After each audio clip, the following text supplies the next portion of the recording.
What if the fate of empires hinged on a single, whispered secret, one that could shatter dynasties or crown a new monarch in blood?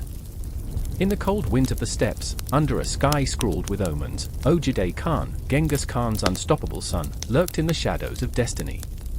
His very name echoed through the halls of history like an incantation, a blend of fear and respect woven into the fabric of time. But what if this warrior-turned-ruler was not just a figurehead but a puppeteer, pulling strings woven from the sinew of conquest and treachery? Here lies a man who danced with death, his laughter a haunting melody played on the bones of the vanquished. Behind every door he opened, a world of intrigue awaited. Fractured alliances whispered sweet nothings into the ears of the ambitious, while betrayal lurked like a hungry wolf just beyond the campfire's glow. Did he truly hold dominion over the Mongol Empire, or was he merely a pawn in a game played by forces unseen? The flickering lanterns of his court cast eerie shadows, illuminating faces clamoring for power, each with their own sinister agenda. Imagine an empire built on the backs of horses and blooded swords, where the only law is that of the swift and merciless. Picture feasts that masquerade as glorious banquets while concealing daggers beneath the tablecloths. It was a time when loyalty was as fleeting as the wind, and the line between ally and enemy blurred into oblivion. What twisted sorcery fueled Ogedei's meteoric rise? Why did the heavens themselves seem to conspire with him, the stars aligning to carve his name into the annals of history? An empire forged in the crucible of ambition, drenched in the sweat and tears of those who dared to defy him. Each battle fought was a brushstroke on a canvas of chaos, and every alliance, an unholy pact stitched with promises of power and vengeance. He wielded laughter against despair, humor as sharp as a scimitar, mocking the very gods who would dare challenge him. Did he laugh in the face of destiny, or was he merely masking a terror that gnawed at his soul? When the dust settled after a raid, who would rise to claim the ashes, the conqueror or the conquered? Each heart that beat in the Mongol Empire pulsed with fear, hope, and an insatiable hunger for power. Yet, beneath the surface, a darkness simmered, a ticking clock of betrayal set to explode. Would Ögedei Khan reign supreme, or would the very forces he sought to control turn against him, devouring him whole? Welcome to the enigma wrapped in the blood-soaked pages of history, where every smile hides a dagger and every toast could seal a fate. In a world ruled by might, who truly holds the strings? The empire awaits, its secrets begging to be unearthed, its shadows longing to dance once more. The wind howled like a wounded beast, an eerie lament that echoed across the desolate steppe. It was here, amidst the swirling dust and biting cold, that a boy would be born, destined to carve his name into the harsh annals of history. Ogedei's mother, Holan, clutched the earth beneath her nails as she pushed through the pain, each contraction a tempest that threatened to rip her apart. The weight of her labor felt cosmic, the universe holding its breath, waiting. I remember the moment I first stood in the frigid air, the stark landscape stretching endlessly before me, the sky bruised and heavy with clouds. It was a moment of profound isolation, a sense that all of time was coiling around a single point of agony and hope. Holan's face twisted in anguish, yet there was something fierce in her determination, something primal that told the world she would not yield. The howling wind seemed to shrink back, as if afraid to intrude upon her sacred struggle. For Ögedei, the world emerged in chaos, but chaos was nothing new to his family. His father, Ögedei, was a warrior, a man shaped by the violence of the land and the blood of his enemies. I can see him now, eyes gleaming like shards of ice, standing tall against the encroaching shadows of rivals and fate alike. He had dreams, too, dreams that twisted and turned like the arrows he loosed into the sky. But dreams are fickle things, and the weight of his legacy shoved a boulder of expectation deep into his chest. The ghost of a destiny loomed over him, and he could feel the pressure of history pressing down, squeezing the air from his lungs. Every day, I remember, the sun rose with the promise of battle, and the sky wept 1,000 colors only to settle into a cold, harsh blue, as if mocking the struggle below. Ögedei was not a man content to be merely a father, he wanted a son who would rise to greatness, who would wear the mantle of leadership. The irony dripped like poison, for the very act of wanting forged an unbreakable bond yet set a chasm between them.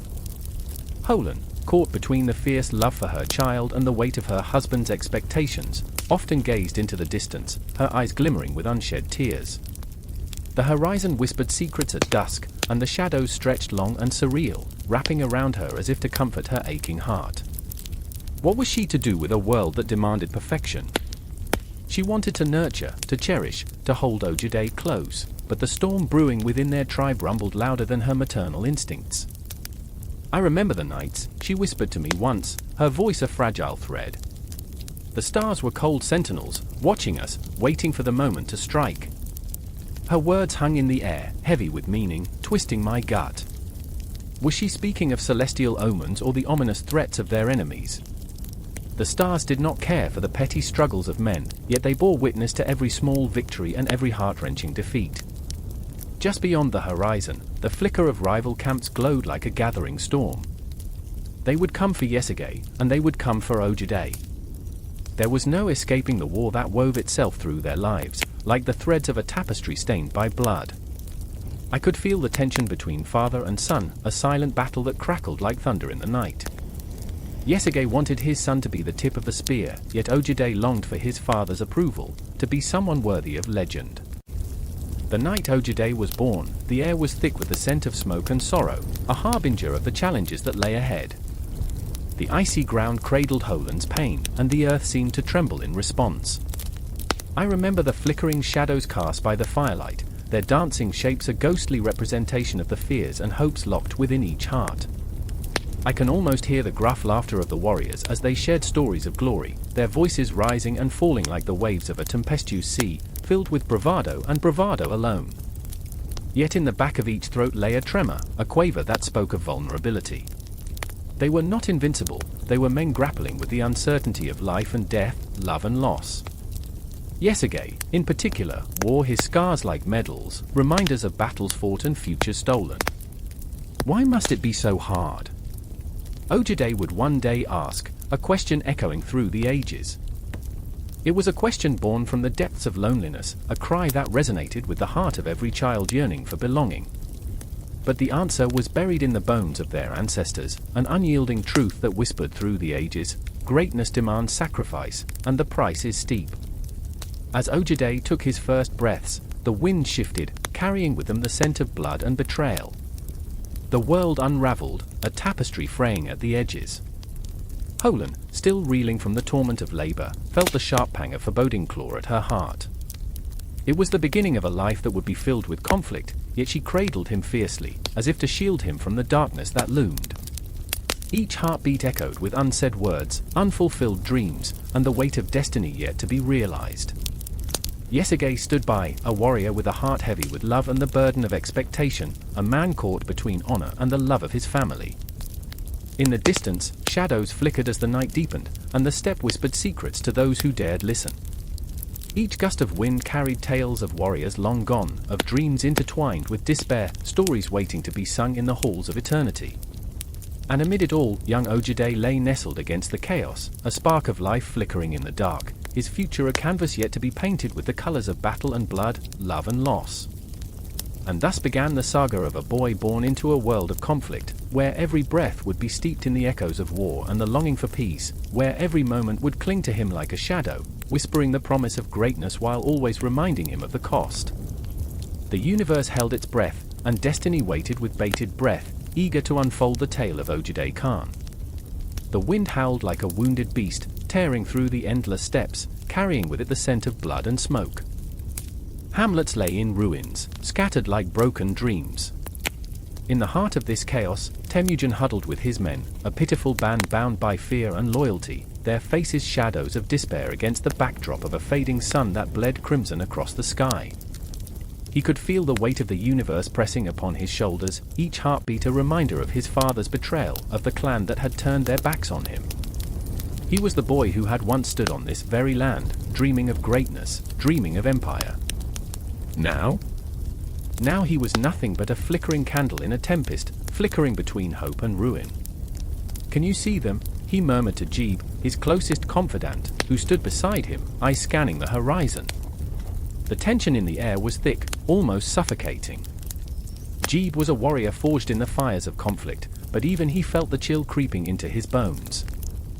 Genghis Khan, they'd call him soon enough, but right now, he was just Temujin, a man on the brink of something monumental yet terrifying.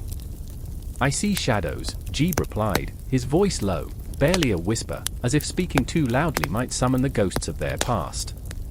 "Shadows that could swallow us whole." The sun dipped lower, casting long fingers of darkness that clawed at the ground, teasing the edges of their courage. Temujin swallowed hard, his throat dry as dust.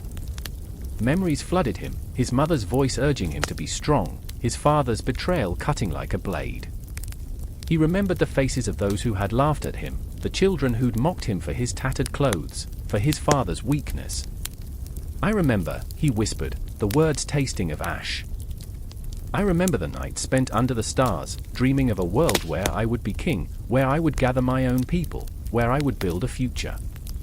The fire crackled behind them, a feast for the eyes, but it did little to warm the coldness that wrapped around his heart. The men gathered, a motley crew of warriors, thieves, and outcasts, each with their own story, each seeking redemption in the flames of war. They were not just soldiers, they were brothers, bound by blood and sweat, forged in the crucible of desperation. But in the midst of this brotherhood, there was also Karite, the very name tasted bitter on Temujin's tongue. Their looming presence was like a storm cloud, dark and heavy, ready to burst. He could almost see their chieftain, Torul, a giant of a man, his laughter echoing in the valleys like the tolling of a death knell. "I remember," Temujin's voice trembled, "the first time I saw Torul, his arrogance, his power. I wanted to be him, but I hated him too." Jeeb turned sharply, sensing the inner turmoil gripping Temujin. "You need to focus, Temujin. When they come, we need to strike hard and fast. This is our moment." "Focus," Temujin echoed, but inside, a tempest raged. What was focus but a mask for the chaos of his feelings? Anger, fear, and a flicker of hope battled within him, wrestling like wolves in a cage. He thought of his mother, her face etched with lines of worry, the way she had cradled him when he was but a child, whispering tales of strength and honor. Could he honor that legacy? Or would he shatter it with every decision? The shadows shifted, and with them came the sound of hooves pounding the earth, an ominous rhythm, a death march. His heart pounded in his chest. They were here. The Karite had come, and they would not be merciful. "Brace yourselves," he commanded, his voice steadier now, fueled by the fear that coursed through him like fire. "Fight for your freedom. Fight for your families." The men rallied, a primitive roar of defiance swelling in their throats, a cacophony of lives entwined in a singular purpose. As the Karite emerged from the darkness, their faces ghastly in the flickering light, Temujin felt a shift, a collective inhalation of breath, as if the world itself was holding its breath. The air thickened, pregnant with anticipation. In that moment, he became something more than Temujin, he became a storm, a tempest determined to reshape the world. And then the clash began. Steel met steel, the world exploding into a frenzy of shouts and the metallic tang of blood. Every blow felt like a piece of himself was breaking away, splintering into the chaos. He fought with a ferocity unmatched, a primal scream erupting from his throat, drowning out the chaos around him. He remembered the battles he had fought within himself, the ones that left scars deeper than any blade. Each swing of his sword became a release, a fierce declaration of his existence. But amid the frenzy, he glimpsed Jeeb, locked in a fierce struggle of his own, a Karite warrior looming large over him. Time stretched, warped in the heat of combat, and he could see it all, the glint of a blade, the fear etched into Jeeb's eyes. Everything around him faded, all that mattered was this moment. "Jeeb!" The name roared from his lips, a lifeline thrown into the depths of despair. He charged, adrenaline surging through him like a river breaking free from its banks. He swung his sword, cleaving through the chaos, a whirlwind of intent and emotion. In a heartbeat, silence fell. The dust settled, and the battlefield transformed into a graveyard of dreams, the cries of the fallen echoing like distant memories. Temujin looked around, heart pounding, breath coming in ragged bursts. Shadows danced across the faces of his men, they were victorious, yet the cost weighed heavily upon them. As the stars began to puncture the dark blanket of night, he felt a shift inside him, a gnawing sensation that hinted at something bigger, something inevitable. He turned his gaze to the horizon, where the first hints of dawn began to kiss the earth. The battle had claimed lives, but it had also birthed something new. I remember, he whispered to the stars, a promise to himself and to those who had fallen. I will not forget. The sun broke over the steppes, illuminating a path ahead, a path fraught with trials, betrayals, and a destiny yet unwritten. Temujin stood at the precipice of something more than a rising power. He was on the brink of becoming a legend, but legends are forged in the fires of struggle, and the flames were only beginning to ignite. A haunting realization dawned upon him: the future belonged to those who dared to seize it. He turned back to his men, their faces weary yet fierce with newfound resolve. "This is just the beginning," he declared, the words weaving through the air, binding them in an unbreakable vow. In that moment, the cosmos shifted, and the world whispered of a leader yet to be born, a Genghis Khan rising from the ashes, heralding an era that would tremble beneath his feet.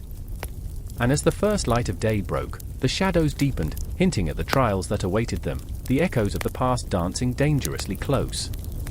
The wind howled across the steppe, a banshee's cry that echoed the fears buried deep within the hearts of the nomadic tribes.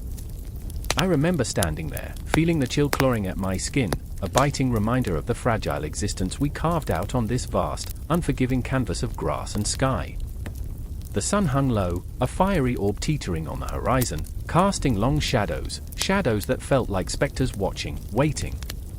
I was only a boy, but even then, I could sense the weight of history pressing down like a great stone. In the distance, a herd of horses snorted, restless, their bodies rippling with muscle and spirit. They were not just animals, they were lifeblood, the very essence of our being. At the center of the herd stood my older brother, Temujin, wild-eyed and fierce, a young warrior wrapped in the promise of glory yet shackled by the chains of family loyalty. I could see the tension in his shoulders, the way he clenched his fists, as if he was ready to fight the very winds for control over our destiny.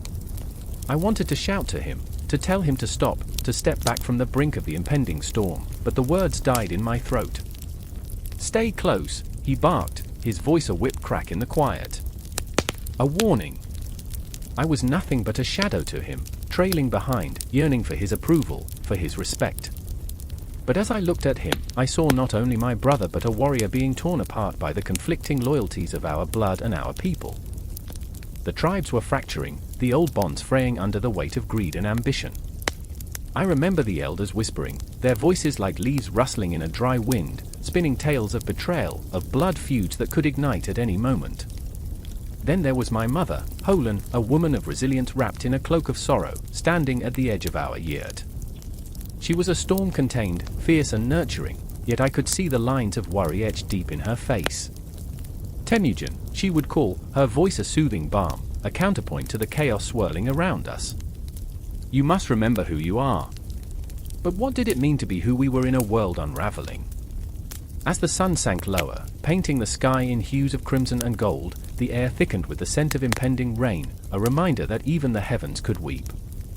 I watched Temujin's jaw tighten, his dream of unification flickering like a candle in the wind. "I will make them see," he muttered, eyes gleaming with an intensity that both frightened and fascinated me. "I will forge a new path." But the path was littered with bones, bones of our ancestors, of those who dared to dream and failed.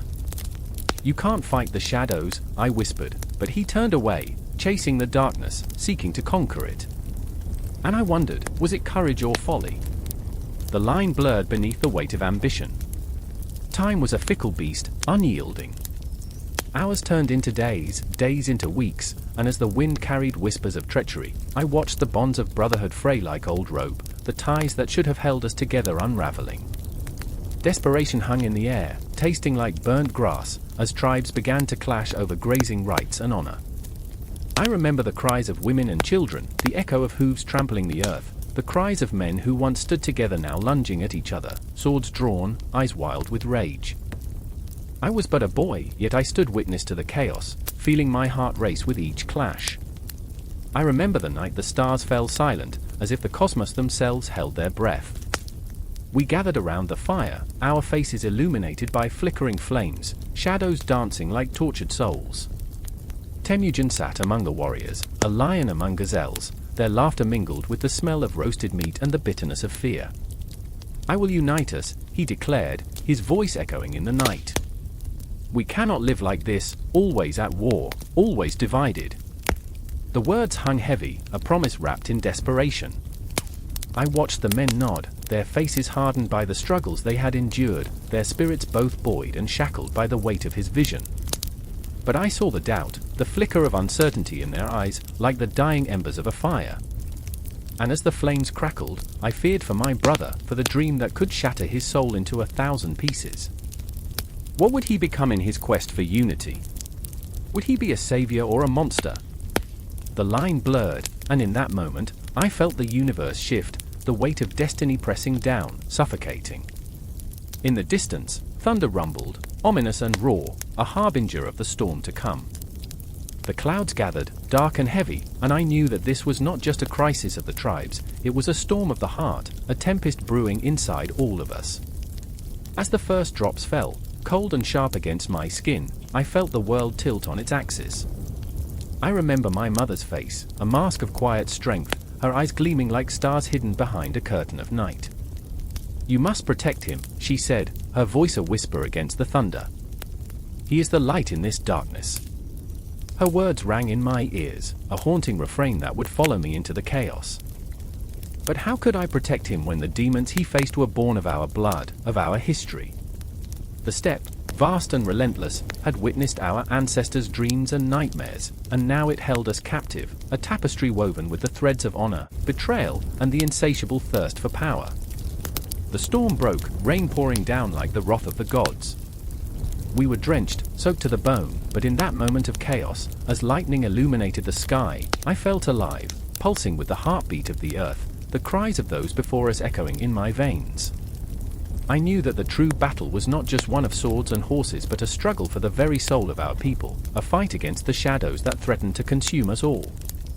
And as I watched Temujin, his spirit ignited by the storm, I felt the weight of our fate hanging in the balance, the unification of our fractured world teetering on the edge of oblivion, a heartbeat away from the abyss.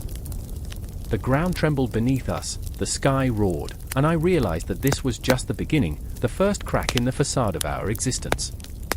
I remember the storm as it raged, a wild symphony of chaos, a prelude to the struggle that would define us. And in that cacophony of hope and despair, I understood that our lives would never be the same again. The sun dipped below the horizon, casting long shadows across the dusty courtyard, where the echo of hooves thundered like a war drum. I remember the thrill of that moment, the air electric with the scent of impending chaos as Ogedei's heart raced within his chest, a wild stallion galloping towards an uncertain future. It was there, in that fading light, that the world whispered its first lessons, urgent and unyielding, beckoning him closer, closer still to the edge of destiny. "Do you think they will forgive me?" he asked, his voice barely a breath, trembling with the weight of his father's legacy pressing down like an anvil on his young shoulders. His eyes, a stormy sea of doubt and fear, flickered with the remnants of a boy still clinging to innocence amidst the blood-soaked whispers of greatness. But that innocence was a candle flickering against the encroaching dark, and it threatened to extinguish beneath the crushing demands of a lineage that loomed larger than life itself. His mother, a figure draped in both strength and despair, stood by the open door of their modest yurt, her face carved with lines of worry, yet fierce with a resolute spirit. "Forgiveness is a luxury, Ögedei," she said, her voice steady but edged with the tremor of 1,000 unspoken fears. "You must learn to take what you desire. The world is not kind to the weak." Her words were a dagger, cutting deep, yet they were also a lifeline, an invitation to rise above the quagmire of expectation and fear. But the conflict lay heavy in the air, thick like smoke from the fire pit, swirling around them. He could see the shadows of his forebears, Khan, the conqueror, a giant whose triumphs echoed through time like the thunder of hooves, looming, waiting for him to step up, to be worthy. Yet he felt so small, a child lost in a vast wilderness of history, afraid to take the first step toward what the universe demanded of him. Across the yard, a boy no older than 7 practiced with a wooden sword, his face contorted with fierce determination. He swung wildly, his laughter a stark contrast to Ogedei's turmoil. I remember, Ogedei's voice trailed off, the memory of careless joy tugging at his heart as he watched the boy dance through an imagined battlefield, innocent, unburdened. I remember when I was like that. The bitter taste of nostalgia smothered him as he recalled the days when the weight of the world rested lightly on his shoulders, a time when dreams were made of starlight and not the heavy chains of expectation. Suddenly, the clang of steel rang out, jarring him from his reverie. The boy had tripped, face down in the dirt, his laughter replaced by a startled cry. Ogedei's heart ached, a phantom pain that mirrored his own struggles. The laughter had vanished, just like his childhood innocence, replaced by the fierce reality of survival. "We are all warriors, even when we fall," Ogedei whispered to the boy as he rushed to help, his hands brushing against soft skin smeared with dust, a moment of connection that felt like the tight grip of destiny. And then there was the specter of his father, the great Khan, looming larger than any mountain. The burden of his legacy was a cruel mistress, demanding respect, obedience, and the relentless pursuit of power. "What if I fail?" he murmured to himself, the words slipping from his lips like secrets unfit for the wind. The ghost of his father's voice echoed in his mind, a haunting reminder: failure is a shadow that follows the weak, Ogedei. You must become stronger, for the world will not wait. The specter of fear coiled in Ogedei's chest, a constrictor that threatened to squeeze the breath from him. Meanwhile, the laughter of the boy faded, replaced by the whispers of the past, lessons learned in the blood of enemies, in the silence of loss. He could feel the weight of every battle, every betrayal, a lineage steeped in conflict, woven with the threads of ambition and heartache. Behind the yurt, the vast steppes stretched endlessly, the horizon a canvas painted in hues of despair and hope, vast and indifferent. The sun fell deeper, shadows lengthening, and with them, the uncertainty clawed at him. He yearned for answers, for solace, but all he found was a haunting echo of his own inadequacies. "Do I belong here?" he thought, heart pounding, as though the universe itself was holding its breath, waiting for his next move. Yet amid the gathering shadows, a glimmer of resolve stirred within him. The nights he spent listening to tales of his ancestors around the fire had forged something within, a flicker of ambition, a sense of purpose that clawed its way to the surface. "I will not be forgotten," he vowed silently. "I will carve my own path, even if it is drenched in blood." The taste of iron filled his mouth, a reminder that power came at a price, and with it, the weight of choices yet to be made. A gust of wind howled, rustling the grass like the whispers of long-dead warriors, and Ogedei felt the pulse of the earth beneath his feet, the heartbeat of centuries echoing through time. "I remember," he breathed again, the words a prayer, a promise. "I remember the night I vowed to change the course of my fate." It was then that he noticed his mother's gaze, fierce and unwavering, the embodiment of a storm ready to break. He understood then that her strength was not just a shield, it was the fire that fueled his own. "You are more than your name, Ogedei," she said, her voice cutting through the silence, pulling him back from the edge of despair. "You are a force, a tempest waiting to be unleashed." The realization coursed through him like lightning. His education was not merely in the art of war or the mathematics of power, it was a tapestry woven with threads of emotion, history, and the relentless pursuit of self. In that moment, he grasped the weight of his journey, how every choice, every fall, every rise would shape the man he was destined to become. And as the stars pierced the curtain of night, he felt their gaze upon him, ancient and resolute, urging him to embrace his fate, to stand tall against the tide of uncertainty. The world outside was vast and filled with shadows, but within him burned a fire, a fierce, unquenchable desire to forge his own path through the dark. "Forgive me," he whispered to the stars, to the legacy that clung to him like a second skin. "For I will not falter, I will rise." The echoes of his ancestors swirled around him, a chorus of strength and resilience, as the night deepened, wrapping its arms around his burgeoning resolve. And thus, the saga of Ogedei began, a tale woven in the fabric of shadows, illuminated by the flicker of hope, a relentless heartbeat that would forever shape the destiny of the world. Night hangs heavy over the steppe, a cloak of darkness pierced only by the flickering glow of burning grass, a signal swallowed by the wind, carrying whispered tales of 1,000 tragedies. The air tastes like ash, bitter and feral. I remember the panic, the cries of the wounded, a symphony of chaos, from the last battle fought to the bitter end. I remember the blood, hot and slick on my hands, and the way it seeped into the earth. It felt like betrayal, like the land itself moaning under the weight of lost souls. In that moment, There is Temujin, a boy not yet a man, his heart a battlefield of loyalty and rage. He stands amidst the smoke, a spark in his eyes that defies the darkness around him. His fists clench, knuckles white, as he watches his family torn apart by treachery, the blood of his tribe staining the ground that once held his laughter.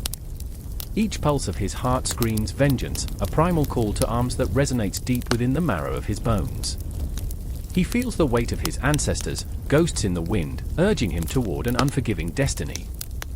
And then, there's Jamuka, the shadow of Temujin's past, a kindred spirit turned rival, a brother forged by the fires of youth but now tempered by the cold steel of ambition. Their bond, once unbreakable, now frayed like the thin, worn rope that connects them.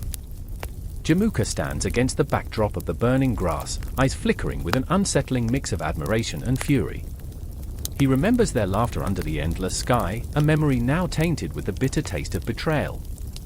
A traitor to one another, yet neither can escape the gravity of what they used to be. "You were my brother," he mutters, voice trembling like the air around them. But the words fall like stones, heavy and unyielding, swallowed by the void between them. The stars overhead seem to whisper secrets, countless dreams turn to dust. They watch as the world teeters on the brink, as the fragile threads of fate tangle and twist. Each twinkling light a reminder of what is lost, what can never be reclaimed. Temujin feels the weight of their gaze, and it ignites a fire within him. He is not just a boy watching his world crumble, he is a tempest waiting to unleash his fury upon the world. "Together, we could have been greater," Jamuka's voice cuts through the night, a haunting echo of what could have been. "Now, you chase shadows." But Temujin's eyes are fierce, a storm gathering within. "I will not be your shadow, Jamuka. I will forge my own path." With every word, he feels the chains of his past shatter, the shackles of expectation crumble. A new empire beckons, and he can almost taste the freedom on his tongue, bitter yet intoxicating. Across the fire's glow, the remnants of their people huddle together, eyes wide with fear, hearts clutched tightly against the cold. They are the lifeblood of Temujin's dreams, a sea of souls waiting for a savior or a conqueror, depending on who rises to claim their loyalty. The air is thick with longing, with a desperate need for someone to lead them from the abyss. He looks at their faces, and he knows, this is no longer just about him. Strength lies in unity, he proclaims, his voice rising above the crackling flames, igniting hope in their hearts like the fire that warms their bodies. "We are more than our pasts, we are the future." The words pulse with a power that sends chills racing down his spine. He can feel the weight of destiny pressing against him, an invisible hand forcing him toward greatness. But Jamuka, consumed by the specter of jealousy, stands firm, eyes narrowed. Unity? Or a mere illusion? His voice trembles with the weight of his own demons, shadows lurking behind every word. Can you truly bind the hearts of those who have tasted betrayal? Temujin swallows hard, the truth rattling within him. The ghosts of their past loom larger, each haunting moment a reminder of the thin line between love and hatred. "We will be stronger together," he insists, the conviction in his voice growing, a flame roaring against the darkness. "But I will not force you to follow." The moment stretches, taut like a bowstring, each heartbeat echoing the fear of what will come next. There is a decision to be made, a choice that will reshape their destinies. As the embers dance in the wind, a silent plea hangs in the air. Will they rise as brothers, or will the abyss swallow them whole? Suddenly, the silence shatters, a scream, a cry of anguish from the distance. A village is burning, flames licking the night sky, a grotesque painting of blood and despair. It is the call to arms, the cruel reminder of the world they inhabit. Temujin's heart races, torn between his longing for brotherhood and the harsh reality of survival. Choose, Temujin. Jamuka's challenge hangs heavy, a shackle around his heart. Will you be the ruler of ashes, or will you rise from the flames? And in that moment, the stars dim, the universe holding its breath, waiting for the boy to become a legend, waiting for the shattering of bonds that may never be repaired. The darkness swirls around them, a constant reminder that while empires may rise, they are built upon the ashes of those who dared to dream. I remember the weight of that night, the choices that echo through time. The formation of an empire is not just about conquest, it's about the blood spilled, the hearts broken, and the ghosts that linger in the shadows of history. And as the fire crackles and the night breathes, I am left to wonder, what price will they pay for power? What price will they pay for freedom? The questions linger like smoke, and somewhere, deep in the heart of the steppe, the pulse of destiny throbs, relentless and intoxicating. The air crackles with tension, the kind that slithers down your spine like a serpent, cold and unyielding. The moon hangs like an accusing eye above the darkened steppes of Mongolia, a ghostly sentinel watching over the chaos that unfolds below. I remember the night when the howl of the wind was drowned out by the clang of steel, the sharp cries of men losing their breath in the dance of war. But it wasn't their blood that spilled on the ground, it was the dreams of women, shattered in the wake of their ambition. Kardon stood at the edge of the camp, her heart pounding like a war drum. She was not the wife of a Khan, nor the daughter of a noble. No, she was a warrior in her own right, buried beneath layers of expectation, torn between her duties and her desires. I remember her fierce gaze, the way it burned into the shadows of night, as if trying to carve out a path through the darkness that enveloped her. She could hear the men shouting, their voices a cacophony of bravado, but all she could think of was the fire that surged within her. It was a wildfire, threatening to consume her, to turn her into ash if she didn't act soon. "Do they not know?" she whispered to the wind, clutching the hilt of her sword, feeling its weight pull her down, as if the very metal conspired against her. "Do they not see what is at stake?" But the men had their own battles to fight, their own honor to uphold, each sword swing a desperate attempt to carve their names into history. In their conquest, they overlooked the shadows that were also wielded by women, shadows of mothers, daughters, and sisters, whose sacrifices were draped in silence. A voice broke through the turmoil, a voice that carried the heartbeat of a different kind of strength. It was Ogedei Khan, Ogedei's mother. She stood resolute, a figure forged from iron and grief, her eyes reflecting the glow of the campfire, a burning ember in the night. I remember the way she moved, almost like a ghost gliding through the past, a past where she had borne the weight of her son's ambitions and the oppressive expectations of a patriarchal society. "Listen, Kardon," Ogedei called, her voice fierce and unyielding. "You are not merely an extension of your husband's will. You are a force of nature. Do not let their swords drown out your voice." But Kardon felt the chains of tradition wrapping around her throat, a vice tightening with every breath. She wanted to scream, to unleash the storm that raged within her, but fear gnawed at her insides. What would happen if she stood against the tide? Would her dreams remain just that ethereal wisps of longing, dissipating with the dawn? In the flickering shadows, memories drifted like smoke. I remember Kardon's youth, days spent laughing under the sun, weaving flowers into crowns, envisioning a life that would be more than just a footnote in someone else's story. Those moments flickered like a dying flame, overshadowed by the reality of bloodshed and duty. It was a haunting, relentless cycle, a loop that ensnared women in its grip, forcing them to sacrifice their very essence at the altar of glory. Ogedei Khan felt the weight of time pressing down on her. She was a woman shaped by loss, her heart a battlefield where the ghosts of her sacrifices lingered. The men wore their wounds like badges, but she wore hers in silence, a chasm that grew wider with each passing day. "You must remember the power we hold, Kardon," she urged, voice trembling yet fierce. "We are the architects of destiny, the weavers of fate. Do not let the world forget that." In that darkened moment, the two women stood at a precipice, staring into the abyss of a future uncertain and terrifying. Shadows danced around them, whispering secrets of despair and resilience, the air thick with dreams that might never be realized. The urgency gripped my heart. I remember the tension coiling tighter, the air thick with anticipation, the silence pregnant with possibility. The crack of thunder echoed in the distance, a herald of change. The men would return soon, bloodied and triumphant, or perhaps broken and defeated.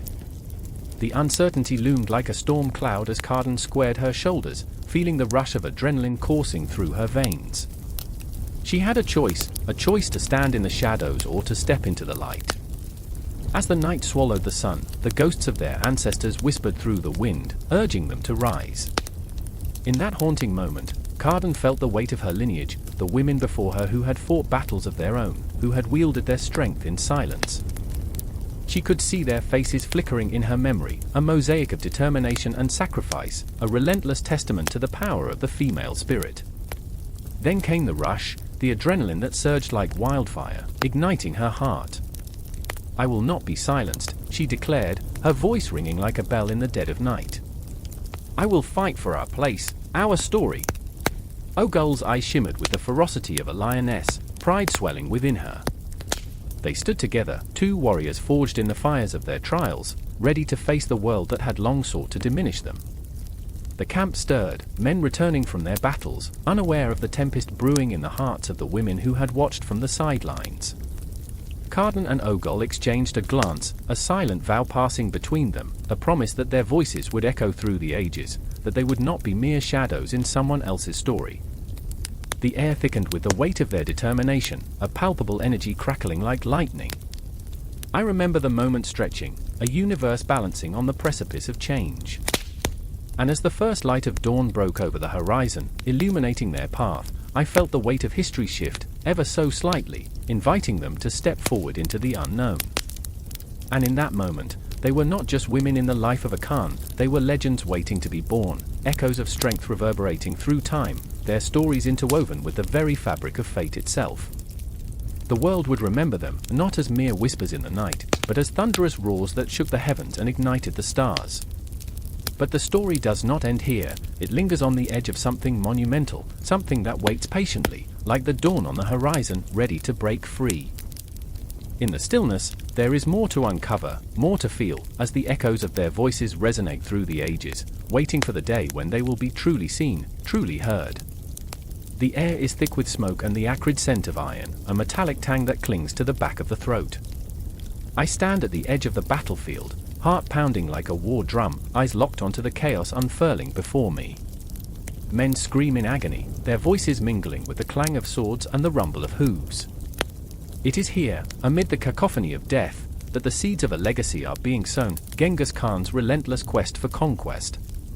The ground beneath my feet is soaked, a grim reminder of the toll this ambition takes. I remember the first time I heard the tales of his unyielding might.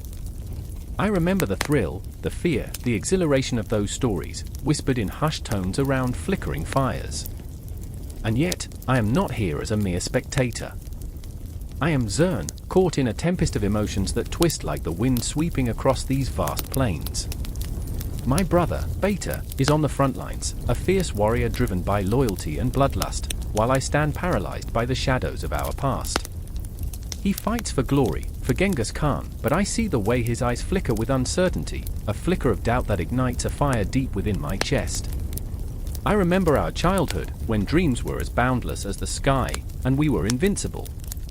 But those dreams fade under the weight of swords and the cries of the dying. Do we truly fight for the Khan, or for the ghosts of our dreams? Each clash of iron sends shivers through me, a visceral reminder of what is at stake. I can still hear Mother's voice, a soothing lullaby that now echoes like a distant ghost. "Stay close to your brother, Zern," she used to say. But the battle pulls him away, into a maelstrom where men are reduced to mere shadows, their lives extinguished in an instant. I feel the edges of my heart fray, and I wonder if he even remembers me anymore, or if I am just a memory buried beneath the weight of conquest. Beta charges forward, a fierce scream tearing from his throat, and for a moment, the world blurs. I want to call out, to pull him back from the brink of madness, but the words die in my throat, choked by the encroaching tide of despair. I remember the last time we spoke, a fleeting moment before the storm when he promised me he would return. "I'll bring you stories of Valor, sister," he said, eyes alight with reckless ambition. But now, as he plunges into the fray, his silhouette swallowed by chaos, I wonder if those stories will be of glory, or of death. The battlefield is a monstrous beast, swallowing whole the hopes and dreams of men. The cries of the fallen rise like a symphony of despair, a haunting melody that lingers in the air. I grip the hilt of my dagger, my fingers trembling. I am not a warrior. I am but a girl standing amidst the ruins of ambition, a witness to the unraveling of a legacy that may consume us all.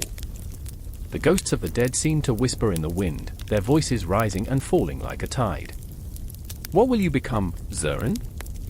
What will you sacrifice? With every heartbeat, the tension throbs, a silent drum echoing in my chest. I see Beta fall to his knees, the glint of steel caught in the light, and my world narrows to that single moment.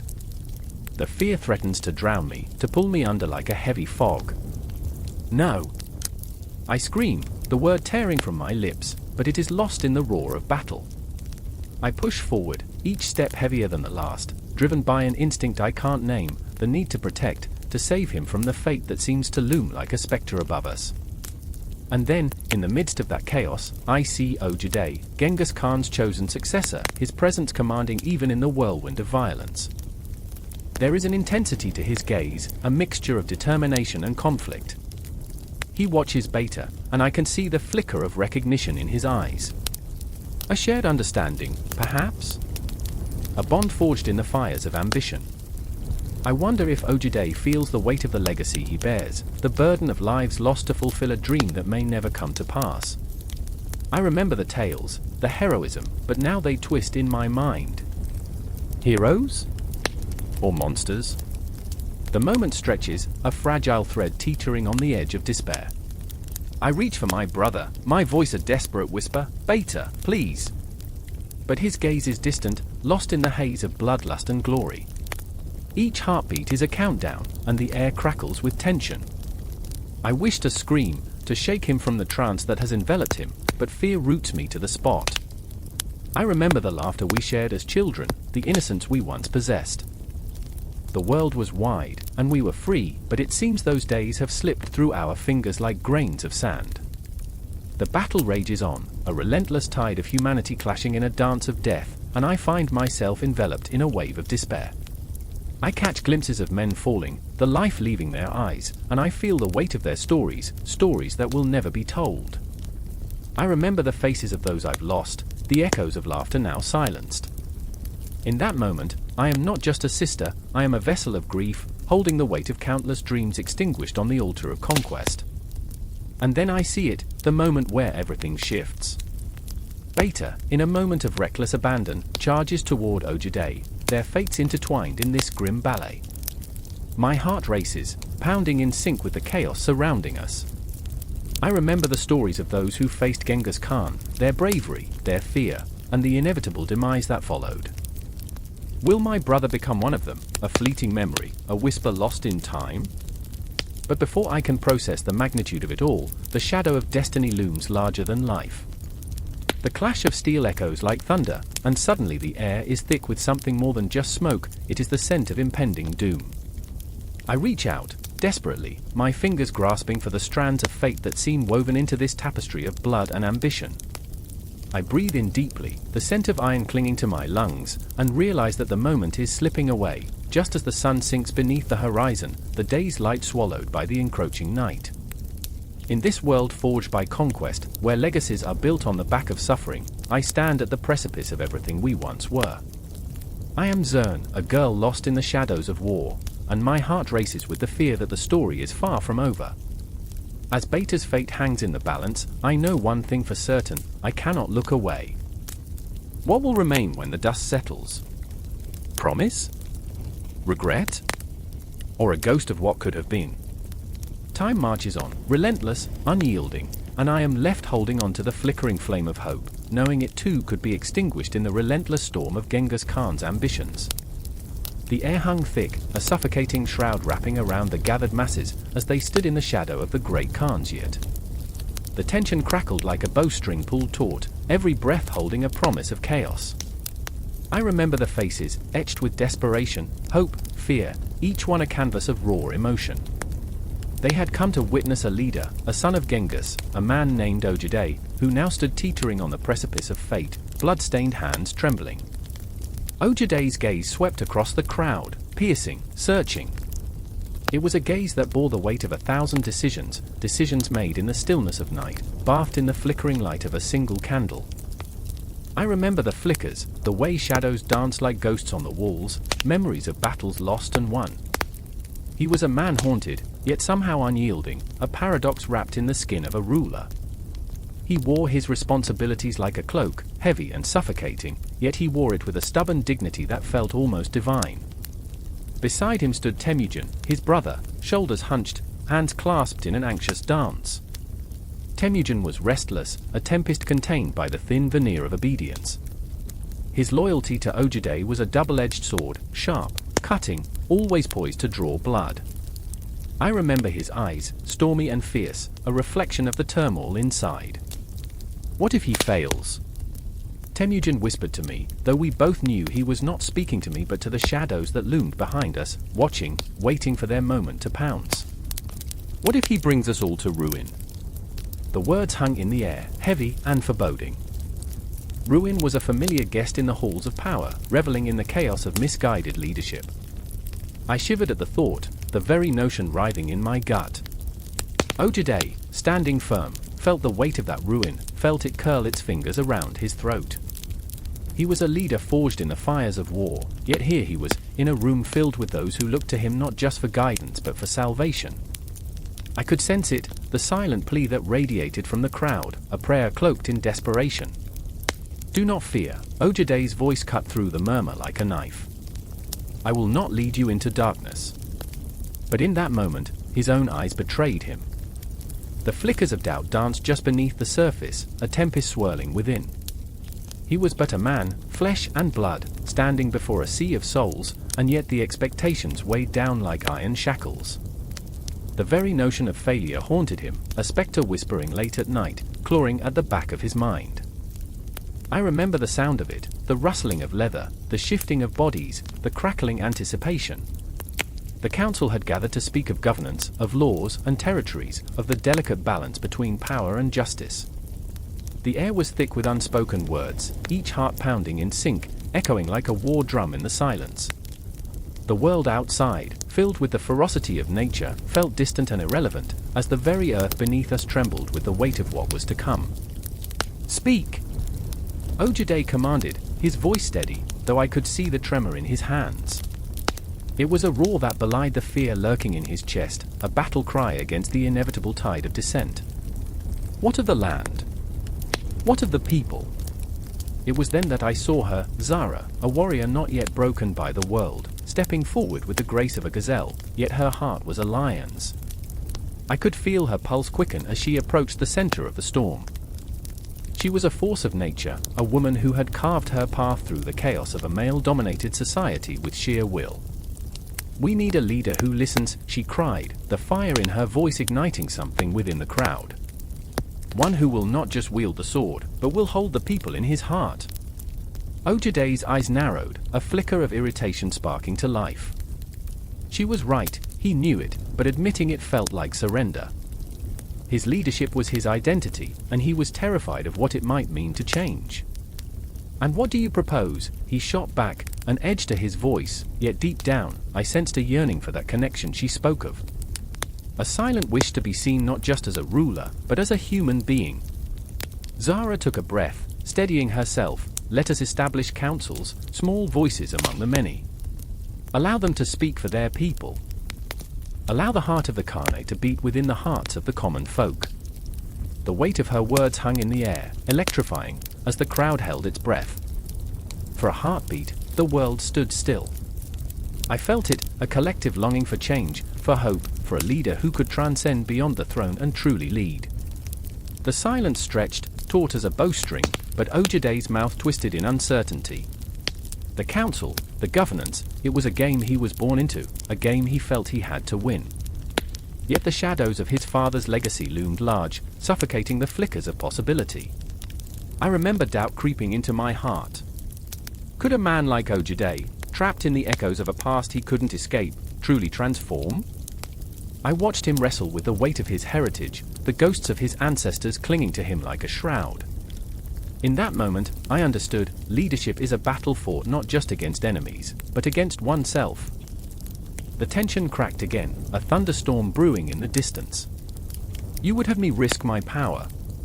Ögedei's voice rose, a mix of challenge and fear, yet beneath it lay the heart of a man yearning for connection, for authenticity. You would have me walk a path fraught with uncertainty. Yes. Zara's voice rang out like a clarion call, fierce and unyielding. Yes, because without risk, there is only stagnation. Without us, you are alone. crowd erupted into murmurs, hearts racing. I felt the pulse of the moment echoing in my chest, an undeniable truth that lit a fire in the very marrow of my bones. And then, just like that, the moment shattered. The questions hung in the air, unanswered, swirling like the dust kicked up by a sudden wind, and I knew the confrontation was only just beginning. The clash of ideals loomed on the horizon, the storm dark and foreboding, and I realized that in the chambers of power, the greatest battles were fought not with swords, but with the frail, unbreakable bonds of humanity.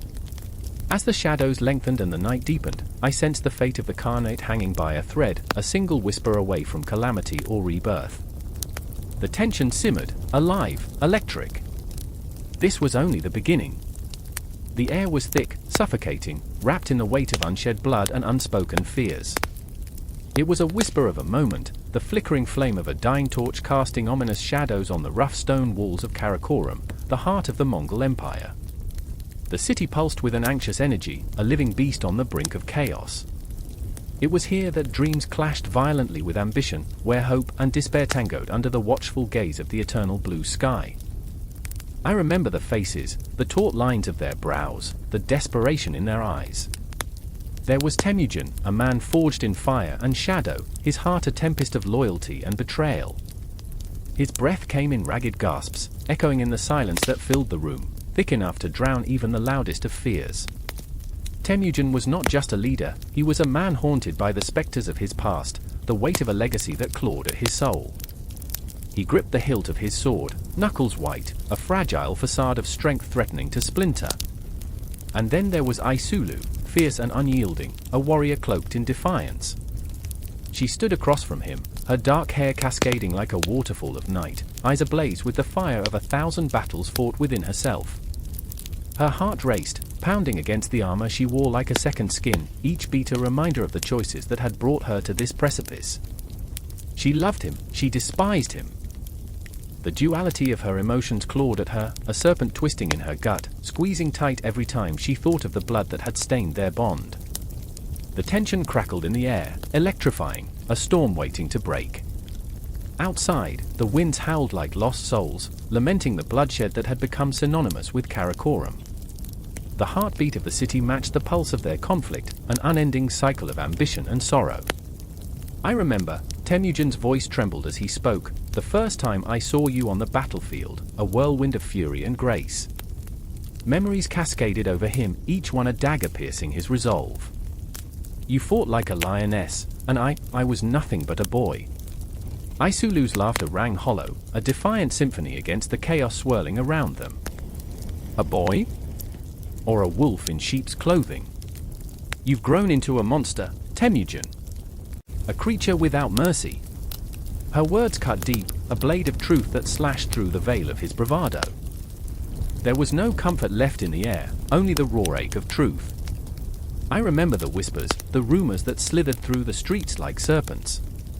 He's lost control, they said. He is becoming what he once fought against. A city of shadows looming over him, each face a reminder of every alliance broken, every life extinguished in the name of power. Temujin felt their eyes piercing him, judging him, holding him accountable for the blooded hands that had once cradled his people. Aisulu stepped closer, her voice barely a whisper, a caress wrapped in steel. You think you can conquer the world, but you cannot conquer yourself. The truth of her words hung heavy in the air, suffocating, as if the very cosmos had turned its gaze upon them, awaiting the outcome of this heart-wrenching confrontation. Do you think I want this? Temujin's voice rose, the sound of it like a thunderclap across the silence. I wanted to unite, to bring peace to a fractured land, but at what cost? The anguish in his tone echoed, a chorus of regret mingled with ambition. I remember when the stars shone brighter than our dreams, Aisulu continued, her voice trembling, a fragile thread weaving through the darkness. When we believed we could reshape our destiny. But the moon has eclipsed our souls, hasn't it? Her eyes glistened with unshed tears, a tempest of feeling swirling within. The shadows around them grew long, stretching like the hands of ghosts grasping for the living. Each shift in the air felt like a warning, a premonition of the storm that was coming. Temujin reached for her, fingers brushing against her arm, a connection laden with everything unsaid. We can still change this, he pleaded, his voice breaking. Together. But the past is a relentless beast, a creature that does not forget. It hungered for forgiveness but found only resentment. Isulu recoiled, the distance between them a chasm filled with unhealed wounds. Together, she spat, anger boiling beneath the surface. I cannot stand beside a man who wears tyranny like a crown. The storm raged outside, a cacophony of thunder and lightning that mirrored the tempest within. Every heartbeat became a countdown, every breath a reminder of the fragile line they walked. The stakes were high, the air electric with the possibility of ruin. In that moment, I recalled the stories of the past, tales of empires built on the bones of the fallen, of dreams turned to nightmares in the blink of an eye. I felt the weight of history, its cold hand resting heavily on my shoulder, whispering warnings of what could be. Remember the children, Isulu said suddenly, her voice a blade cutting through the haze of anger. The children who will inherit this madness. Can you face them if this is the legacy you leave behind? Temujin faltered, the weight of her words crashing over him like a wave of icy water. I just wanted, he trailed off, a broken man adrift in a sea of regret. The ghost of his ambition loomed large, a reminder that even the mightiest of warriors can falter under the crushing burden of their choices. And outside, the storm howled, a fitting backdrop for the chaos within. The city breathed heavily, as if aware that this moment would change everything. I remember the time that slipped away like sand through fingers, the relentless march of moment to moment, an endless cycle of joy and sorrow. Everything was at stake. The air crackled with the anticipation of something monumental, a confrontation that would shape not just the fates of these two warriors, but the very fabric of the world that surrounded them. And there they stood, two souls caught in a tempest, the heart of the Mongol Empire raging in the shadows behind them, waiting for the moment to consume them whole. The world was watching, the stars aligning for a clash of fate, and in that moment, everything hung in the balance, tension thick enough to cut, hearts pounding, breath suspended, the silence before the storm. The wind screamed through the crumbling stones of the ancient citadel, a fierce wail of the past clawing at the present. I stood there, heart racing, surrounded by the ghosts of those who had ruled and bled upon this land. Shadows flickered under the dying sun, whispers of power and legacy swirling like the dust at my feet. Blood was the currency of this realm, and it coursed through the veins of the great Khans, each heartbeat a testament to ambition, betrayal, and the inevitable weight of expectation. I remember the moment when it all began to unravel. A single arrow shot through the air, slicing the tension that had hung thick like fog in the courtyard. It struck its mark, a messenger, crumpling to the ground, his life spilling out onto the stones like ink on parchment. The message he carried was lost in the chaos, but the fear was palpable.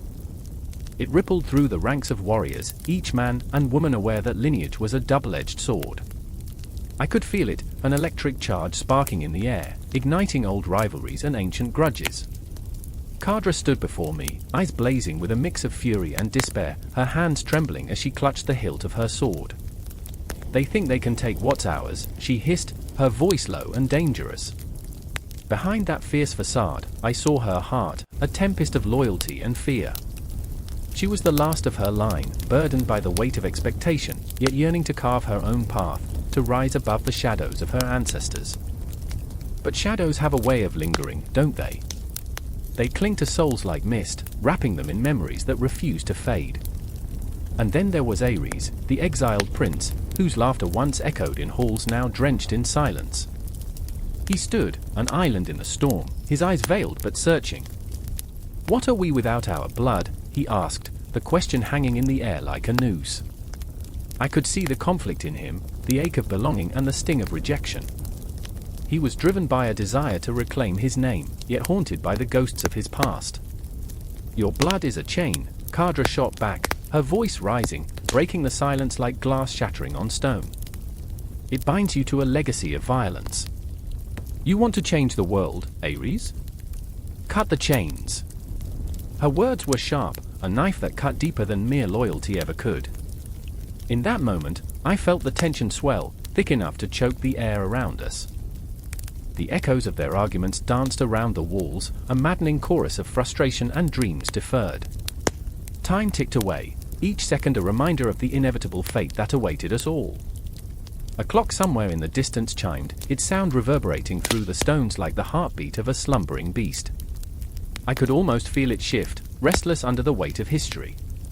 We were trapped in a cycle, the echoes of our ancestors pushing against us, demanding we fulfill their destinies. Remember the night of the blood moon? Ares murmured, his voice barely above a whisper, a haunting memory, a flicker of warmth in the cold.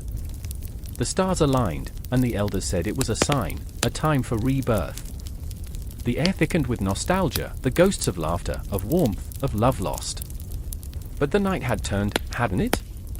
It had become a reminder of everything they had lost, everything they could never reclaim. I remember, Kadra said softly, her grip on the sword relenting for just a moment, vulnerability seeping through her fierce exterior. I remember the tales of courage, of honor.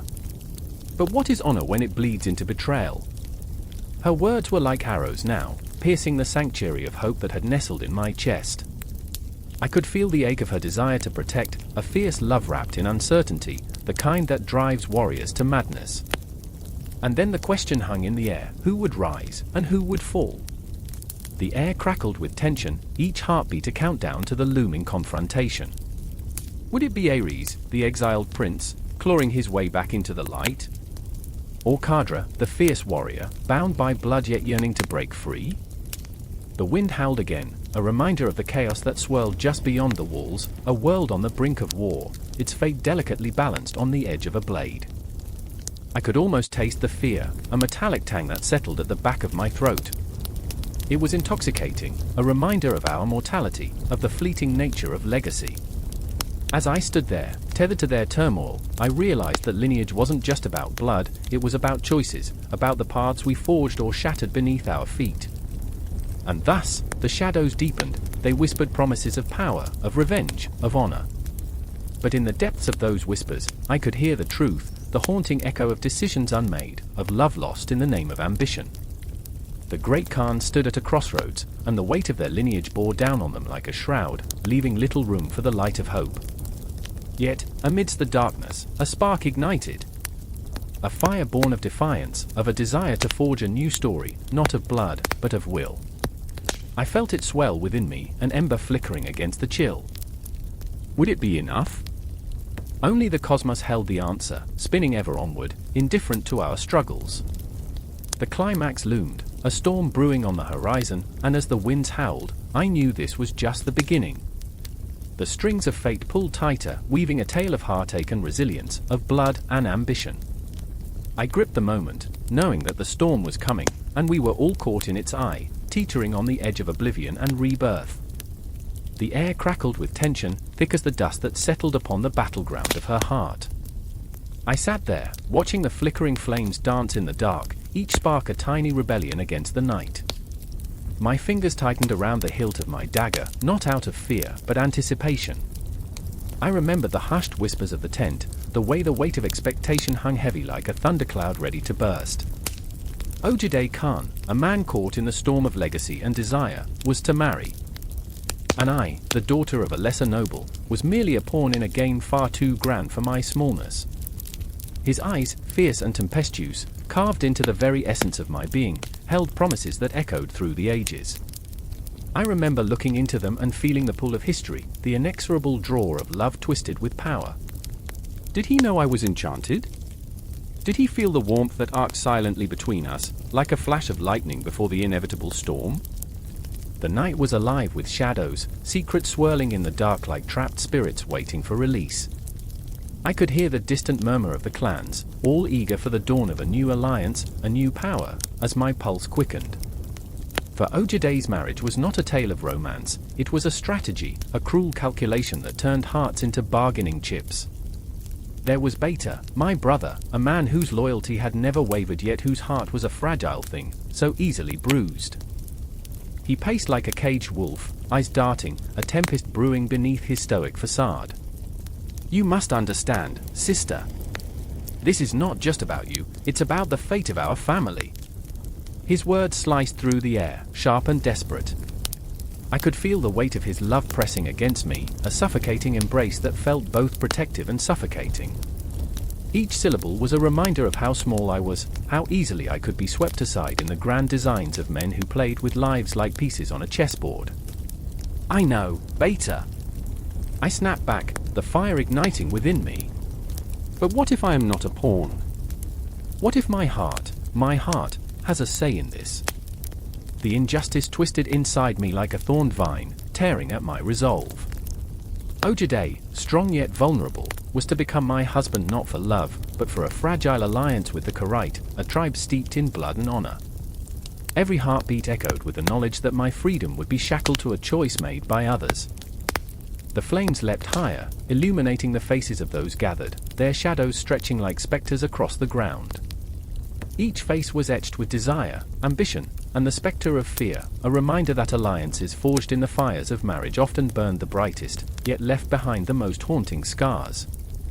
I remembered my father's words, "Love is a luxury we cannot afford." But what of passion, the wild, untamed beast that clawed at the edges of my heart, demanding to be released? The night wore on, and the air thickened with unspoken words and aching desires. I caught a glimpse of Ogedei across the camp. His laughter rang like a bell, but in his eyes, I saw an inscrutable storm. He was bound by duty, yet his spirit yearned to be free, to be more than a puppet in the hands of fate. What did he see when he looked at me?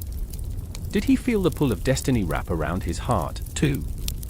Beta returned, pacing back into my thoughts, his face twisted in anguish.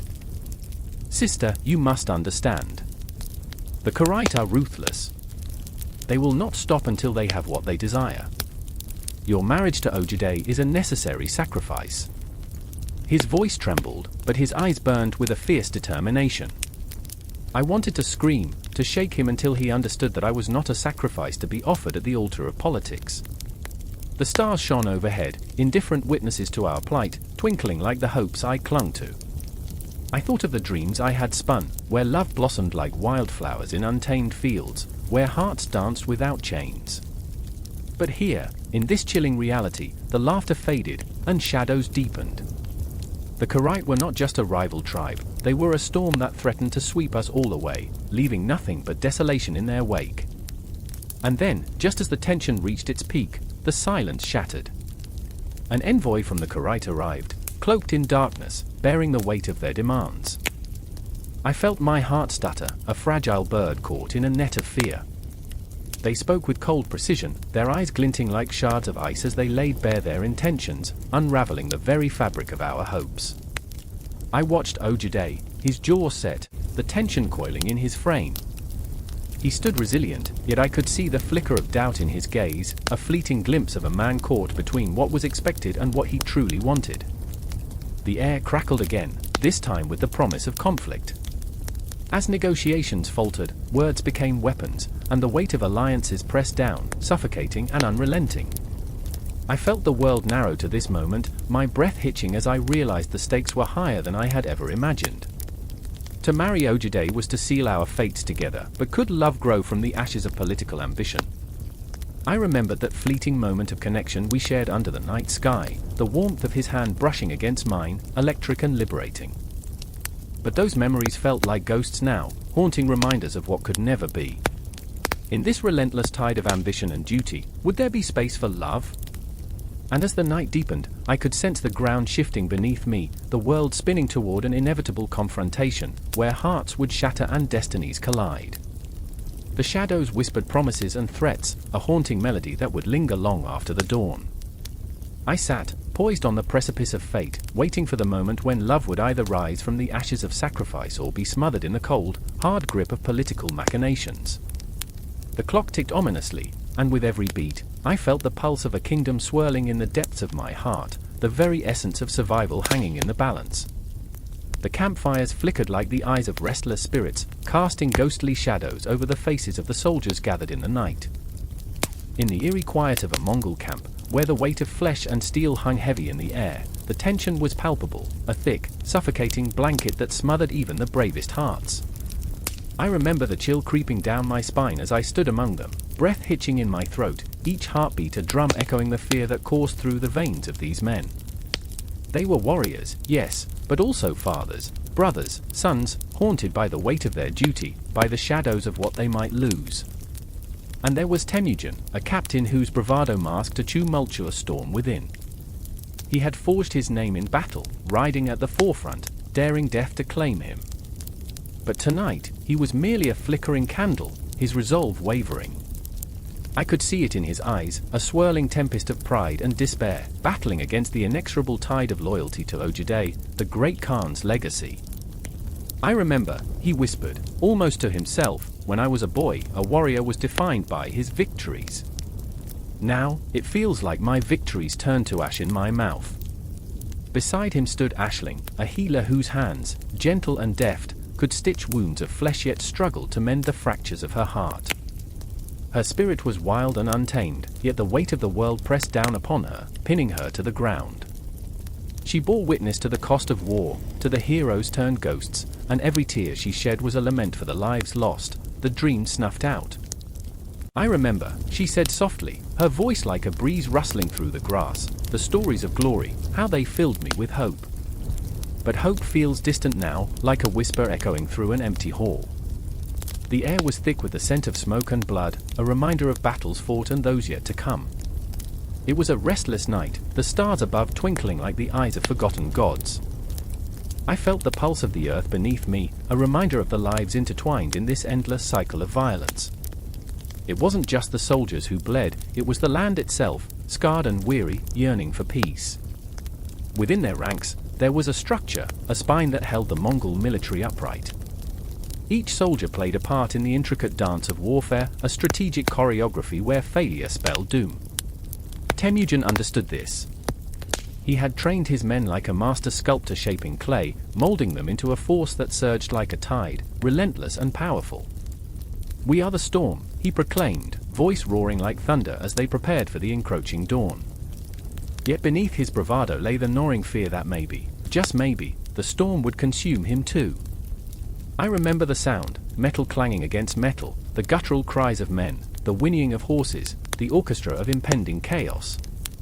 The tension was a taut string, ready to snap. Aisling turned away from the fire, her heart heavy, knowing that tomorrow's sun would rise over the bodies of friends. "I can't bear to watch," she murmured, clenching her fists until her nails dug into her palms. "Why do we fight? For what glory? What price must we pay?" But the price was already being paid. The Mongol military, structured like a colossal beast, ate its own. Each soldier, a cog in a merciless machine, would be sacrificed for the greater good. And yet, here they were, our men with dreams, men with fears, trapped in a cycle they could not escape. They moved like phantoms through the darkness, bound by the will of a Khan who demanded loyalty above all else, even at the cost of their very souls. The night thickened, pulling in around us like a shroud. I could feel their breath, hot and ragged, as they whispered their fears into the void, hoping the night would swallow them whole. Temujin's eyes flickered with unspoken questions. What if he lost everything? What if he returned home to an empty hearth, to a family stripped away by the very conquests he fought for? He had once dreamed of glory, but now the weight of his sword felt like a noose tightening around his neck, squeezing the breath from his lungs. Aisling knelt by the fire, her hands trembling as she prepared her herbs, her tools of healing, symbols of hope amidst despair. "I remember when I thought love and war could coexist," she said, her voice cracking like fragile glass. "But every wound I stitch reminds me of the hearts we break. Where is the honor in that?" Suddenly, the stillness shattered like fragile porcelain. A figure emerged from the shadows, a scout returning with news that coursed through the camp like wildfire. The enemy was near, bloodthirsty and relentless. The air shifted, electric with dread. Men leapt to their feet, hearts racing, eyes wide as they prepared to face the storm they had long anticipated. In the depths of that night, as fear coiled around their hearts and uncertainty gnawed at their souls, I felt the intensity of their conflict rise like a tide, threatening to drown them all. Temujin, caught between the call of duty and the yearning for peace, faced his soldiers, a fierce fire igniting in his chest. "We are warriors. We stand as one." His voice thundered through the dark, but I could see the flicker of doubt in his gaze.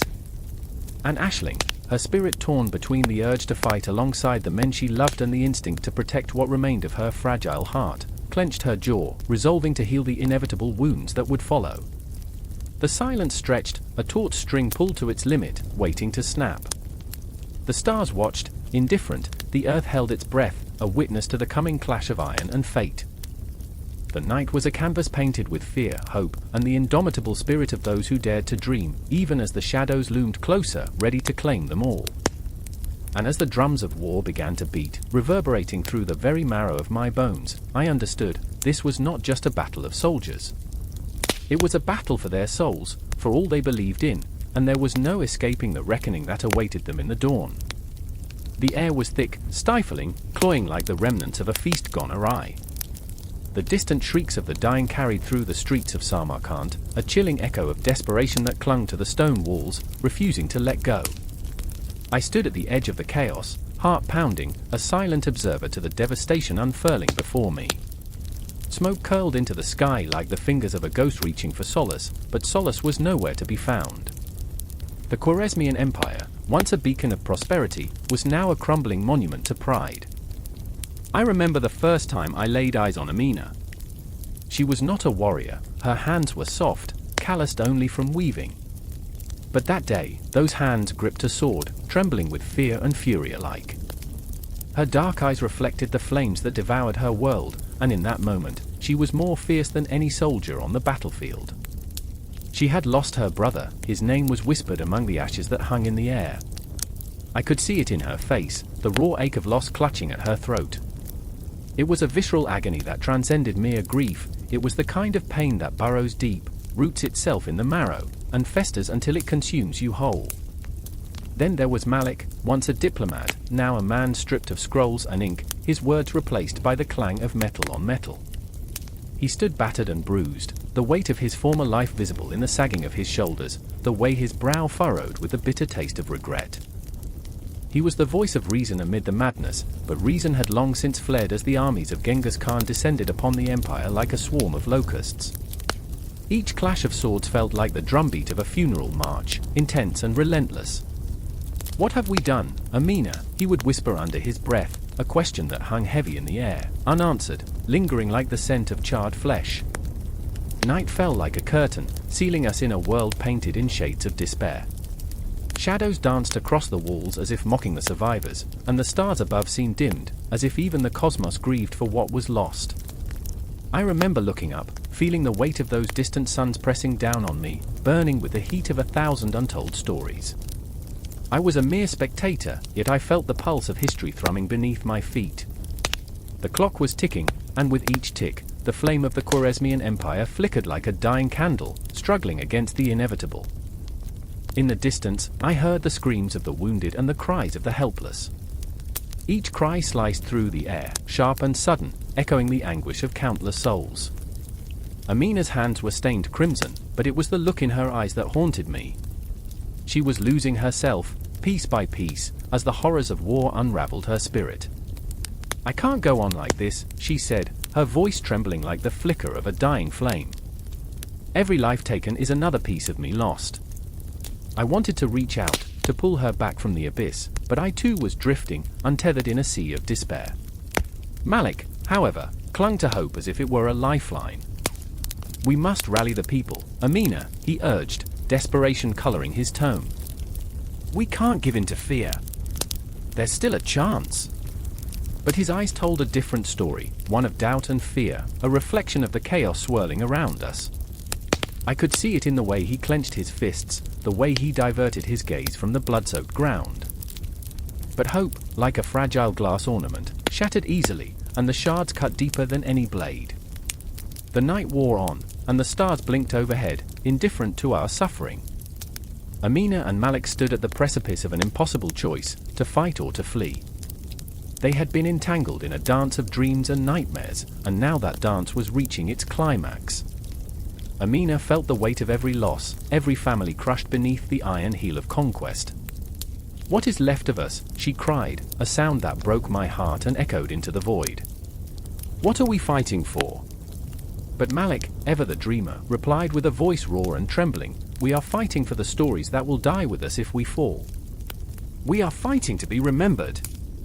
His words hung in the air like a promise, a desperate hope that seemed both ludicrous and beautiful. As dawn approached, the sky bled with the colors of a new day, but it was a false dawn.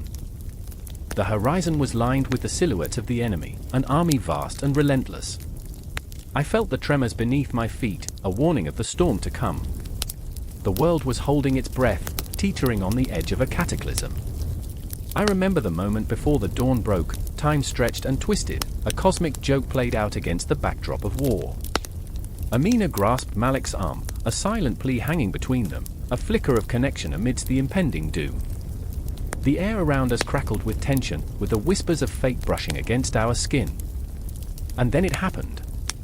As the first light of day ignited the sky, the clash of steel and the cries of warriors filled the air, rising like a symphony of chaos. My heart raced, caught in the rhythm of battle, the pulse of life and death intertwined.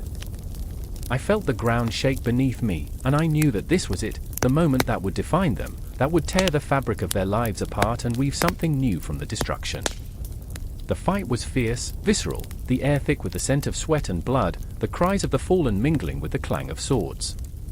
Amina fought like a tempest, each swing fueled by rage and sorrow, while Malik struggled to hold the remnants of his convictions together. They were caught in a maelstrom of emotion, fear, love, regret, and an unyielding desire to survive. But as the sun rose higher, illuminating the battlefield in a harsh reality, the shadows of their past loomed large over them, threatening to consume everything they held dear. Amina fought not just for survival but for reclaiming her brother's memory. Malik fought to salvage the remnants of his shattered beliefs. In that moment, as the world spun into chaos, I realized that their journey had only just begun. The echoes of their struggle would ripple through time, intertwining with the threads of history, carrying their pain and hope into eternity. The campaign against the Khwarezmian Empire was more than just a clash of swords, it was a testament to the human spirit, a raw, unfiltered representation of the fight to remember, to exist, against the backdrop of annihilation. And as I stood amidst the flames and the fury, I understood that this was not an end but a beginning, one that would resonate long after the last blow had been struck, reverberating through the ages like the haunting cries of the forgotten. The winds howled like lost souls as the sun sank below the horizon, throwing deep shadows across the war-torn streets of Lviv. I remember crouching behind the crumbling remnants of a stone wall, heart hammering, the metallic tang of fear clinging to my tongue. The echoes of gunfire rang out, punctuating the silence like the desperate gasps of the dying. In that moment, the air was thick with dread, vibrating with the memories of a city once vibrant, filled with laughter and music, now reduced to whispers in the dust. Marta, her breath shallow and trembling, pressed her back against the cold stone, eyes wide with terror. She was a mother, fierce and flawed, the kind of woman who could wield a wooden spoon like a sword when her children misbehaved. But here, in this crucible of chaos, she was stripped of her domestic armor. "I can't do this," she whispered, her voice a threadbare whisper, almost lost in the wind. I saw her eyes darting, searching for her two small children, and I felt the weight of her despair penetrate my chest like a dagger. Across the street, Dmitri stood frozen, gripping his rifle like a lifeline. I remember how he had once laughed, the sound rich and warm as he recounted tales of his drunken escapades under starlit skies. But now, the humor had drained from him, replaced by a hollow resolve. He was a soldier, yes, but with every moment that passed, the lines between duty and survival blurred into a murky confusion. The shadows danced around him, twisting like specters, reminding him of the bright future he had envisioned before the world had gone to hell. "What are we fighting for?" he muttered to no one, the question hanging thick in the air, unanswered and agonizing. In that eerie twilight, amidst the crumbling bricks and the distant cries of the wounded, a plan began to unfurl in the depths of my mind, a desperate, reckless plan. I remember a flicker of hope, a spark ignited by the thought of rallying the remaining souls who still believed in something greater than fear. "We must move," I insisted, my voice a rasping echo of defiance, cutting through the thick fog of hopelessness. "We can't just wait to die here." Marta's gaze turned towards me, a mixture of disbelief and desperation flickering in her eyes. "Move where?" she hissed. "To what end?" "Anywhere but here," I shouted back, the words exploding from me, raw and unfiltered. The truth was, we were all ghosts trapped in a haunted city, our dreams shattered beneath the relentless boots of invaders. But I could not let that darkness swallow us whole. I refused to bow to despair. The air crackled like a storm about to unleash its fury as Dmitri turned to us, eyes glinting with sudden resolve. "If we're going to do this, we need a strategy," he said, grounding us with his steadiness. "We can't just run blind into the night." Fear and determination collided within me, and I felt the weight of the world press upon my shoulders. Under the cover of night, we slipped into the shadows, the city a labyrinth of danger and lost hopes. Each alley felt alive, pulsing with the memories of those who had walked before us, ghosts whispering secrets of survival. I remember the silence that ensued after the chaos, the unnerving stillness that settled like a thick fog, making every step feel like a betrayal. Then came the roar, the sudden surge of enemy soldiers, their shouts cutting through the veil of night like knives. I felt my heart leap into my throat, and every instinct screamed at me to flee, but I couldn't. I wouldn't. Marta threw herself to the ground, covering her head, praying to gods long forgotten. Dmitri, however, didn't hesitate. He raised his rifle, the metal cold and unforgiving in his hands, and the world narrowed to that singular moment, the fate of our small band suspended in the balance. "Fire!" he shouted, voice trembling with a mixture of fear and fury. The crack of gunfire shattered the stillness, and the city erupted. I stood frozen, caught between the pulse of adrenaline and the haunting images of what this war had already taken from us. Each shot rang out like a heartbeat, rapid, echoing, a reminder of the lives at stake, the dreams turned to ash. I remember closing my eyes against the torrent of sound, but I could not escape the screams that followed. We fought not just for survival but for the very essence of who we were, each pull of the trigger a desperate attempt to reclaim our humanity from the jaws of despair. And in those moments, as the battle raged around us, I felt an undeniable connection between us, a fragile thread woven through pain and courage.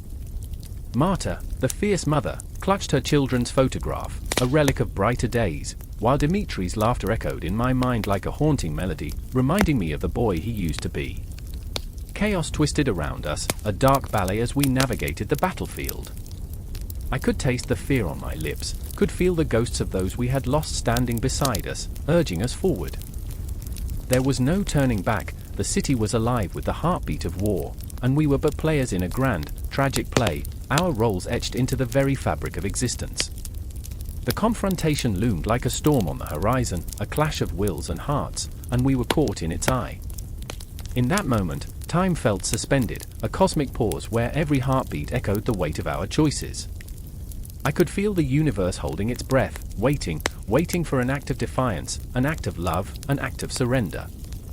I remember, above all, the unbreakable bond forged in the chaos, the flickering flame of hope ignited in the darkest of nights, the pulse of lives intertwining in the face of annihilation. The invasion was not just a physical onslaught, it was a test of the human spirit, a challenge to rise above the ashes. And as the clock ticked on, the shadows whispered promises of survival, of loss, of an uncertain dawn. And so, we moved, hearts pounding, shadows trailing, into the unknown, where every heartbeat echoed louder than the gunfire, marking our struggle against the darkness, a struggle that would be written in the annals of time, a testament to the resilience of the human soul. No conclusions, no resolutions, just the haunting melody of our existence playing on, an echo that would ripple through the ages. The air crackled with an uneasy tension, thick and suffocating, as if the very sky itself held its breath. A single arrow cut through the gathering shadows, piercing the silence, its whistling shriek a prelude to chaos. I stood there, heart hammering against my ribs, caught in the inescapable grip of fate. I could taste the fear in the air, metallic and bitter, mingling with the earthy scent of churned soil and sweat. The battlefield stretched before me, a vast canvas of impending doom. Crisp autumn leaves rustled underfoot, whispering secrets of lives that would soon be lost. I remember the faces of my comrades, etched with resolve yet shadowed by doubt. There was Kalman, a bear of a man, unyielding yet plagued by a sorrow that ran deeper than the cut of his sword. His laughter, once a booming echo, had been replaced by a somber silence. He was a warrior, but inside, he was a shattered vessel, a reflection of the world we were about to plunge into. And then there was Esther, her fierce spirit a beacon in the gathering darkness. She wielded her bow with a precision that belied her fragile frame. I had watched her from afar, marveling at the way she transformed into a tempest on the battlefield, yet off it, she was haunted. Memories of her family, lost to the creeping dread of war, would flicker behind her eyes like dying embers. I could feel her resolve, a fragile thing, teetering on the edge, like a child balancing on a tightrope over an abyss. The battle was upon us, a monstrous wave crashing against the shore of our hopes. I could hear the clash of steel, the cries of the wounded, each sound a dagger plunging deeper into my gut. I remember the sun, bleeding out in streaks of crimson as it dipped below the horizon. It felt like an omen, a celestial warning that all was not well. My heart raced as I clutched my sword, the weight of it both a comfort and a burden. I felt the eyes around me, sharp and piercing, filled with unspoken fears and unshakable determination. And then the horn blared, a sound that cut through the cacophony like a knife, rallying us to the front lines. There was no turning back, we were mere pawns in a game larger than ourselves. Kalman surged forward, his roar drowning out the world, forging his path through the tide of enemies. I followed, propelled by the adrenaline coursing through my veins, each step a testament to our shared resolve. I remember the moment I plunged my sword into the chest of an opponent, the shock of his life slipping away beneath my trembling hands. In that instant, I felt an intoxicating mix of power and horror, a realization that I could take life, yet had no control over my own. Esther fought nearby, her eyes locked on her target, her arrows flying like retribution unleashed. She was a tempest, a whirlwind of fury and sadness, and I could taste the salt of her tears mingling with the dust of the battlefield. In the midst of chaos, I glimpsed her, and for a fleeting moment, the world fell away. But it was fleeting, an illusion shattered by the bone-deep cries of the dying. The clash of metal became a symphony of despair, a haunting melody that would thread itself into my nightmares. I could see Kalman struggling against a foe, a shadow looming over him like a grim reaper. Time slowed. I remember that heartbeat, his and mine, synchronized in a dance of fear. I could scream, but the words caught in my throat, stifled by the weight of the moment. Would I save him? Would I falter? Before I could move, a figure loomed behind him, a blade glinting in the dying light. I lunged, adrenaline fueling my every muscle, but fate is a fickle mistress. I remember the scream, his scream, my scream, a cacophony woven into the fabric of despair. Kalman fell, a giant brought low, and I felt time fracture. The world exploded around me, an apocalyptic storm of blood and shadows. Esther shot an arrow, vengeance in her eyes, but even a tempest can be overwhelmed. I saw her falter, the moment her heart shattered as she realized she was not invincible. I wanted to reach for her, to pull her from the abyss, but chaos enveloped us, a suffocating blanket of despair. I remember the weight of her gaze, filled with both rage and a heart-breaking fear, as the battle raged on, each clash of steel echoing the collapse of our humanity. And then it was over. Silence fell like a shroud, heavy and suffocating. I stood amidst the ruins of what had been, surrounded by the echoes of the fallen. The battlefield lay littered with dreams unfulfilled, laughter silenced forever. Kalman's body lay motionless, and I felt a gaping hole where my heart once resided. Esther fell to her knees, the fight drained from her, her cries mingling with the wind, a haunting dirge that would echo through the annals of time. I remember the aftermath, the haunting quiet settling over the devastation like a ghost. Faces of the fallen lingered in my mind, reminders of lives lived and lost. We were not victors, we were survivors, stumbling through the wreckage of our innocence, bearing the scars of our choices. Shadows whispered around us, memories clawing at our sanity, and I knew we would carry this darkness forever. As I knelt beside Kalman's body, the weight of fate hung heavy over me. The world spun, disintegrating into fragments of despair and sorrow. I was lost, drifting in the wake of our choices, haunted by what had been and what would never be again. There was no triumph here, only the chilling realization that we were forever changed, shadows of our former selves, bound together by shared grief and haunting memories. I remember the cries of the battlefield, echoing through the corridors of my soul. In that heartbreaking silence, I understood, we may have survived the battle, but we had lost so much more than our friends. We were left to grapple with the eternal question, at what cost? At what price? Would we ever be free from the ghosts that danced in the shadows of our hearts? The distant thunder of hooves echoed through the cobblestone streets, a chilling prelude to the storm that was about to break. I could feel the vibrations in my bones, an electric pulse of fear and anticipation. The air hung thick with the scent of sweat and unyielding dread, as if the city itself held its breath, waiting for the inevitable clash. Vienna was a jewel caught in a vice, the weight of its fate resting on the shoulders of those who dared to protect it. I remember the moment vividly, the sun setting behind the hallowed walls, casting long shadows that danced with the grim specters of what might come. In the fading light stood Thomas, the commander, a man whose heart was both a fortress and a prison. He paced like a caged animal, his brow furrowed with the gravity of command, yet inside him raged a tempest of self-doubt. "What is a general without his soldiers?" he muttered, glancing toward the horizon, where the banners of the approaching Ottoman Empire flapped like the wings of death itself. Then there was Lena, a healer, her hand stained with the blood of the wounded and the dying. I watched her prepare her herbs, the fragrant scents wafting through the air, both a comfort and a curse. "We will need more than just salves," she said, her voice steady but tinged with an undercurrent of fear. "What if the walls break? What if our hearts fail?"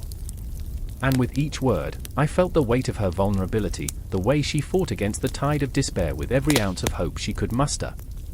In those moments, time felt warped, as if the ticking clock in the tower above us was mocking our desperation. Every second stretched, a taut string ready to snap. I could hear the whispers of the past echoing through the streets, tales of glory and ruin entwined like lovers.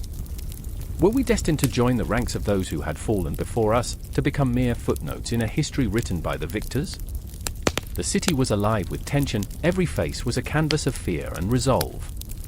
I remember one old man, his gnarled hands clasped as if in prayer. "We've faced worse," he said, but his eyes betrayed him, glistening with unshed tears. I could feel the weight of those words hanging in the air. Worse was a relative term in Vienna. I wondered if he remembered the Black Death, or the fires that had once consumed the very heart of the city. Thomas's voice cut through the haze, sharp and commanding. "We must fortify the walls, secure the gates. Every stone must stand as a testament to our will." His passion burned bright, but behind it lay a flicker of fear, a fear that gnawed at him in silence. He had always been a protector, the one who would charge into battle without hesitation, but now the stakes were higher. Every decision could mean death or survival, and the burden weighed heavily upon him. As I watched, the shadows lengthened, creeping closer, wrapping around us like a shroud. I could sense the ghosts of Vienna's past hovering at the edges of our consciousness, each spirit a reminder of the sacrifices made, the lives lost, the love that once thrived amidst the chaos. What will history remember about us? I whispered into the darkness, but the walls offered no reply, they merely stood, silent witnesses to the carnage that loomed. Lena moved with a certain grace, gathering the wounded, tending to their wounds, her face a mask of determination. "I remember when a simple fever could take a man's life," she said, her voice soft yet resolute. "But we have something they didn't. Hope." The fervor in her words sparked something within me, igniting a flame that flickered against the encroaching darkness. Yet, I could not shake the feeling that hope was a fragile thing, like the petals of a flower crushed underfoot. The night deepened, and with it, the silence became a cacophony of unspoken fears. I could hear the rustle of the enemy's approach, their whispers like a snake slithering closer, coiling around Vienna, ready to strike. And in that moment, I saw it in Thomas's eyes, the desperate wish to protect, to save, to fight against the tide. But what if the tide was too strong? What if we faltered? "Every battle is fought not just with weapons, but with the heart," he said, his voice a low rumble, echoing in the stillness. "And this city is worth fighting for." I could see the raw emotion etched on his face, a fierce determination born from love and loyalty, but also the haunting realization of what defeat could mean. The ground shook beneath us, the walls trembled as if sensing the approaching storm. "Are we ready?" I asked, a pit forming in my stomach, the weight of uncertainty gnawing at my soul. But before Thomas could answer, a distant sound erupted, the unmistakable clang of metal against metal, a herald of the chaos that was about to unfold. Lena's eyes widened, a reflection of the fear that gripped us all. We must hold on to each other, she said fiercely, gripping my hand tightly. Whatever happens, we will face it together. And in that moment, I felt a surge of connection, a bond forged in the crucible of shared terror. It was a promise wrapped in the uncertainty of the night, a reminder that even in the face of annihilation, we were not alone. The shadows loomed larger, and as we prepared to confront the unknown, a single thought echoed within me, drowning out the chaos. This is not just about survival, it's about what we leave behind. With every heartbeat, the weight of our choices bore down on us, each breath a reminder of the fragility of life and the strength that comes from unity. As I stood on the precipice of the unknown, I could feel the storm gathering, the wind swirling around us like the ghosts of our ancestors, urging us to stand firm. And in that moment, we were not just defenders of a city, but guardians of a legacy, ready to face whatever might come, together. The siege was not just an assault on our walls, it was a battle for our very souls, and we would fight until our last breath. The moon hung low over the plains, a pale ghost illuminating the night like an unblinking eye. Shadows danced along the horizon, flickering with the torches of soldiers, their faces hardened by fear and ambition. I stood there, heart pounding, the metallic taste of dread lingering on my tongue. This was no ordinary night, it was the eve of war, a cacophony of clashing wills, where dreams of glory and nightmares of death intertwined like the twisted roots of ancient trees. In the distance, the sound of hooves thundered through the air, a rhythmic pulse that resonated with my own racing heart. The ground quaked beneath the weight of horses, their manes wild as the spirits of the fallen, charging toward an uncertain fate. And in that moment, I saw him, Ögedei Khan, his silhouette sharp against the dim glow of the torches, a master of strategy and savagery, his eyes glinting with a fire that could ignite armies. He was a man of innovation, of brutal genius. I remember the first time I saw him, leading his men with an unyielding resolve, a man who made war an art and slaughter a science. I remember how he transformed chaos into order with his mind, like a conductor commanding a symphony of destruction. The Mongol army was not just a horde, it was a relentless machine, fueled by his vision. His innovations crackled in the air around us, faster horses, stronger bows, strategies that reshaped the very fabric of combat. There was Torak, his closest commander, standing by my side, his face a mask of stoicism that birthed an ache in my chest. Torak was a warrior forged in the fires of countless battles, yet he bore a burden heavier than iron. The fear of failure gnawed at him, clawing at the edges of his mind. I saw it in the twitch of his fingers, the way his gaze darted toward Ogedei, seeking approval, salvation. "I can't let him down," he muttered, almost to himself, and I felt that truth sliced through the night. How do you carry the weight of a man's expectations when the world around you is crumbling? When the ground beneath your feet is slick with the blood of the innocent and the guilty alike?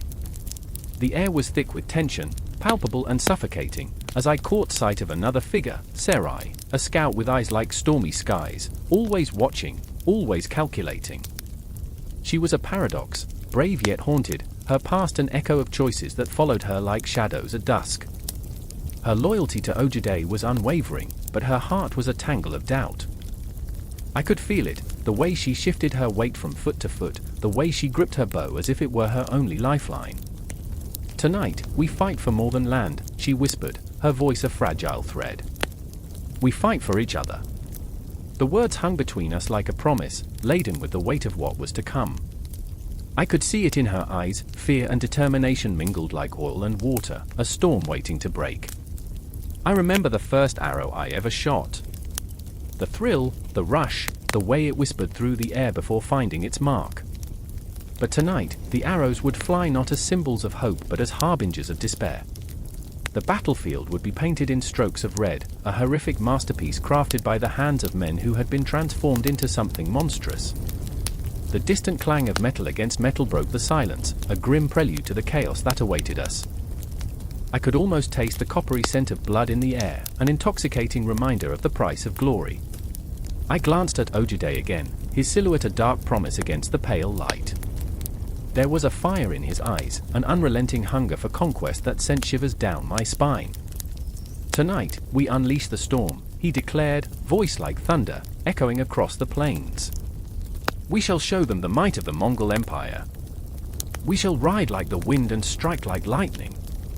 Those words ignited something deep within me, a fire that threatened to consume my very soul. I felt the weight of destiny pressing down, the echoes of history whispering in my ears, urging me to join the fray. But there was also a flicker of doubt. What if we were the storm that destroyed everything in its path? As the hours stretched into eternity, the tension grew unbearable, a living thing that wrapped itself around us. I could feel it tightening like a noose, the anticipation swelling until it threatened to explode. The distant hoots of owls morphed into a chilling chorus, an eerie reminder of the darkness that enveloped us. Suddenly, a horn blared in the distance, shattering the fragile silence. It was like a bolt of lightning striking through the night, electrifying the air with the promise of violence. The time had come. Together? Torak shouted, voice rising above the fray, and I felt the collective heartbeat of the men and women around me. Each pulse echoed with the same fear, the same resolve. Together we were stronger, yet the knowledge that we could fall apart at any moment hung in the back of my mind, a specter that refused to fade. We surged forward, a tidal wave of fury fueled by Ogedei's innovations, the mounted archers, the swift cavalry, strategies that had been meticulously crafted in the shadows. The battlefield exploded around us, a cacophony of screams, the clash of steel, and the heart-wrenching cries of the fallen. In that chaos, I caught a glimpse of Sarai, darting through the fray with the grace of a shadow, her bow singing a cruel song of death. I felt the weight of my own fear swallow me whole as I saw Torak, fierce and unyielding, charging into the heart of the maelstrom. The conflict was no longer just a battle of might, it was a battle for souls. The ground was soaked with the remnants of dreams, of lives cut short, and as we fought on, I could feel the ghosts of those lost whispering through the chaos, urging us to remember. To remember the cost of war, the weight of every decision, the heartache that would follow long after the last arrow fell. Each moment stretched and twisted, a fleeting dream caught in a web of time that spiraled out of control. This wasn't just warfare, it was an awakening, a brutal reminder of what it meant to be alive, to fight tooth and nail for the very essence of existence. As I plunged into the heart of the storm, every heartbeat echoed through my veins, a desperate rallying cry amidst the chaos. The night was alive, thrumming with the promise of horror and the flickering hope that perhaps, just perhaps, we could forge a new path from the ashes of despair. The sky hung low, bruised and swollen, a tapestry of darkness threatening to spill its secrets. I stood amidst the flickering shadows of the camp, the wind howling like a caged beast, its cold fingers clawing at my skin. I could feel the weight of thousands of eyes, souls tethered to the very fabric of the earth, waiting, always waiting. Batu, my comrade, his face a mask of dread and defiance, clutched a wooden talisman, its surface worn smooth by the prayers of generations. "This has to end," he whispered, his voice barely a tremor in the raging storm. His faith, a fragile candle flickering against the tempest of uncertainty, seemed to echo through the chaos. I wanted to believe in something, anything, but all I felt was the churning void within me, a black hole of doubt drawing me deeper into despair. And then there was Aisha, her spirit a wild flame, dancing in the shadow of our doom. She had once spoken of her dreams, visions of the eternal blue sky where the great Khan would welcome the souls of the brave. But now? Her gaze was fixed on the darkness, a tempest swirling in her heart. "What if the sky has turned its back on us?" she would mutter, her voice trembling. I could see the fear in her eyes, fear of the gods, yes, but more so of ourselves. Around us, the camp was a tapestry of tension, men clutching their swords as if they could ward off the invisible specters roaming in the night.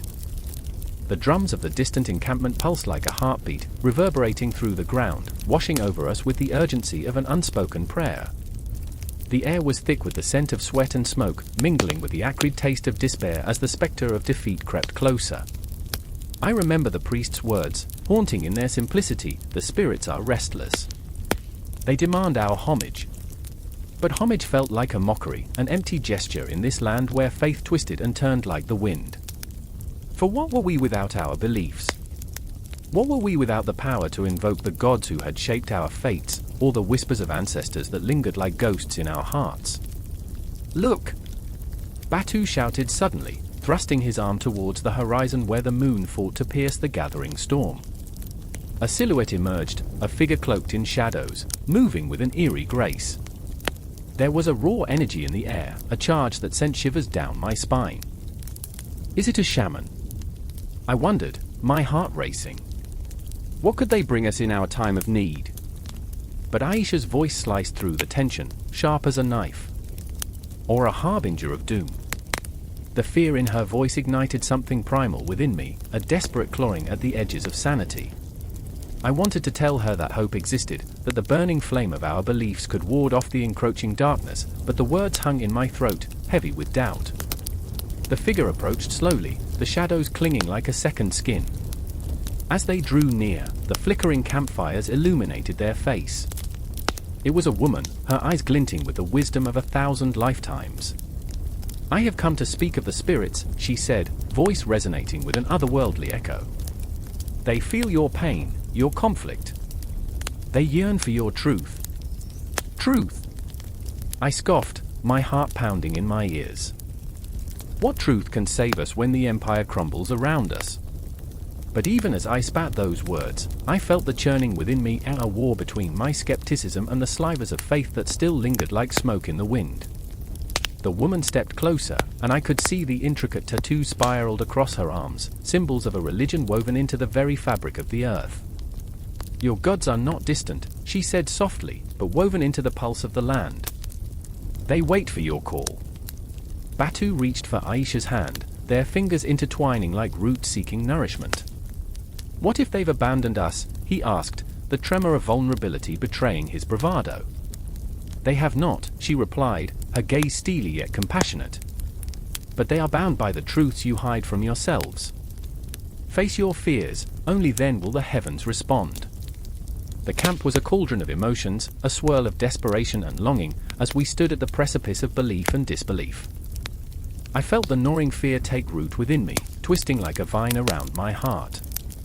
What if the gods had indeed turned their backs on us? What if our lives were mere flickers in a vast cosmic joke?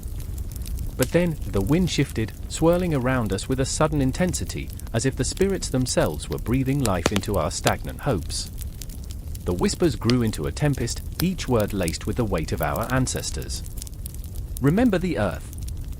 Remember the blood that binds us." I could feel the pulse of the cosmos reverberating through me, igniting something forgotten deep within. "I remember," I whispered, the words spilling forth like a melody desperate to break free. Aisha's voice joined mine. "I remember the fires we lit, the songs we sang." Batu's laughter rang out, raw and unhinged, a sound of defiance against the howling chaos. "I remember the warriors who fought, who prayed for victory in the dark."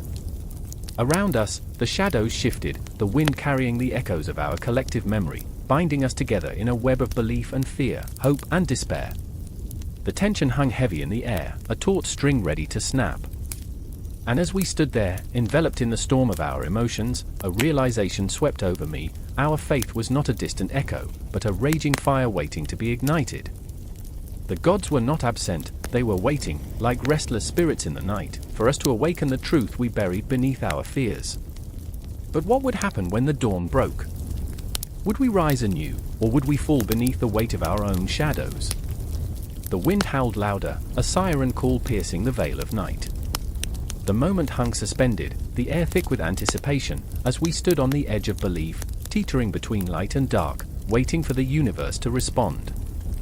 The shadows flickered, the fire crackled, and in that haunting stillness, we held our breath, each heartbeat a prayer, each whisper a promise to the gods who watched from the gaping abyss. A chill ran through the night air, sharp and biting, whispering secrets of dread as the moon loomed high, a pale guardian observing the land below. I stood at the edge of the encampment, the shadows of the tents flickering like restless souls. They say the Yasa is a law, a binding chain that holds the empire together, but tonight, it felt more like a noose tightening around the neck of all who dared to breathe its name. I could hear the murmur of men, their voices low yet charged with anticipation, as if the night itself was holding its breath, waiting for chaos to erupt. I remember the first time I saw Beta, his fierce eyes reflecting the firelight, full of dreams and ambition. He was the kind of man whose laughter could drown out the howling winds, yet now, his face was a mask of worry, lines etching deeper with every passing moment. "Do you believe the Yasa could protect us?" he asked, his voice breaking the tense silence. I wanted to tell him it was more than a set of laws, it was a living, breathing entity woven into the very fabric of our existence, but the truth sat heavy on my tongue. It was a beast that could turn on its master. Then there was Aisling, her spirit like a wildflower growing through the cracks of a stone, resilient in the face of destruction.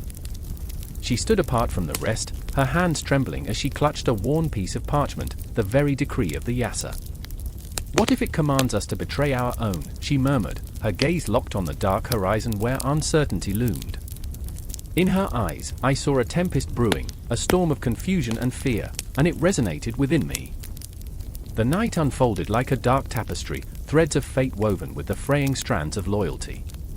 I could feel the tension building, a palpable energy crackling in the air, thick enough to choke the bravest of warriors. I remembered a story I had heard as a child, how the Yasa was born from the whispers of the eternal blue sky, how the great Genghis Khan himself had carved it from the bones of the earth. But here, under the reign of his son Ogedei, the law felt more like a curse, a shadow looming over everything we held dear. "Beta, do you think we can survive this?" I asked, my heart thudding against my ribcage, desperate for assurance. His silence was deafening, and in that moment, I feared we were all just players on a stage, the script written long before we took our first steps. The Yasa dictated everything, from the lives we led to the breaths we took, yet still, it felt like a game of chance, each decision a roll of the dice. The flickering flames cast eerie shadows on the ground, and I could almost hear the whispers of the past, the echoes of those who had defied the Yasa and paid the ultimate price. "Remember the tale of the man who spoke out against the law?" I couldn't help but muse, my voice laced with a nervous laugh. "They say he got his tongue cut out. A real lesson in silence, eh?" Beta chuckled, though it was hollow. The laughter hung in the air, a fragile thread that barely held us together. But the laughter faded as the reality set in, a dreadful weight pressing down on our chests. Aisling's eyes darted around, scanning the faces of those around her, searching for hope amid the despair. "If Ogedei wants blood, we must give it," she declared, her voice rising above the murmurs. It was a declaration of war against our very souls, and I felt the truth of it seep into my bones. The Yasa could demand loyalty, and loyalty could demand sacrifice. And then it came, the undeniable sound of approaching hooves, a thunderous echo that rattled the air. My heart raced, and I turned to Beta, his face pale, the laughter replaced by terror. The guards rode in like specters, cloaks billowing, eyes cold as ice. The decree had come down, and it was not the kind we could ignore. "Those who defy the law shall face the consequences," their leader boomed, a voice like gravel, each word a hammer striking a nail into our fate. "Beta, we can't let them take you," I whispered, my voice barely more than a breath. I could feel Aisling's grip tighten on the parchment, her determination radiating like a beacon in the consuming darkness.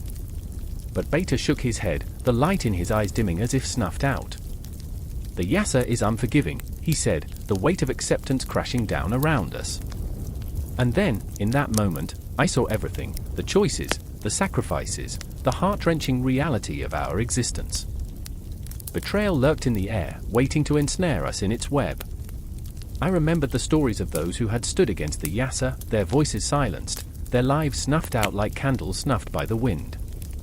We were mere pawns, living under the shadow of a law that could twist and turn, shape and mold us into something unrecognizable.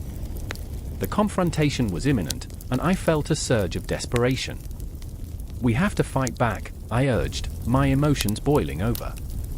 But Aisling's eyes glimmered with a fierce resolve, and I knew then that the battle was not just against the guards or the Yasa. It was against the very essence of who we were, the struggle between loyalty and self-preservation. As the darkness deepened, and the guards drew nearer, shadows danced across the faces of my companions. It felt like the universe was holding its breath, waiting for the moment of reckoning. I could feel my heart pounding, echoing the chaos around us, a storm building, waiting to break free. "Whatever happens, remember this," Beta said, clutching my hand tightly, his grip a lifeline. "We are not alone." In that shared moment of terror, something shifted within me, the weight of the Yasa transforming from a burden to a rallying cry. I could feel the world shifting, the air thick with anticipation, and as the guards advanced, I knew we had only one choice left, to face the tempest together. And so, as the night closed in, a chilling silence settled over us, the weight of the Yasa pressing down like a shroud. I could sense the impending storm, the clash of wills, and the gravity of the choices we had yet to make. Each heartbeat echoed with fear and hope, and as the shadows surged forward, the world seemed to hold its breath, caught in the throes of a law both sacred and profane. The Yasa was not just a decree, it was the pulse of our existence, the law that bound us, and in its dark embrace, we found not only our fear but our strength. And in that terrible silence, as the confrontation loomed, I realized we were ready to challenge the very essence of fate itself. The true test was not only survival but the fight for our souls amidst the unyielding shadows of the Yasa. The air crackled with urgency, a heavy tension that hung like a storm cloud over the bustling marketplace. I stood there, heart pounding, as merchants haggled over silks and spices, their voices a chaotic symphony. It was the pulse of the Silk Road, a vein of commerce, a throbbing testament to humanity's insatiable hunger for connection and wealth. But beneath the bright silks lay a darker truth, a raw desperation that gripped at the edges of every smile, every deal struck. I remember the moment vividly, a scream pierced the air, shattering the mundane chatter. A woman, her hand stained with the colors of the earth, stumbled back, her eyes wide with terror. "They've come," she gasped, and just like that, everything shifted.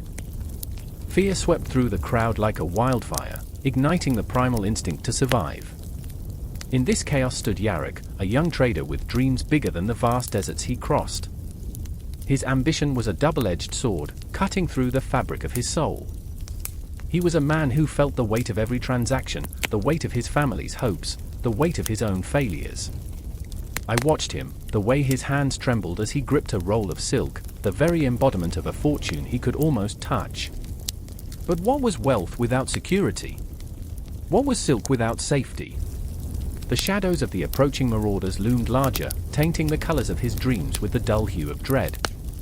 Across the square, wrapped in the shadows of an old stone archway, was Myra. She was a seamstress, her fingers deftly weaving patterns into fabric, each stitch a prayer for a better tomorrow. But today, her world was unraveling. As she watched the panic spread, I could see the flicker of hope battling against despair in her eyes. She was tethered to this place, to her family, to the past, and yet the Silk Road promised more, the unknown, the freedom to carve her destiny. Yet here she was, torn between two lives, unable to choose. The marketplace erupted in chaos, the clamor of panic rose like a tide. I felt it, a cold rush of fear. I had come to witness the promise of trade, the glorious exchange of goods, but now I was drowning in the reality of loss.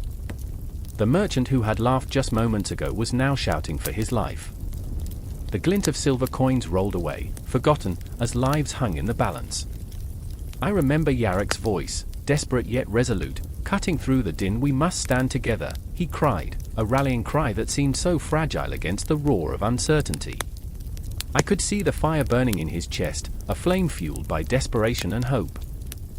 He was flawed, reckless in his ambition, but in that moment, he was a hero, one who would face the storm head-on.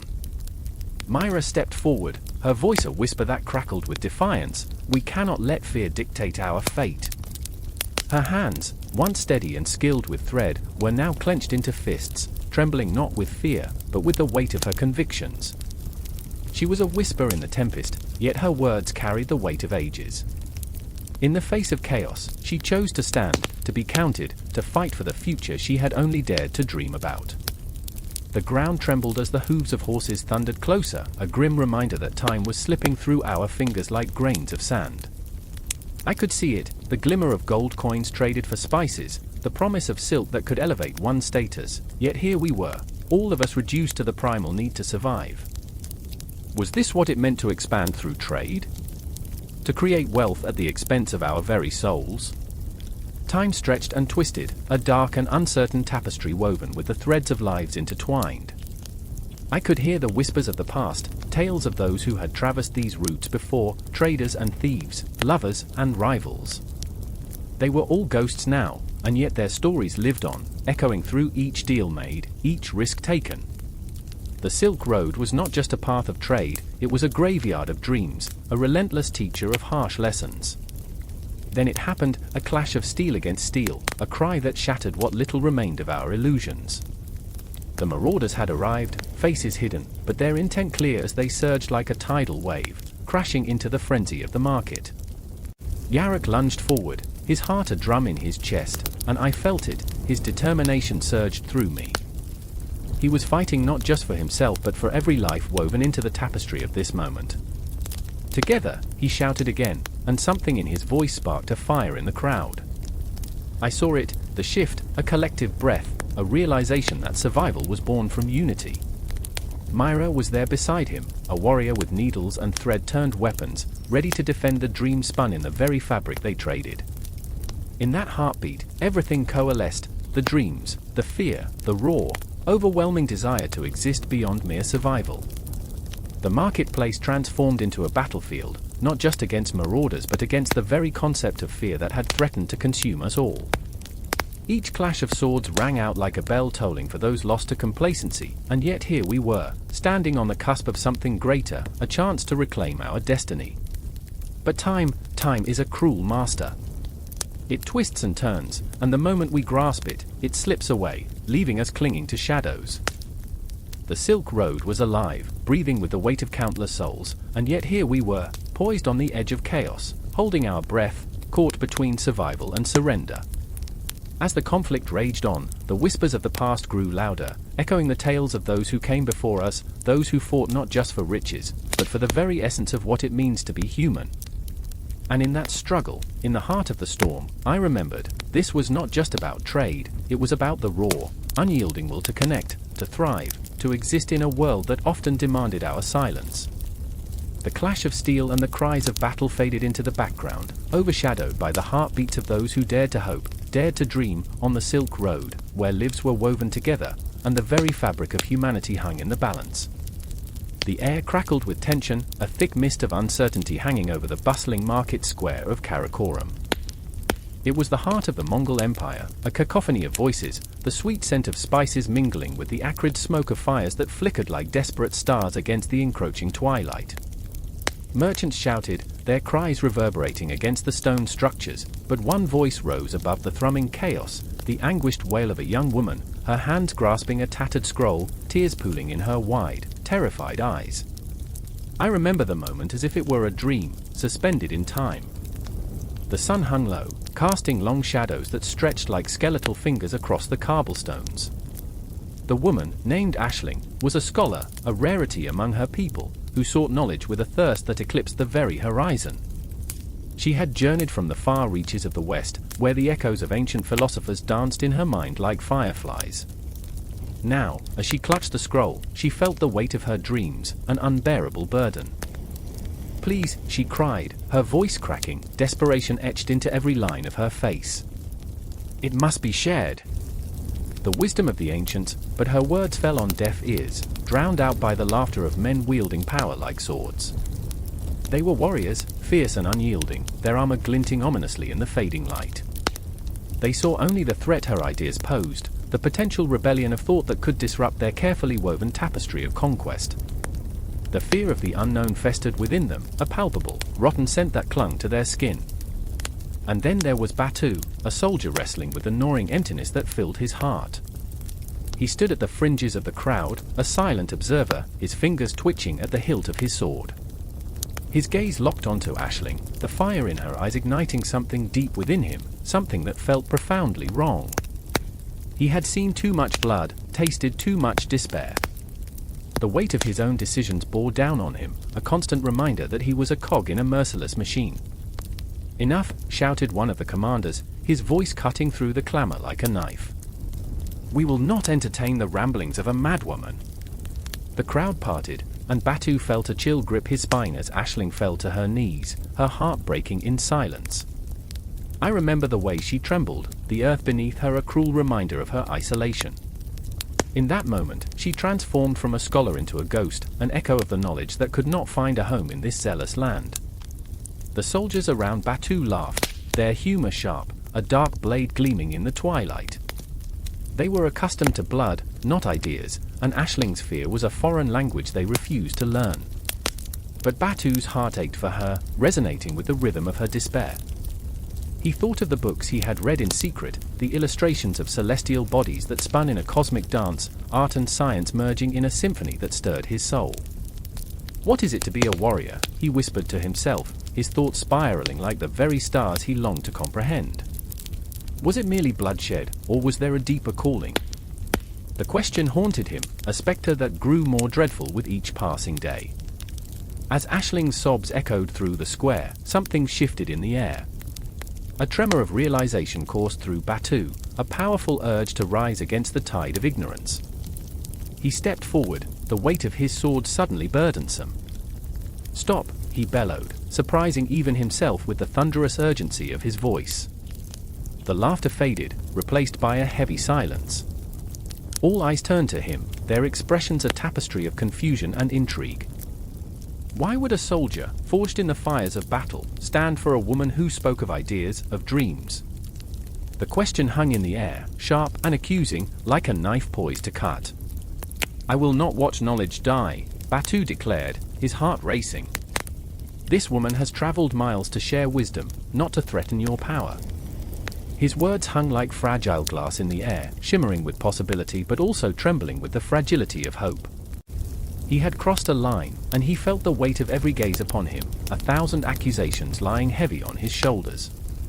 Aisling looked up, eyes wide with disbelief, and in that gaze, he saw a flicker of something unnameable, a connection, a shared understanding of the power that words could wield, the beauty found in the marriage of art and science. For a moment, time stilled, as if the universe held its breath, caught in the tension between fear and hope. But the moment shattered as the commander stepped forward, rage etched into his features. "You dare defy me," he growled, a predator cornering its prey. Batu's heart thundered in his chest, echoing the pulse of 1,000 battles fought and won, yet this felt different, the stakes were higher, the consequences sprawling like shadows behind him. "I dare to hope," Batu replied, his voice steady, though his insides writhed with uncertainty.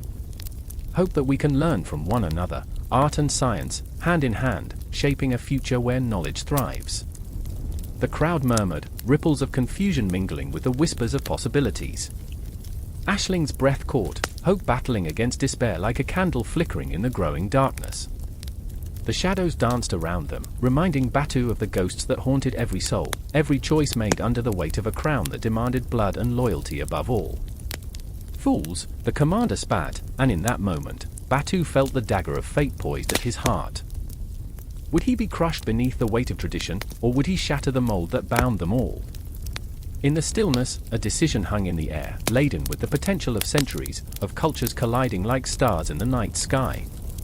They were on the precipice of something extraordinary, and it felt like the very cosmos was holding its breath, waiting for them to leap into the unknown. And as darkness enveloped the market square, the confrontation loomed like a storm above, ready to unleash fury and brilliance in equal measure. The clash of ideas, the fight for a future unfurling like the delicate petals of a flower daring to bloom in an unforgiving landscape, was only just beginning. A single raindrop fell from the sky, shattering the silence of the night. It whispered secrets, a soft promise of storms to come. I remember the way the air crackled with tension, filled with an electric anticipation that hummed beneath my skin. Outside the dimly lit room, shadows danced, twisting their fingers around the edges of my thoughts. Just a few hours before, I had been seated across from Mikhail, the ambassador of our neighboring state, his piercing grey eyes like shards of ice cutting through the fog of diplomacy. "Peace is a fragile thread," he had said, his voice low, gravelly, as if the weight of history pressed against him. "One tug, one pull, and it unravels." I had nodded, but the truth lay heavy in my throat, a bitter pill coated in layers of fear.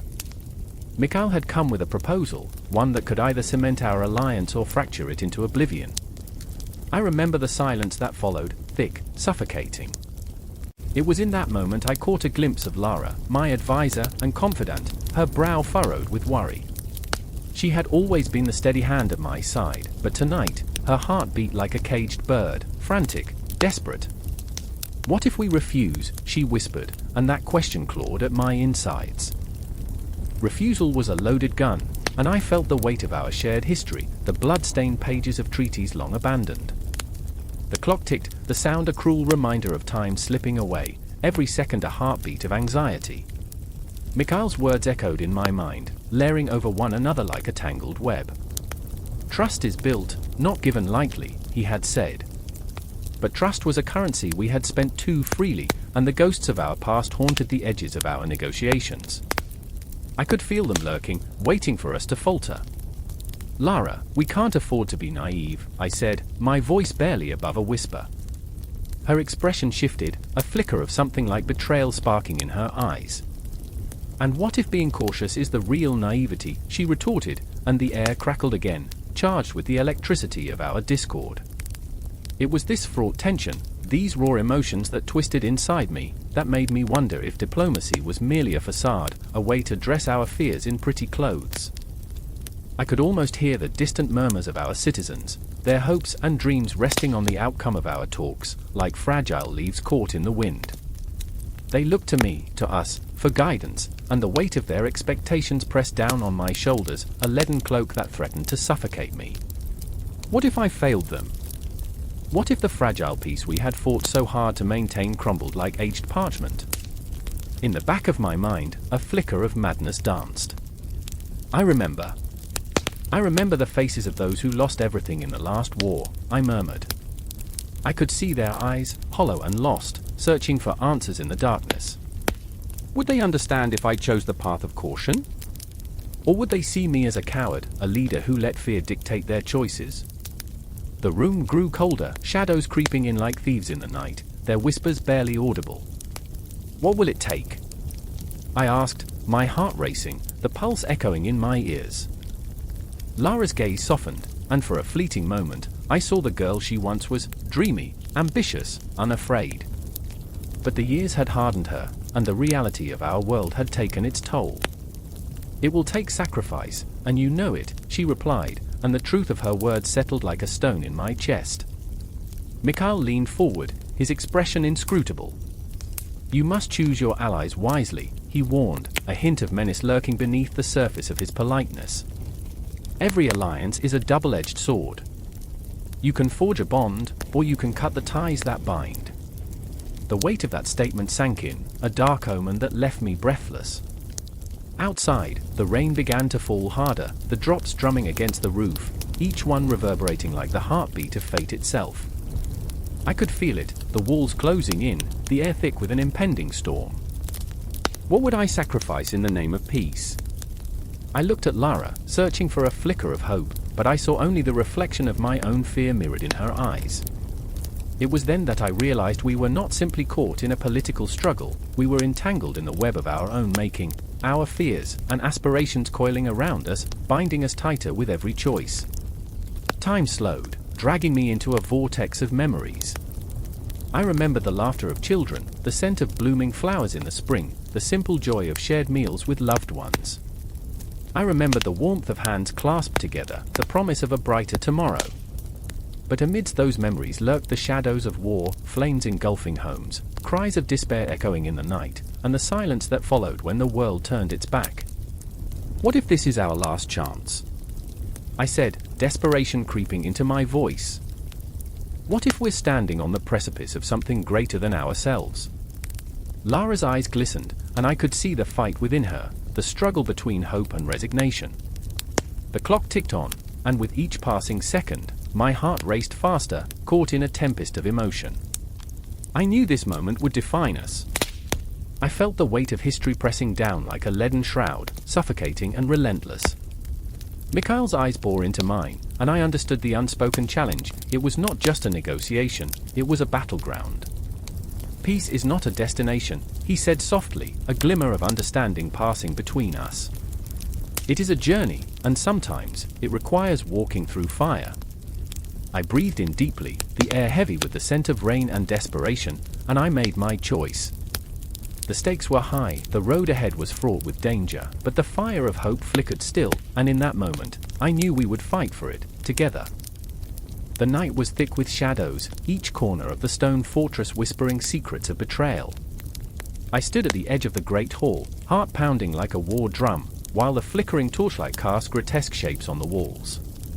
I could feel the weight of my brothers' gazes, each one a dagger aimed at the very core of my ambition.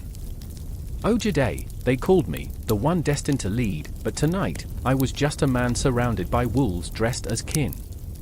I remember the smell of blood, but not of battle. No, this was the blood of dreams, spilled on the cold, unforgiving ground of ambition. Kublai and Tului loomed behind me, their faces taut with jealousy and resentment, as if their very souls were twisted knots of dark energy. Each heartbeat echoed in the silence, a countdown to an inevitable clash. The air crackled, electric with unspoken words, and somewhere deep in my gut, I felt a pull, a warning of the storm ahead. What makes you think you're worthy, Ogedei? Kublai's voice sliced through the tension, sharp and biting. He was the oldest, the one who bore the weight of expectation like a crown of thorns. You've always been the favored son, but power isn't a gift, it's a curse. His words dripped with venom, and I could see the truth buried in the layers of his anger. I felt it, too, a gnawing fear that perhaps I was unworthy. The throne whispered promises, yes, but it also echoed the screams of those who had fallen before me. It was intoxicating and terrifying, the very essence of power, an elixir that could either elevate or destroy. I turned to Tului, my younger brother, whose loyalty was as fragile as glass. He stood there, a puppet caught between strings of loyalty and ambition, his eyes darting back and forth like a deer caught in the hunter's gaze. "You don't want this," he said, his voice trembling, a plea wrapped in desperation. "The throne will devour you." "Devour me?"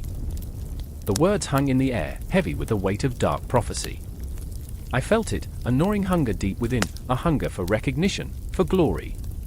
The echoes of our father's legacy loomed over us, a ghostly spectre urging us on, whispering promises of greatness. But greatness came at a price, and I could sense the scales tipping, the balance of love and hatred swaying precariously on the edge. My heart raced as I stepped forward, the torchlight illuminating my face, casting shadows that danced like restless spirits. "You think I don't know the cost?" I spat, my voice rising, quaking with emotion, each syllable drenching the air with my fervor. "I have toiled in the fields of war, bled alongside our father. I will not shrink back into the shadows." My words hung there, a fragile thread weaving through the tension. For a heartbeat, silence reigned. Then Kublai laughed, a hollow, mocking sound that ricocheted off the stone walls.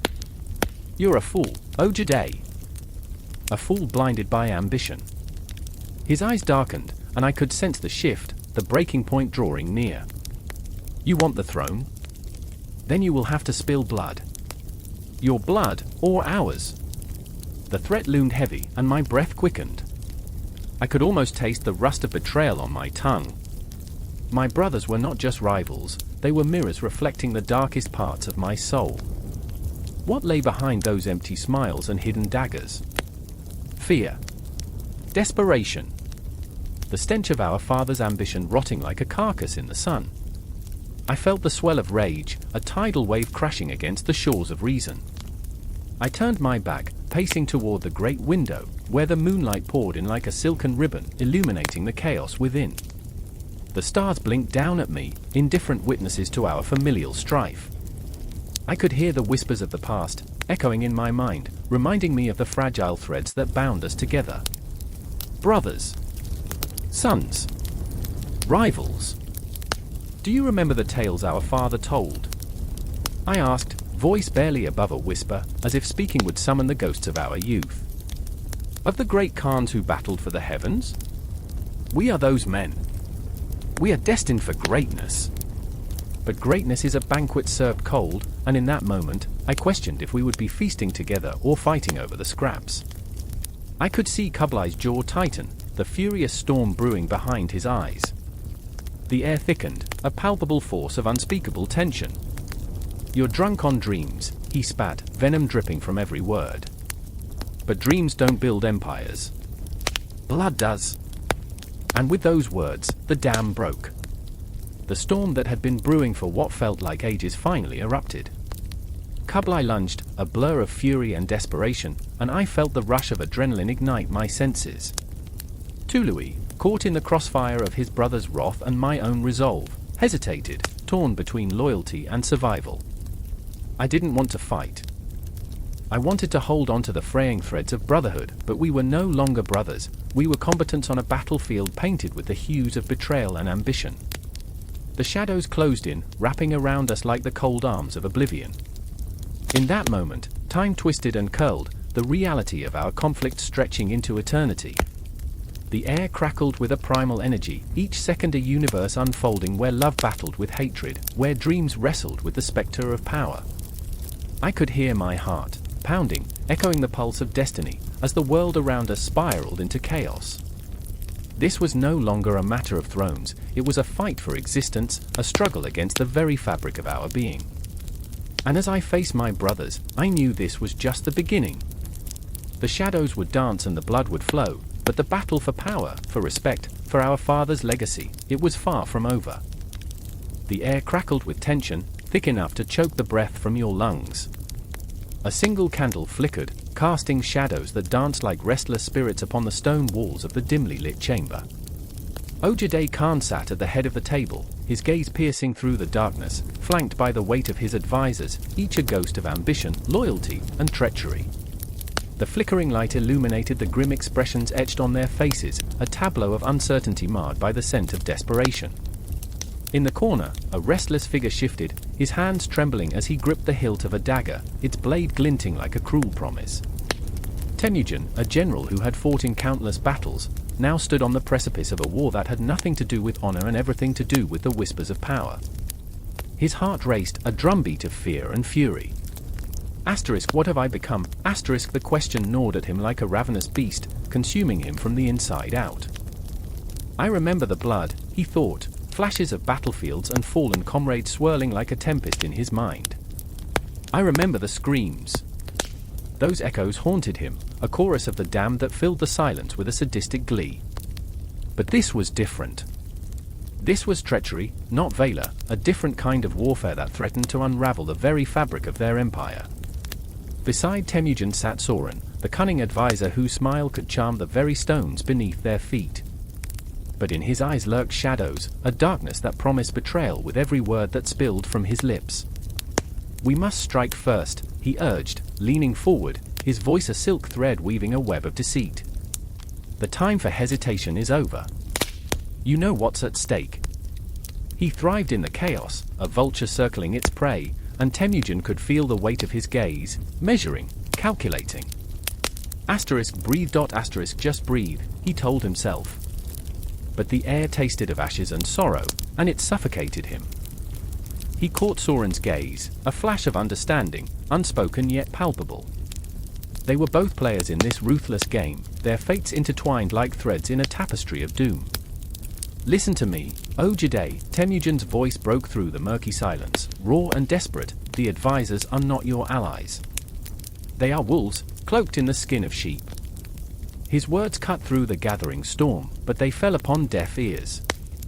Ogedei's expression was inscrutable, a mask hiding the turmoil that churned beneath the surface. Was he a puppet, dancing to the strings pulled by those who feasted on ambition? Or was he the puppet master, paralyzed by the weight of his own power? The candle flickered once more, casting a ghostly glow upon Ogedei's face. "And what do you propose?" His voice was steady, but the tremor in his hands spoke volumes. Temujin felt the chasm widening between them, loyalty on one side, ambition on the other. The room was charged with the electric pulse of 1,000 unspoken arguments, a volatile mix of fear and longing. "Trust no one," Temujin said, his voice a whisper, heavy with the weight of memories. "Not even me." It was a confession that cut deep, the words bled from his lips like a sacrilege. Soren's laughter ricocheted off the walls, cruel and mocking. "Ah, but how poetic! A soldier who fears his own shadow." The words stung, but the truth behind them cut deeper. Temujin had walked through darkness, had danced with death, yet here he stood, trembling in the face of his own kin. "Fear is a poison," Temujin murmured, his eyes locked onto the flickering flame. "And yet it is also a shield." The candle burned, a fragile flicker in a tempest, and he could almost hear the whispers of the past, a chorus of the fallen, urging him to remember, to fight, to rise against the tide of betrayal. But betrayal was a seductive mistress, coaxing him with promises of glory and power. Soren leaned in closer, his breath warm and tainted with deception. You want victory, don't you? Then let's not waste another moment. Imagine the empire we could build. His words dripped with honeyed malice, a poison meant to ensnare even the fiercest of hearts. Outside, the wind howled like a wounded animal, a mournful symphony that echoed the dread inside the chamber. Temujin's heart raced, caught in a whirlwind of emotions, loyalty to a brother, hatred for the treachery that gnawed at the edges of their world. He felt the weight of the dagger at his side, a tangible reminder of the thin line between life and death, between honor and betrayal. I remember, he whispered, the memories flooding his mind like shadows creeping across the walls. I remember the day we stood together in the sun, brothers, warriors. The image felt like a ghost, a fleeting memory that mocked his present reality. The past was a haunting refrain, a relentless reminder of how far they had strayed from each other. Victory demands sacrifice. Soren's voice cut through him, sharp as the dagger waiting at his side. What are you willing to give? The question lingered, a haunting echo that wrapped around them like smoke. Temujin's mind raced, battling with the ghosts of his brothers, with the laughter of enemies, with the weight of his own choices. A silence enveloped the room, heavy and oppressive, as if the very air conspired against them. And in that silence, he felt the truth unfurling, dark and beautiful, a realization that he could not escape. The candle flickered once more, a final flash of light illuminating the faces of those who would shape the fate of their world. Time itself seemed to pause, suspended in the fragile balance of power and treachery. The shadows danced, and in that moment, he understood, loyalty was a fleeting whisper in a storm, and betrayal was the only constant. A heart racing with a blend of fear and fury. The storm was coming, and he was caught in its eye. The wheel of fate turned, and they were all players in a game that would end in blood. Temujin felt the resolve harden in his heart, the dagger's promise echoing within him. It was no longer just a battle for power, it was a battle for his very soul. The flickering candle struggled against the dark, and he knew it was only a matter of time before the shadows would seize the light. And as the thunder rumbled outside, he braced himself for the storm. The sun hung low, a molten orb against the vast Mongol steppes, casting long shadows that danced on the ground like lost spirits. I crouched behind a rugged outcrop, heart pounding like a war drum, while a council of warriors gathered just beyond my sight. Their faces were stormy, the air crackled, pregnant with tension. They spoke in low tones, voices trembling with the weight of uncertainty, their fates teetering on the edge of a knife. I could see Ögedei Khan there, his silhouette both regal and haunting, a stark reminder of what power could do to a man.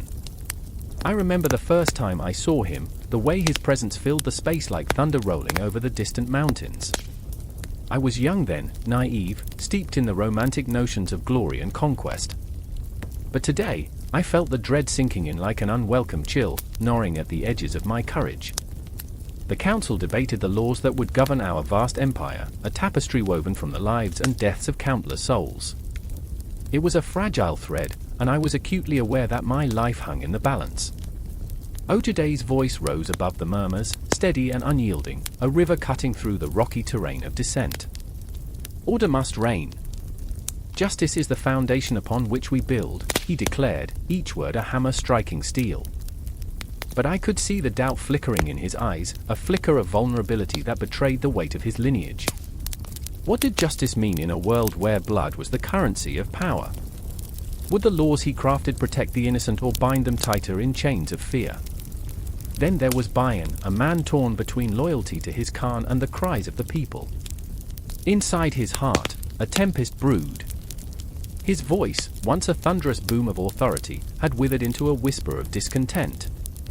But Ögedei, what of the common folk? What of their suffering? The words hung in the air, heavy like the scent of impending rain. I felt my stomach twist, I knew the risk he was taking. In a world where dissent could mean death, he was nothing short of a madman, yet I wanted to believe that his bravery would ignite change. I remember the faces of the people, hollow, haunted. I had seen a boy, once bright-eyed and fiery with dreams, now reduced to a shadow, a mere echo of laughter as he scavenged for scraps. They bathed once a year, so yeah, romance was earthy, I joked to myself, desperate to stave off the dread. Yet even laughter crumbles under the weight of despair when reality is a gruesome specter lurking at the edges of our lives.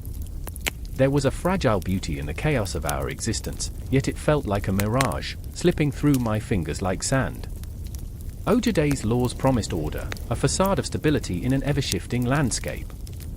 But at what cost?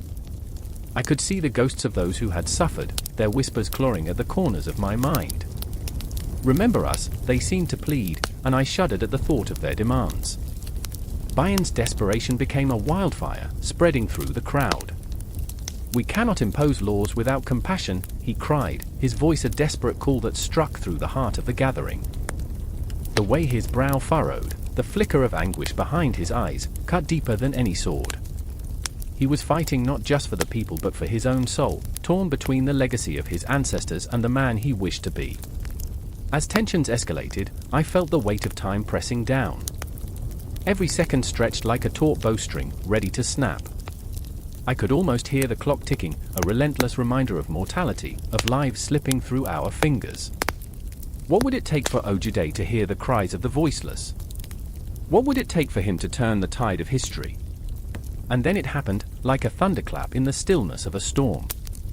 A voice rose above the rest, a young woman stepping from the shadows, her presence magnetic. Her name was Alia, and she carried the weight of her people like a shroud. "If you pass these laws without understanding the pain behind them, you are dooming us all." Her words pierced the air, raw and unfiltered. I could feel the collective gasp, the shock reverberating like a stone tossed into still water. In that moment, I saw Ögedei, not as a conqueror or a ruler, but as a man caught in the web of his own making. His face was a mask of conflict, torn between the power he wielded and the humanity he risked losing. "What do you want from me?" he thundered, the room trembling with his fury. The question hung there, heavy and poignant, an invitation to confront the very essence of leadership. I felt a swell of hope rising within me, a longing for change that resonated with 1,000 hearts. Perhaps this was the moment, the collision of law and empathy, the flicker of humanity in the machinery of empire. But as quickly as it rose, the hope was punctured by the cold reality of the world we lived in. Bayan and Alia stood together, two souls entwined in their quest for justice, their fates intertwined with the Khan's decision. Would Ögedei rise to the occasion, or would he retreat into the shadows of tradition, letting the opportunity slip through his fingers like so much sand? I held my breath, heart racing, as the silence enveloped us all. In that haunting stillness, I understood something visceral. Ögedei's contribution to the Mongol legal system was more than a series of decrees. It was a struggle, a battle not just for territory but for the very soul of a nation. As the council loomed, a moment pregnant with possibility, I felt the chilling tendrils of fate entwine around us. The outcome would not just shape the laws of men, it would ripple through time, carving the destiny of generations yet unborn. I remember the weight of that moment, the breath I held. The clock continued to tick, and the world held its breath along with me. Would they choose compassion or cruelty? The answer lay in the hearts of those gathered, where every heartbeat echoed like the last throes of a dying star, waiting for the dawn. A lone figure crouches in the brush, heart racing like a drumbeat against the cold, still night. The moon hangs low, a sliver of silver, casting ghostly shadows over the land. It feels as if even the stars have drawn back, holding their breath, waiting. I remember the chill creeping up my spine, the weight of secrets pressing down upon me. This was it. This was where lives would shift, destinies change, a mere whisper could topple empires. Ruck, a seasoned spy wrapped in layers of mud-stained fabric, clutches a message in his palm, the words heavier than iron. He has seen the slaughter, tasted the dust of the fallen. He knows the stakes. Failure means not just his own death, but the doom of an entire people. His fingers tremble, not from fear, but from the intoxicating thrill of power that comes with knowledge. Each letter he transmits could alter the course of history, each lie he spins a thread in a complex tapestry of betrayal. The Mongols, with their savage glory, are poised to strike, and Ruck is the unseen puppet master pulling the strings. And then there's Alina, a woman whose spirit is a tempest, both fierce and fragile. A healer by heart, she wanders through nightmares every time she shuts her eyes. She hears the cries of the wounded, feels their pain entwined with her own. Under the command of her father, she has become a reluctant informant, gathering scraps of information from merchants around the campfires, each piece more dangerous than the last. She knows the truth, that knowledge is both shield and sword. But every night, as the shadows dance on the walls of her mind, she questions where her loyalty lies. Is it better to save a life or spare the innocent from the horrors of war? She often whispers, as if the very stones might respond. Her heart aches with every secret she must keep, the weight of her dual existence, the healer and the spy, pulling her apart like a seam unraveled. She walks a tightrope over a chasm of despair, and every step is a gamble. Tonight, we strike. The words of Genghis Khan reverberate through the tent, a voice like thunder, raw power surging beneath it. Rucka's blood runs cold. The leader's eyes ignite with a ferocity that sends shivers down spines, a promise of death wrapped in the allure of conquest. The men around him are entranced, their faces a mix of devotion and fear. In this moment, Rucka's loyalty is a fragile thread, fraying. Every night is a gamble, every dawn a new betrayal. I remember the night I first understood the price of information. A man had whispered secrets into Rucka's ear, the kind that could shatter empires. But when the dawn broke, the man lay cold, his throat slashed like parchment, his lifeblood soaking the earth. Silence fell heavy, another ghost to haunt the land. I remember the weight of that knowledge, the chill in the air as Rucka's resolve hardened. He had become part of the very darkness he sought to unravel. The city beyond the camp glimmers under the waning moon, its walls, ancient sentinels, harboring dreams and nightmares alike. Shadows flicker like dancers, weaving stories of the dead and the living. Alina watches from her secluded perch, her heart pinching with the knowledge that the walls will soon echo with the cries of those who believed they were safe. She thinks of the children, the laughter that will be silenced. Every life has value, she reminds herself, but the words twist like knives. In these moments, her spirit fractures further, torn between the duty to her family and the compassion that fills her soul.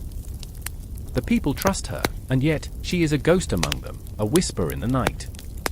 I remember the heaviness of her breath, the way she clutched her heart, torn between love and loyalty, caught in a storm she never asked to face. Ruck and Alina's paths are destined to intersect. Each carries a piece of a puzzle, each piece a dagger, glinting with the promise of danger. As the night deepens, tension thickens in the air, palpable like fog wrapping around the trees. The earth seems to pulse beneath them, a heartbeat that quickens with every passing moment. They are two sides of the same coin, one driven by duty, the other by necessity. Days blur into nights, a dance of chaos and cunning. Ruck sprints through the underbrush, the moon illuminating his path with a ghostly glow. He is a shadow, moving quickly, silently, but inside, he is a tempest of emotions, fear, guilt, and an undeniable thrill.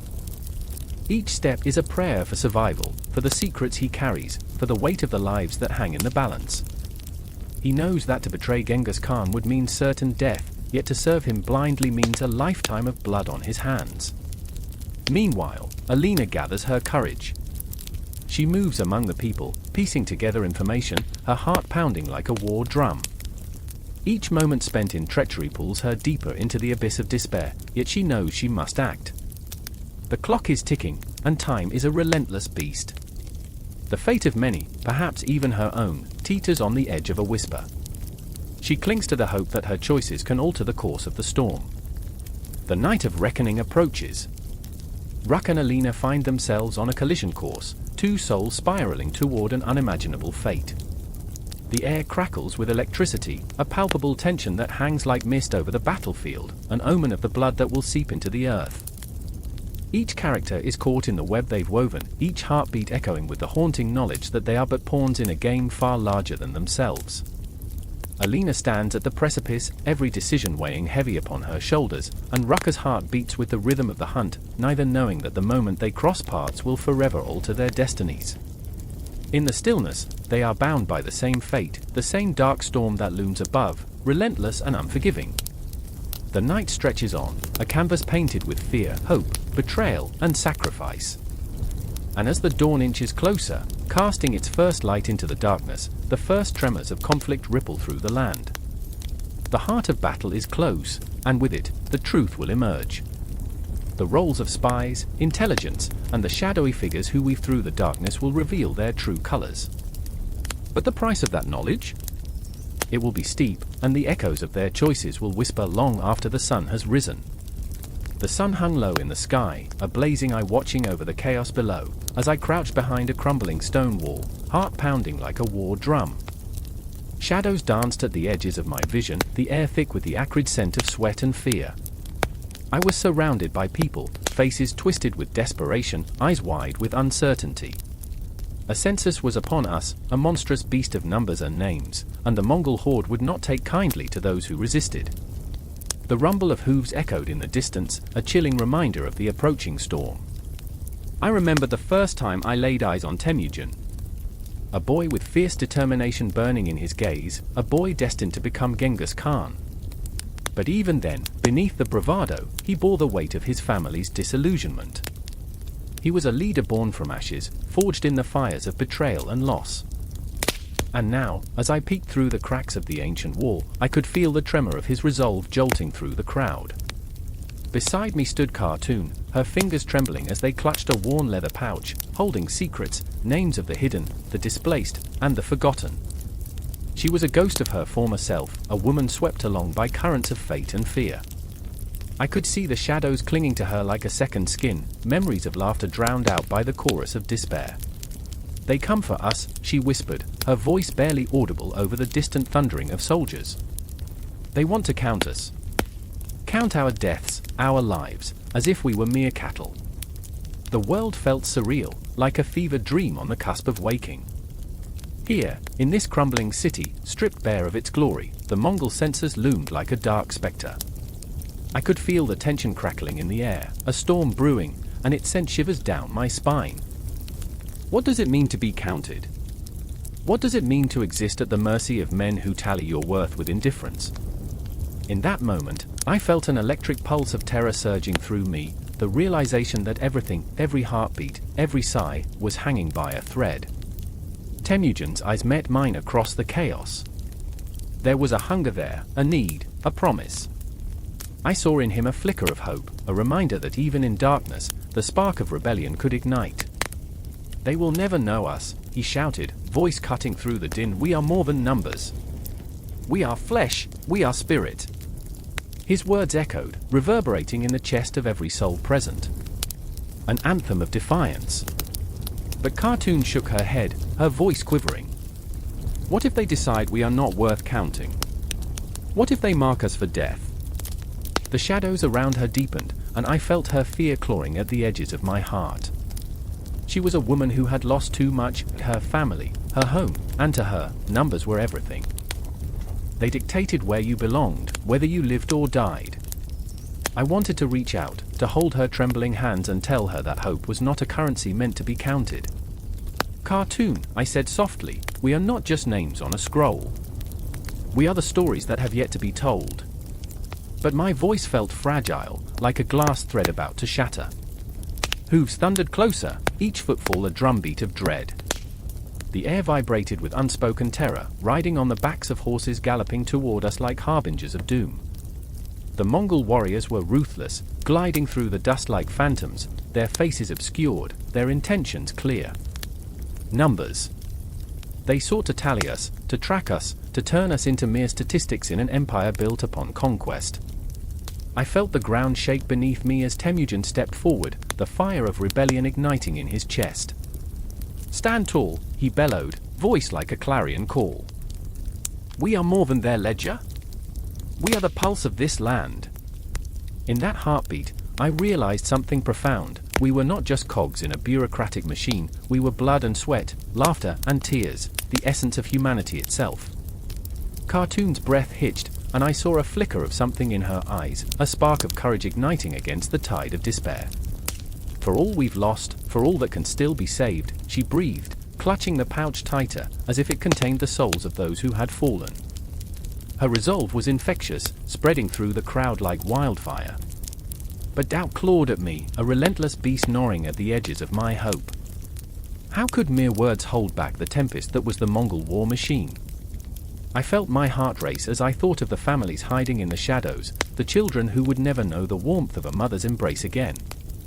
The weight of their silence fell heavily upon my shoulders, a ghostly shroud suffocating my spirit.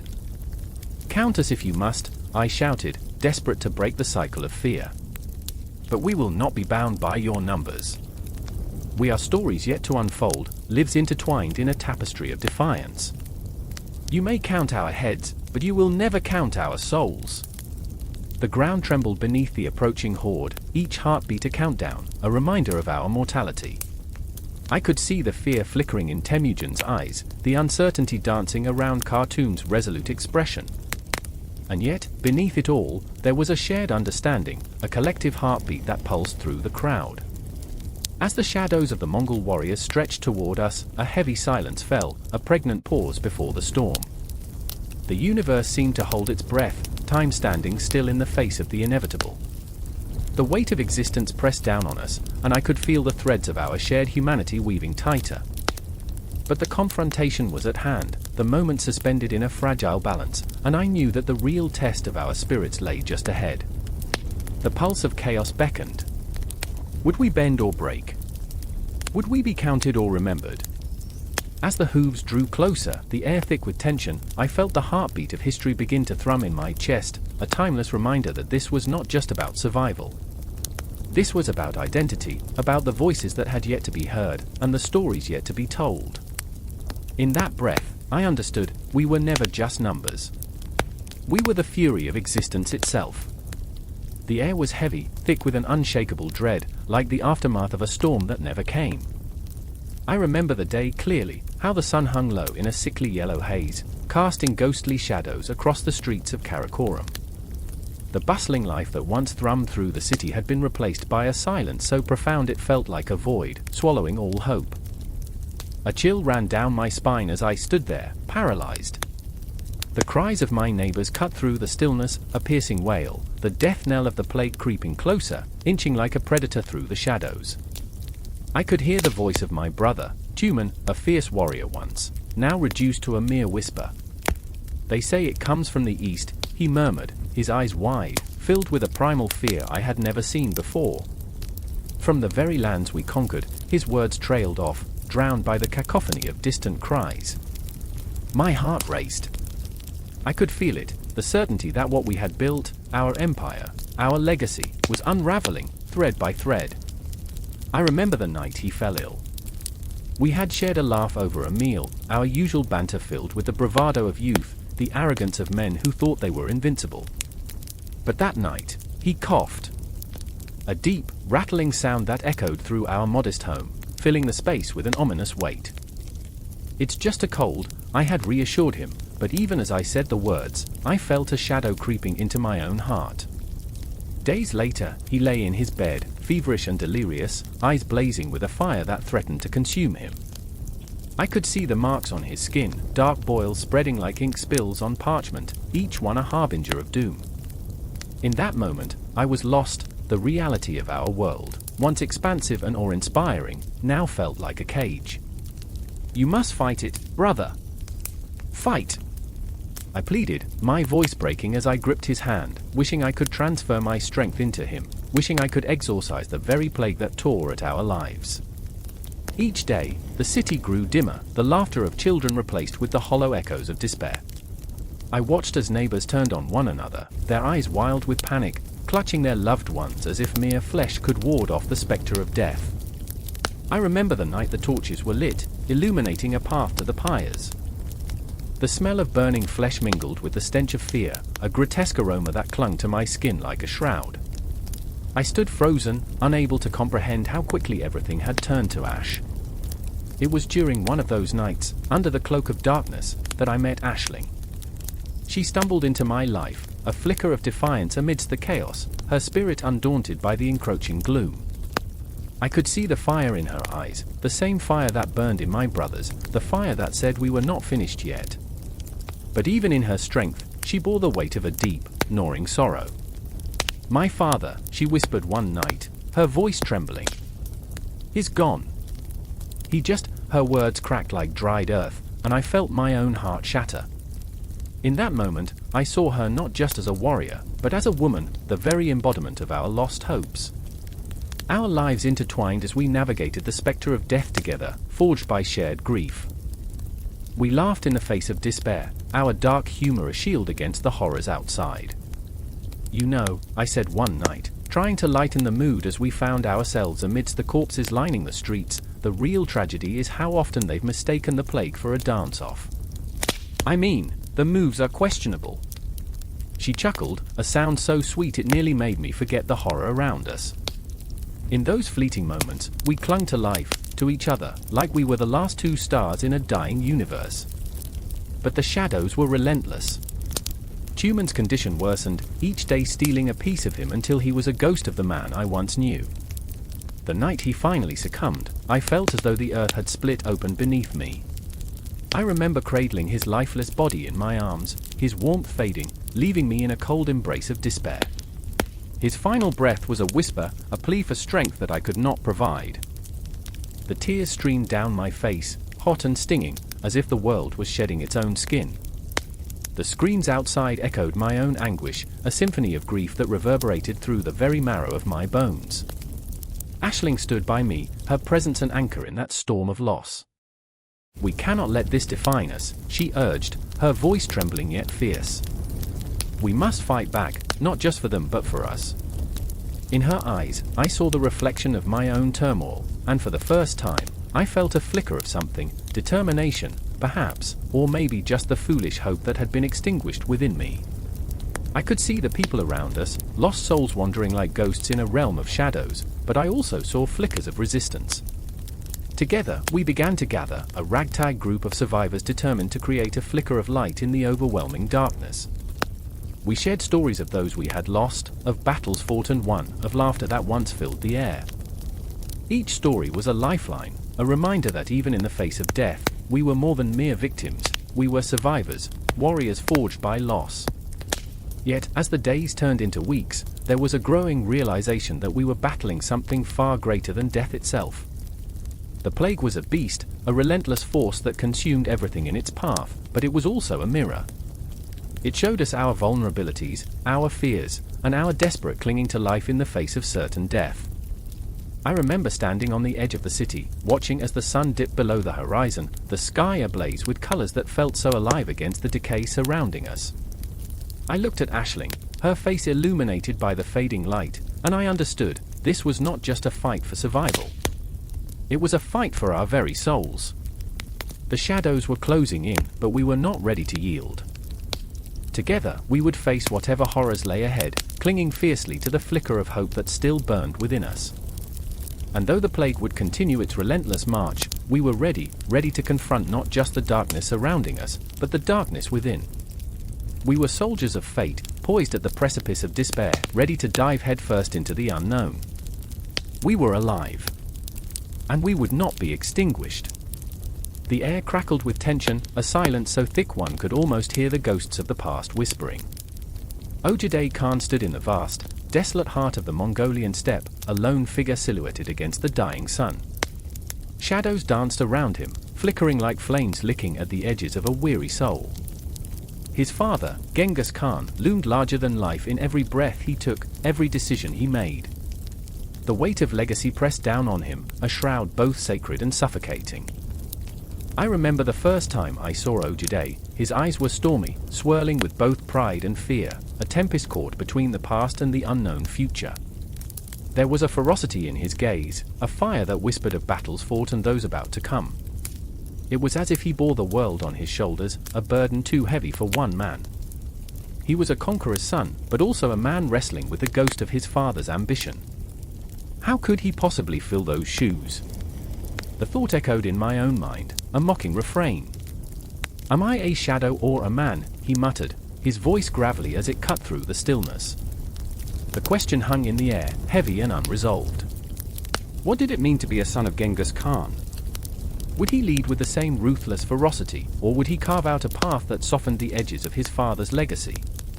The dichotomy churned inside him, a whirlwind of desire for greatness and the suffocating fear of failure. And then there was Togrul, a fierce warrior with a heart as wild as the steppe itself. She had fought beside Ogedei, her loyalty forged in the fires of battle, but now she stood at the precipice of something much deeper. Each glance they exchanged was fraught with unspoken words, love laced with the bitterness of duty. She understood him in ways that words could never convey. She saw the man beneath the crown, the faltering heartbeat beneath the bravado. "You don't have to be your father," she said once, her voice carrying the weight of a million unshed tears. But in that moment of vulnerability, Ogedei's walls surged higher, a fortress built to protect the fragile echoes of his own self. "I must be more." His voice boomed, a lion's roar that reverberated across the land. Each syllable was a battle cry, each breath a declaration of war against his own demons. In that confrontation, the air thickened, pulsing with the raw, untamed energy of two hearts caught in a storm. I remember the night the stars fell silent, the moon a pale witness to the drama unfolding below. The camp was alive with whispers, shadows cast by flickering fires revealing faces worn with worry and hope alike. Ogedei paced like a caged beast, every step a silent plea for guidance, for clarity in a world that had spun out of control. Togrul watched him, her heart a tangled web of love and despair. She wanted to reach out, to tether him to her in that moment, but fear held her back. Fear of what would happen if he faltered, if he slipped deeper into the abyss. "Do you remember the stories?" she finally asked, her voice barely breaking the hush of the night. "The tales of our ancestors? They didn't simply conquer, they forged bonds, built legacies." His laughter was both bitter and beautiful, a raw sound that echoed against the cold earth. "And what if I am not made of the same stuff? What if I shatter under the weight of it all?" The vulnerability in his eyes was a chasm, a dark void echoing with the ghosts of expectations. Togrul stepped closer, her fingers brushing against his arm, igniting a spark that radiated warmth into the cold night. "Then we shatter together. You are not alone in this." Each word was a promise, a lifeline thrown into the chaos swirling around them. But what if his legacy demanded sacrifice, demanded blood? What if he was destined to become a villain draped in the robes of a king? In that moment, time stretched. The world beyond their embrace faded, leaving only the two of them, battling against the storm within and without. Each heartbeat was a drum, marking the passage from fear into something infinitely more fragile, hope. But hope was a double-edged sword, and it cut deep. As the dawn crept closer, whispers of dissent seeped into the camp, soldiers questioning Ogedei's ability to lead, to honor his father's memory. The very foundation of his legacy trembled, and the shadows danced with the possibilities of rebellion.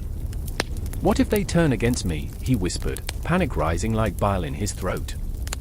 "Then we fight," Togrul replied, her voice fierce, a spark against the darkness. "Together." But even as she spoke, a flicker of doubt ignited in her heart. Could love withstand the weight of legacy? Could it endure the looming specter of Genghis Khan, the titan whose shadow swallowed them whole? I remember the moment the sun broke free from the horizon, illuminating their faces, revealing every crack in their facade. The battle within Ogedei raged on, a storm that would either forge him into a leader worthy of his father's name or consume him entirely. "Legacy is a curse," he finally whispered, each word a confession, a prayer, a desperate cry for redemption. "But it doesn't have to be mine." And as the golden light cast its first rays upon the steppe, a new confrontation loomed on the horizon, one that would challenge everything they had ever known. The world waited, breath held, hearts racing in anticipation.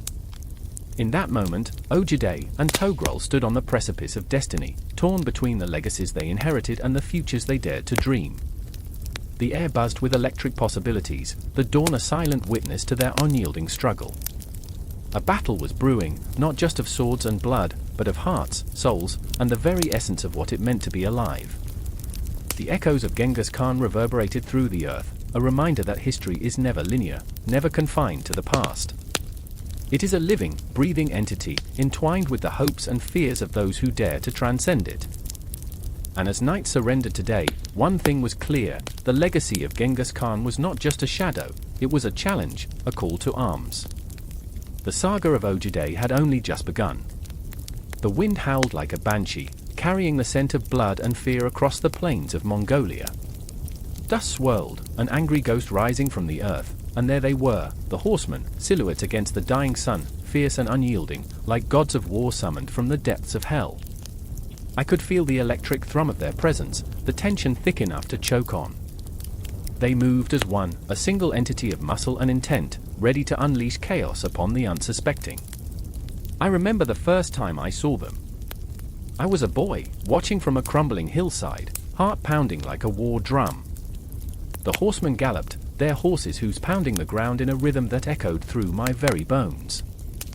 Arslan, a boy of my age, was among them, his face a mask of determination, a glint of something darker lurking behind his blue eyes. He was my best friend, and I feared for him even as I admired him. Would he return? Or would the night swallow him whole? "Keep your grip, Arslan," shouted Borjigin, a larger boy with a smile that could charm even the most hardened heart. But there was no charm in this moment, only the grim awareness that they were training for a war that loomed like a storm on the horizon. They weren't just horsemen, they were a force of nature, forged in the fires of a ruthless existence, bound by tactics honed over endless battles. "Faster!" Borjigin called, and the air crackled with urgency. I could see the weight behind his voice, a desperate longing to prove himself. He was flawed, like all of us, his bravado often masking the tremors of fear. Would he lead them into glory or become another ghost lost to the wind? Arslan leaned low over his steed, the muscles in his arms straining as he pulled the reins. There was a beauty to their movements, fluid, effortless, like dancers entwined in a deadly ballet. The horses, dark as shadows, thundered forward, each hoofbeat a heartbeat in the song of death.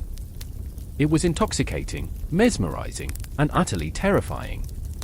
The urgency of their training pulsed through me, a shared anxiety unraveling with every gallop. I remember the nights we spent beneath the stars, wrapped in our dreams, laughing at the absurdity of it all. They bathe once a year. So yeah, romance was earthy, I joked, trying to ease the weight of impending doom that hung over us like a dark cloud. But the laughter felt hollow, didn't it? As if we were trying to drown the knowledge that soon, all of this might not matter. "Do you think they'll come for us?" Arslan asked, his voice barely a whisper amidst the crackling of the fire. I wanted to tell him no, to assure him that we were safe, but the truth clung to my throat like ash. The empire was spreading. The whispers of conquest infiltrated every village, every heart. The horsemen were the inevitable tide, and we were mere grains of sand, helpless against their power. The next day, it rained, turning the training grounds into a quagmire of mud. The horsemen laughed, their spirits unbroken, their determination unwavering. They would not be deterred. And watching them, I felt a pang of envy mixed with dread. They were not just warriors, they were artists, painting a future with their bravery, reckless as it might be. Each of them, Arslan, Borjigin, and the others, wrestling with their own ambitions, the fear lurking in the corners of their minds. "Remember the way you feel now," Borjigin said, his eyes locked onto Arslan's. "When the real fight comes, you'll need it." The sincerity in his voice cut through the tension, and I could see it in their eyes, the flicker of doubt, the weight of expectation. What if they weren't as invincible as they seemed? What if the legends were just that, stories told to comfort the living? I remember the day everything changed, the day the shadows grew long and the air thickened with foreboding. The call to arms echoed through the land, a haunting melody that pulled at the strings of fate. The night before the battle was eerily calm, the stars peering down like silent witnesses. Arslan lay awake, his breath shallow and rapid, consumed by the spectre of fear, and I could feel it in my bones. "Promise me, if I don't make it back," his voice was barely a whisper, but the weight of his words hung heavy in the air. I could only nod, my heart a clenched fist. Would he become yet another story to tell, a ghost haunting the dreams of those left behind? But the dawn broke, and with it came the cries of warriors, the clash of metal, the shrieks of anguish. It was chaos. I stood there, paralyzed by the cacophony, the desperation of their struggle tearing at my soul. The horsemen charged, a wave of fury and strength, their tactics flawless, each movement choreographed by the hands of death itself. Arslan was in the thick of it, his heart pounding in time with the galloping hooves, every swing of his sword a desperate prayer. I watched, helpless, as he faced the shadows of his own fears. battling not just the enemy, but the darkness within himself. Would he rise, or would he fall? Borjigin fought beside him, his laughter now a desperate echo lost in the din of war. For glory, he roared, but I could see the flicker of doubt behind his fierce eyes. Was it glory they sought, or simply survival in a world gone mad? And in that moment, amidst the chaos and carnage, I realized something profound. This isn't just about tactics or training, it's about the raw, unfiltered essence of being alive. It's about fear and hope, love and loss, the heartbeat of humanity laid bare against the backdrop of war. The Mongol horsemen were not merely warriors, they were reflections of our own desires, our own insecurities, racing toward the inevitable. And as the sun dipped below the horizon, casting a fiery glow over the battlefield, I felt the pulse of life quicken. This was just the beginning, a cruel dance of fate that would echo through time, forever binding us all to the haunting melody of their struggle.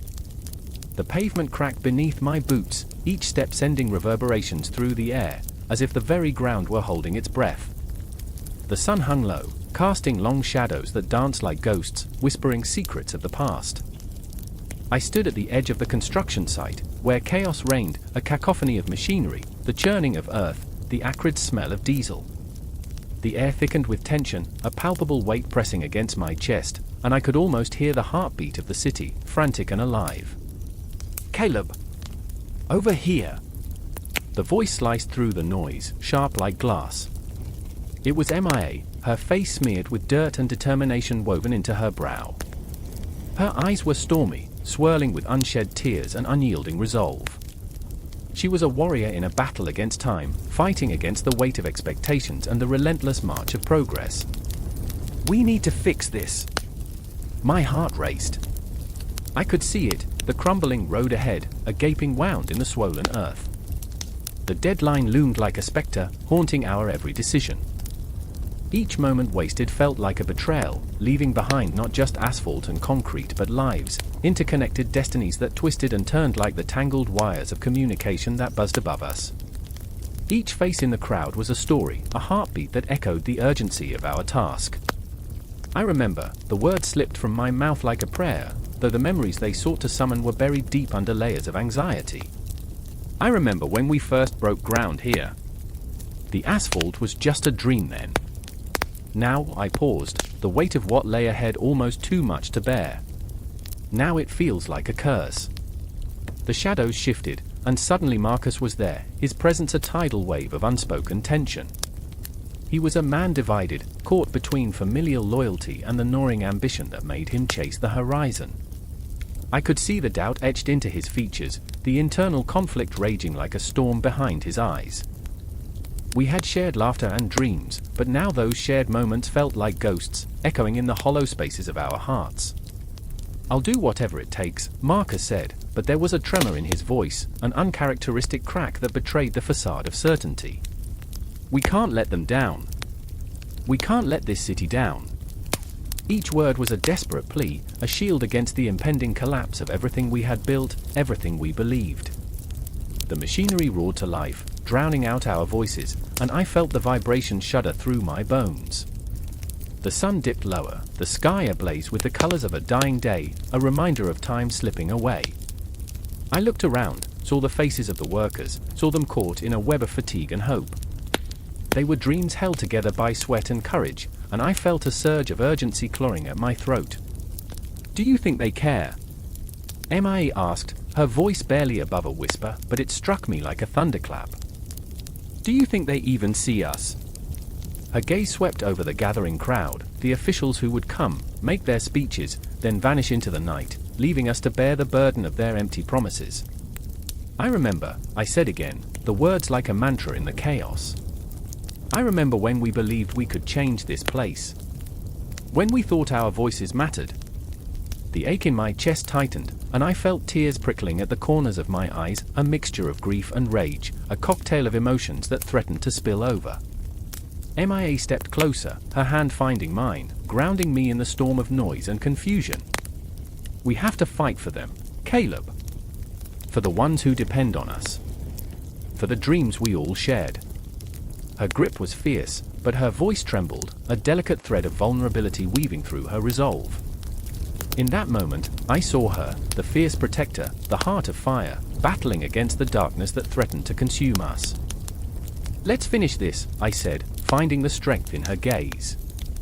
It was a battle cry, a declaration that we were not just builders of roads, but architects of hope. We were fighting against the invisible chains that bound our dreams, the suffocating weight of obligations that threatened to drag us under. The night fell heavy around us, the world reduced to the thudding of our hearts and the roar of machinery. I closed my eyes for a moment, breathing in the scent of sweat and determination. The city, our city, was more than bricks and mortar. It was a living, breathing entity, pulsating with stories and struggles, and I felt it all coursing through my veins. And then it happened. A sharp crack echoed through the air, a sound so jarring it pierced the very fabric of our resolve. One of the machines faltered, a monstrous beast of metal collapsing under the weight of expectation. Panic erupted, people scrambling, shouting, the chaos spiraling into a torrent of confusion. My heart raced, every beat a pulse of urgency as I caught sight of Marcus, frozen, his eyes wide with terror. "MA!" I yelled, but the words were swallowed by the darkness. Time slowed, stretching out like a taut string ready to snap, a moment suspended between fear and action. The ground shuddered beneath us, and as the dust settled, I felt the ground beneath my feet shift, a tremor that spoke of uncertainty. It was a reminder of our fragility, of the thin veneer of control we clung to. "Help me!" Marcus called, his voice a desperate plea slicing through the chaos. My heart stuttered, the urgency electrifying the air, and in that instant, I understood that every road we paved was a lifeline, fragile, yet vital, connecting us to each other, to our hopes, to our dreams. But what would happen if we failed? What if, in the haze of ambition, we lost ourselves, lost each other? The weight of that question hung like a noose, tightening around my throat as I rushed toward him, the world blurring into a tunnel of movement and emotion. The shadows loomed larger, and I felt the weight of destiny pressing down, a cosmic reminder that construction was more than just infrastructure. It was about connection, about weaving together the fabric of lives, hopes, and dreams in a tapestry of resilience. And as I reached for Marcus, as the pulse of the city thundered around us, I realized we were not just constructing roads, we were building bridges, between hearts, between dreams, between the fragile moments that defined us. But the battle was just beginning, and the night was far from over. The wind howled through the desolate plains, a chilling wail that felt more like the lament of lost souls than mere weather. It cut through the silence like a blade, each gust carrying the scent of smoke and blood, remnants of a world that was unraveling. I stood there, on the cusp of history, breath caught in my throat as I watched the horizon burn. The sun, a cruel ball of molten fire, bled crimson across the sky, casting shadows that danced like specters, remnants of dreams long extinguished. I remember Ogedei, his figure looming against the backdrop of devastation, a dark silhouette of ambition and fury.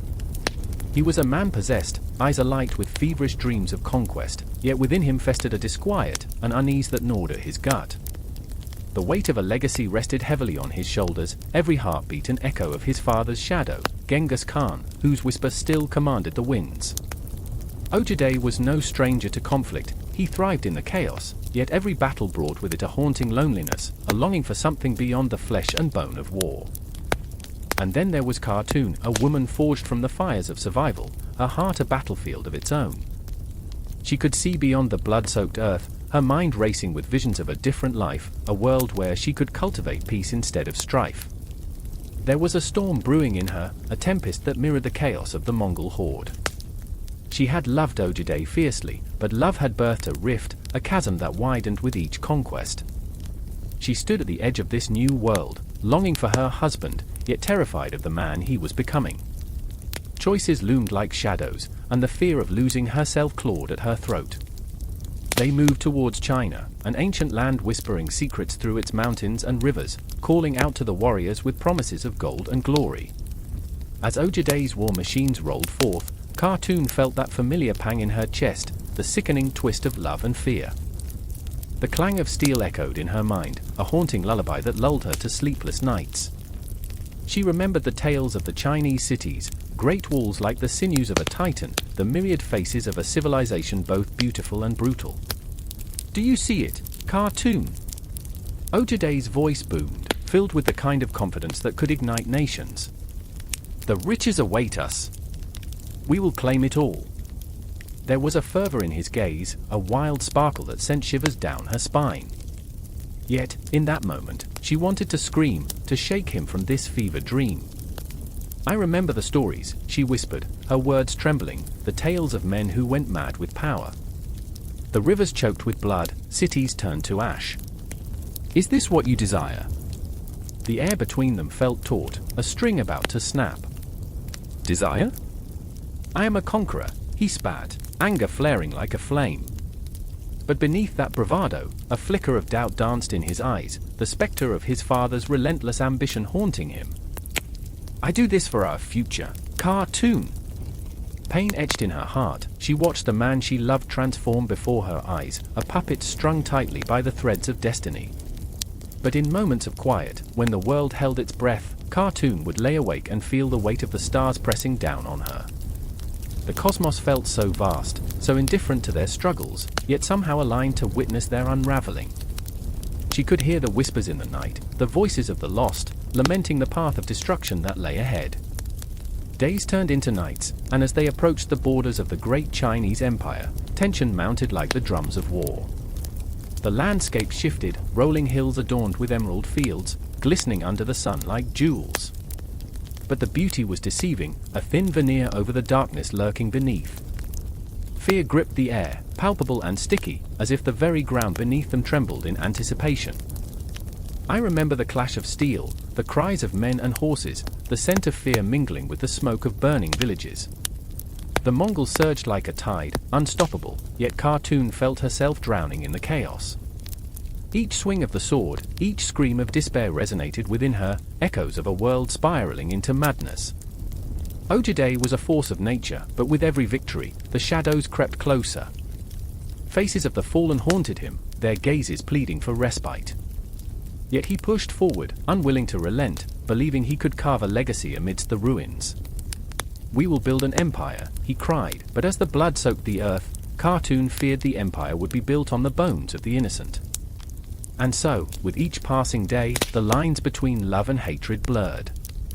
The very thing that had once drawn them together now pulled them apart, his ambition against her humanity. She remembered the laughter, the warmth of their shared dreams now buried beneath layers of guilt and blood. Underneath the darkness, Khartoum found herself stealing glances at the horizon, where the mountains kissed the sky, longing for an escape. Every heartbeat drummed a relentless rhythm, a reminder of time slipping through her fingers like sand. Hope felt like a distant echo, yet she held onto it fiercely, a flickering flame in the storm of despair. The confrontation loomed, the moment when Ogedei would face the truth buried within him, a truth that could shatter their world. The clash was imminent, not just of swords, but of hearts and souls. Khartoum's pulse raced as she prepared for the inevitable, the weight of destiny pressing down upon them both. As the sun dipped below the horizon, casting long shadows over the battlefield, I felt the chilling promise of what was to come. The air crackled with tension, as if the universe held its breath, waiting for the storm to break. Would they emerge as conquerors, or would they find themselves lost in the vast, unyielding expanse of their choices, forever haunted by the ghosts of their past? In that moment, standing on the precipice of fate, everything hung in the balance. The cries of the world echoed in my ears, a cacophony of hope and despair. And as the darkness crept in, I felt the pulse of history quicken, a reminder that every heartbeat was but a step toward an uncertain tomorrow. The ship creaked under the weight of the storm, its wooden bones groaning like the lost souls of the men aboard. Waves crashed against the hull, icy fingers reaching up, clutching at the vessel, whispering threats in a language older than any man. The air was thick with salt and fear, dripping like sweat down the backs of sailors who had traded their hearts for the call of the sea. This was not just a voyage, it was a gamble, a dance with fate, and Genghis Khan's legacy hung heavily in the air like a shroud. I remember the first time I set foot on that ship, standing at the bow, feeling invincible and terrified all at once. The horizon was a promise, a line between dreams and despair. My heart raced, beating in time with the relentless waves, a drum signaling the battle between man and nature. My name is Tsetseg, and I was neither a warrior nor a sailor, but a daughter of the steppes, swept into the chaos of the Mongol Empire's daring foray into maritime ventures. And then there was Ögedei, my brother, as fierce and wild, a storm contained in flesh. He wasn't just my brother, he was the sun to my moon, the fire to my frost. I could see the warrior spirit in him, a glimmer of something both noble and terrifying. But the sea was unforgiving, a beast that devoured men whole, and I feared for him as much as I cherished him. Each wave that crashed against our ship felt like a premonition of loss, the ocean a graveyard of dreams yet unfulfilled. The sky darkened, swirling clouds casting shadows over our small crew, the tension palpable, a tightrope strung over an abyss. I caught glimpses of the other men, weathered faces etched with lines of worry, stubborn jaws set against the storm. They had ventured into the unknown for gold and glory, but here we were, battling demons much larger than treasure. Whispers of the waters deep haunted us, tales of ghost ships and men lost to madness. I couldn't shake the feeling that we were not just sailing toward distant shores but also toward our doom. As the storm raged, I fought off despair by holding on to memories, moments of laughter shared with Ögedei around the fire, the warmth of our hearts in the chill of night. I remember, I whispered, clutching the ropes as the ship bucked beneath my feet. I remember the smell of the earth after the rain, the sound of our horses galloping on the steppes. Would I ever smell the earth again? Would I ever hear the laughter that echoed in our home? In the belly of the ship, the air grew thicker, the shadows danced, and the lanterns flickered like the heartbeat of a dying man. I could hear whispers emerging from the darkness, twisted voices weaving tales of woe. "The sea doesn't forgive," one man muttered, eyes wide with fear. "I heard they drown you slowly, take your breath until you beg, until you scream." The thought sent a chill down my spine, a bone-deep shudder that made my skin crawl. Ögedei's voice cut through the haze, fierce and determined. "We will weather this storm. We will be the ones to conquer the seas." But his bravado felt fragile, like glass about to shatter. I could see the fear behind the bravado, a crack in the armor of his warrior spirit, and it terrified me more than the howling winds outside. The ocean was a vast void, a reminder of how small we truly were, how easily we could vanish without a trace. The ship lurched violently, sending me sprawling against the deck, the world tilting on its axis. I felt the nausea rise, bile creeping up my throat, and yet, amidst the chaos, a haunting clarity washed over me. This was not just a battle against nature, but against ourselves. Each man aboard was wrestling with ghosts, with dreams turned nightmares. "Hold on!" Ögedei shouted, his voice a lifeline amidst the roaring tempest. I scrambled to my feet, gripping the railing, my heart pounding. "We will find land. We will survive." But what is survival when you're lost at sea, when the horizon stretches endlessly, mocking your very existence? As if the universe were listening, the storm suddenly quieted, an eerie calm settling over us like a thick fog. And in that silence, dread seeped into every pore. I remembered the tales of ships that had gone before us, disappearing into the mist, leaving behind nothing but whispers. What if we were next? What if our names became mere echoes in the annals of history? With the wind now still, a strange tranquility wrapped itself around us. The ocean, once a raging beast, revealed its surface, a mirror reflecting the despair and hope in our hearts. I dared to dream of home, of laughter and life, but the ghosts of the sea lingered, unseen, unrelenting. The dawn broke, its golden light spilling over the water like a balm, but the atmosphere was heavy, pregnant with unspoken fears. Ögedei stood at the helm, a figure silhouetted against the rising sun, the weight of our fate etched into his features. "We must move forward," he declared, steeling himself against the specters that clawed at his spirit. He was a warrior, yes, but in that moment, he was also my brother, fragile and human, battling the shadows that sought to consume him. As we sailed into the unknown, a new tension gripped us, the thrill of possibilities and the weight of uncertainty. What awaited us beyond the horizon? Was it fortune or despair? Each heartbeat echoed the rhythm of our lives, a reminder that we were not merely voyagers but participants in a grand design, a tapestry woven with our fears and dreams. And then, as if it were a cruel joke, the shadows returned, creeping back into our hearts. The ghosts of the past hung over us like a spectre, a reminder that even in victory, we could lose everything. The ocean was alive, and we were merely its puppets, dancing to a tune both beautiful and terrifying. The world felt vast, our place in it a mere flicker, a moment poised on the edge of oblivion. I could feel the tension coiling tighter, the air thicker with unspoken fears, dreams unrealized. We were not just sailing toward distant shores, we were sailing toward ourselves, the confrontation inevitable, the climax looming like the storm that had just passed. Behind every wave lurked an answer, and yet, it felt like we were adrift, caught in the tide of our emotions, bound to the sea and to each other in ways that would forever change us. The horizon stretched ahead, waiting. The sun hung low in the blood-orange sky, a fiery orb dripping its last light over a landscape that seemed to breathe despair. A distant wail echoed against the barren fields. It wasn't just the cry of the wind, but the anguished voice of famine clawing at the very soul of the village. I stood there, hollowed out, feeling the weight of their hunger pressing against my chest. A shiver danced down my spine, a reminder that in leadership, every choice is a blade, each decision cutting deeper than the last. I remember that moment, each heartbeat drumming loudly in my ears, a metronome measuring a symphony of suffering. It was not a time for poetry, yet it sang in the silence, notes that twisted like vines around my throat. "Why do you hesitate?" A voice, sharp as glass, pierced the air. Marin stood before me, her eyes ablaze with a fire that refused to be extinguished despite the darkness encroaching on her spirit. She was the very picture of rebellion, an unyielding force wrapped in practicality, yet each word she spoke felt like a stone thrown into the stillness of a pond. Ripples of doubt crashed against the shores of my resolve. "They are starving, Alaric. Have you forgotten?"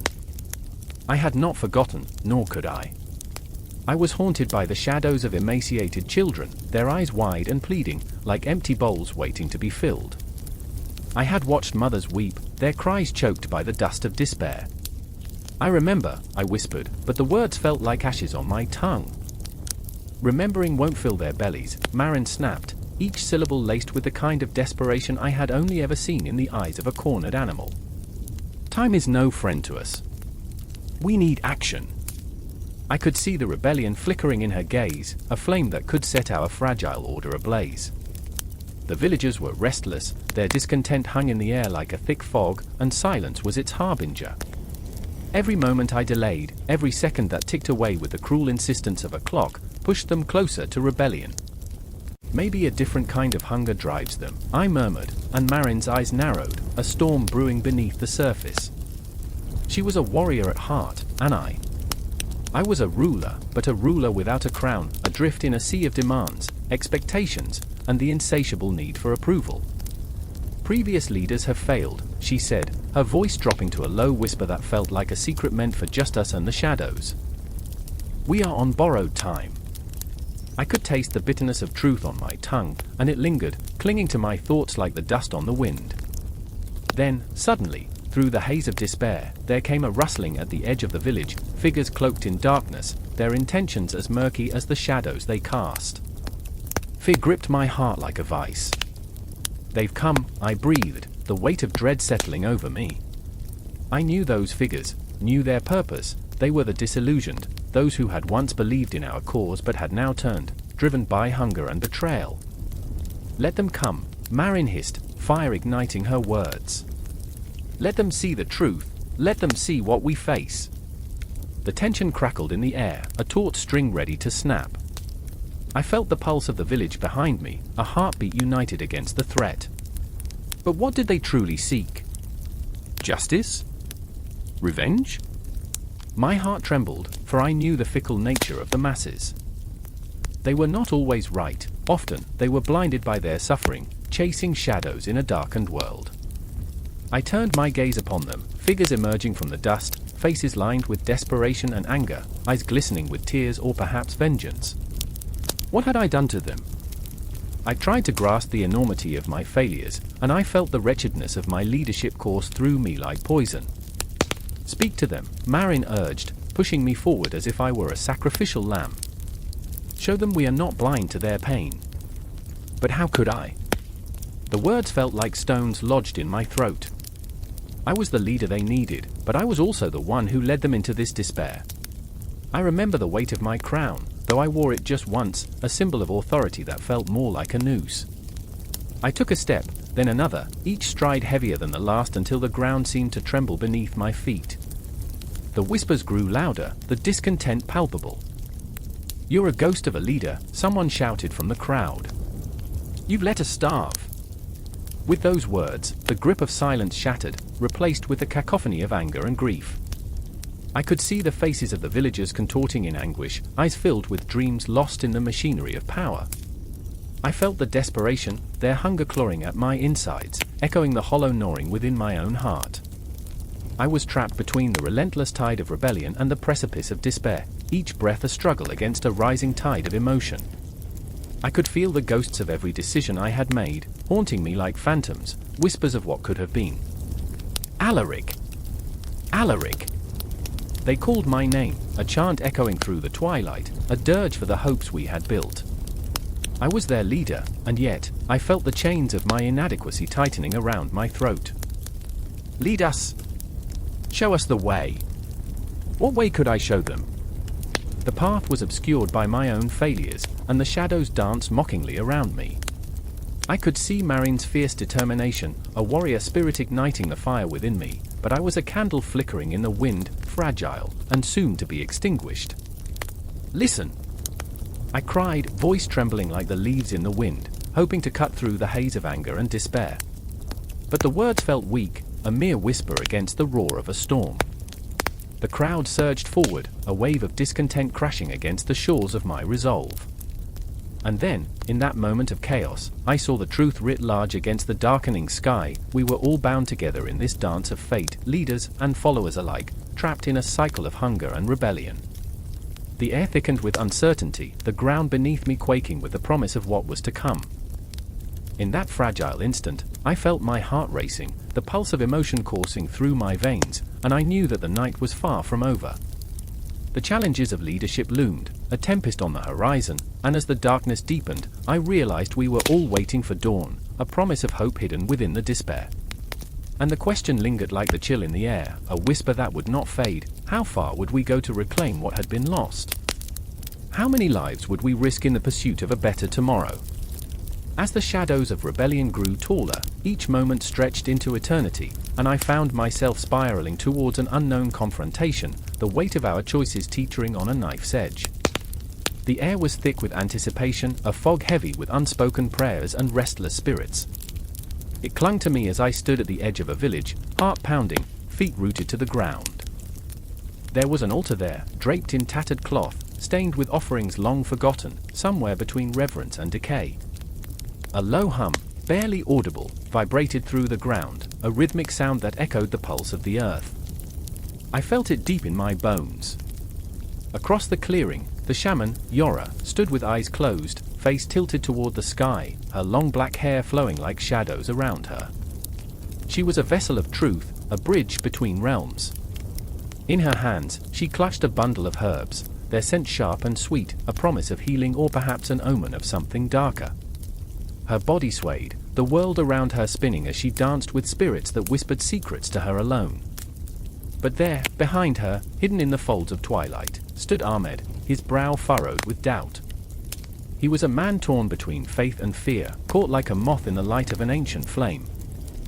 The community revered him for his deep devotion to Islam, yet tonight, the weight of expectation hung heavy on his shoulders.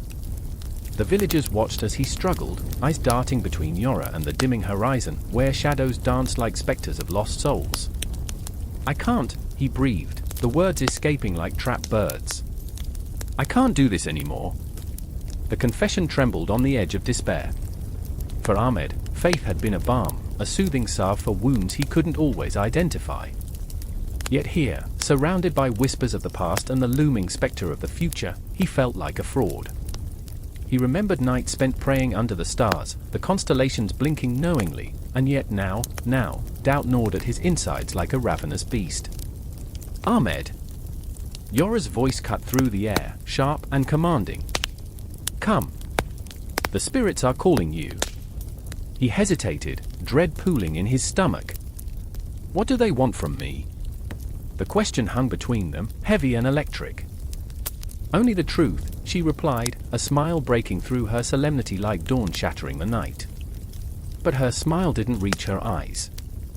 They were windows to a world where shadows lingered longer than they should, where pain and passion intertwined like lovers in a darkened room. And I stood there, an invisible observer, feeling the weight of their emotions drape over me like an old shroud. Each heartbeat echoed my own uncertainty, and I felt the pull of their stories, their struggles, so achingly human, so desperately real. Yora, I don't believe in what you're doing. Ahmed's voice trembled, the rawness spilling from him, exposing the tender flesh beneath his faith. This isn't the way. Her eyes flashed like lightning. And what is your way? She challenged, stepping closer, the space between them charged with unfulfilled potential. Is worship in a crowded mosque more valid than a communion with the spirits? Is the quiet prayer of the heart less powerful than the chants of your tradition? Maybe it is, he shot back, anger flooding his veins. Maybe it should be. But even as he spoke, shadows flickered behind him, gnawing at the edges of his resolve. Memories of loved ones lost, of grief tangled with guilt, filled the space, each face a ghost, pleading and accusing. Then, like a sudden gust of wind, the air shifted. Yora's arms lifted, fingers tracing patterns in the dwindling light. The villagers held their breath, captivated, ensnared by the unfolding drama, a dance of their own faiths colliding.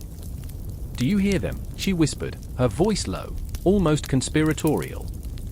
The spirits of the ancestors? They are waiting. Waiting for you to acknowledge them, to let go of your fear.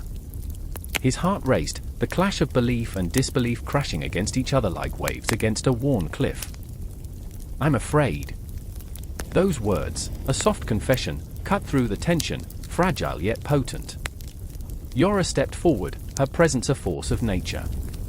Fear is the shadow that chases us. But to confront it is to embrace the light. She gestured to the altar, a space where all paths converged, shamanism, Buddhism, Islam, the threads of spirituality woven into a tapestry of existence. Suddenly, the ground beneath us seemed to tremble, echoing the unsteady rhythm of my own heartbeat. Time twisted, stretched.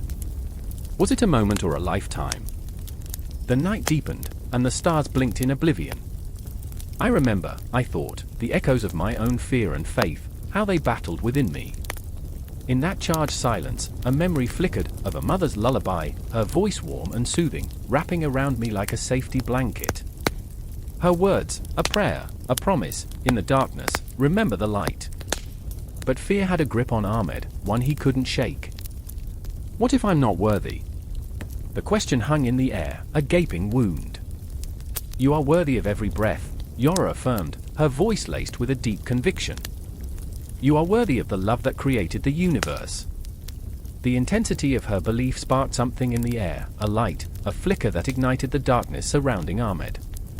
And just then, as if the universe conspired to shatter the stillness, a cry broke free from the shadows, a raw, desperate wail from the depths of the forest.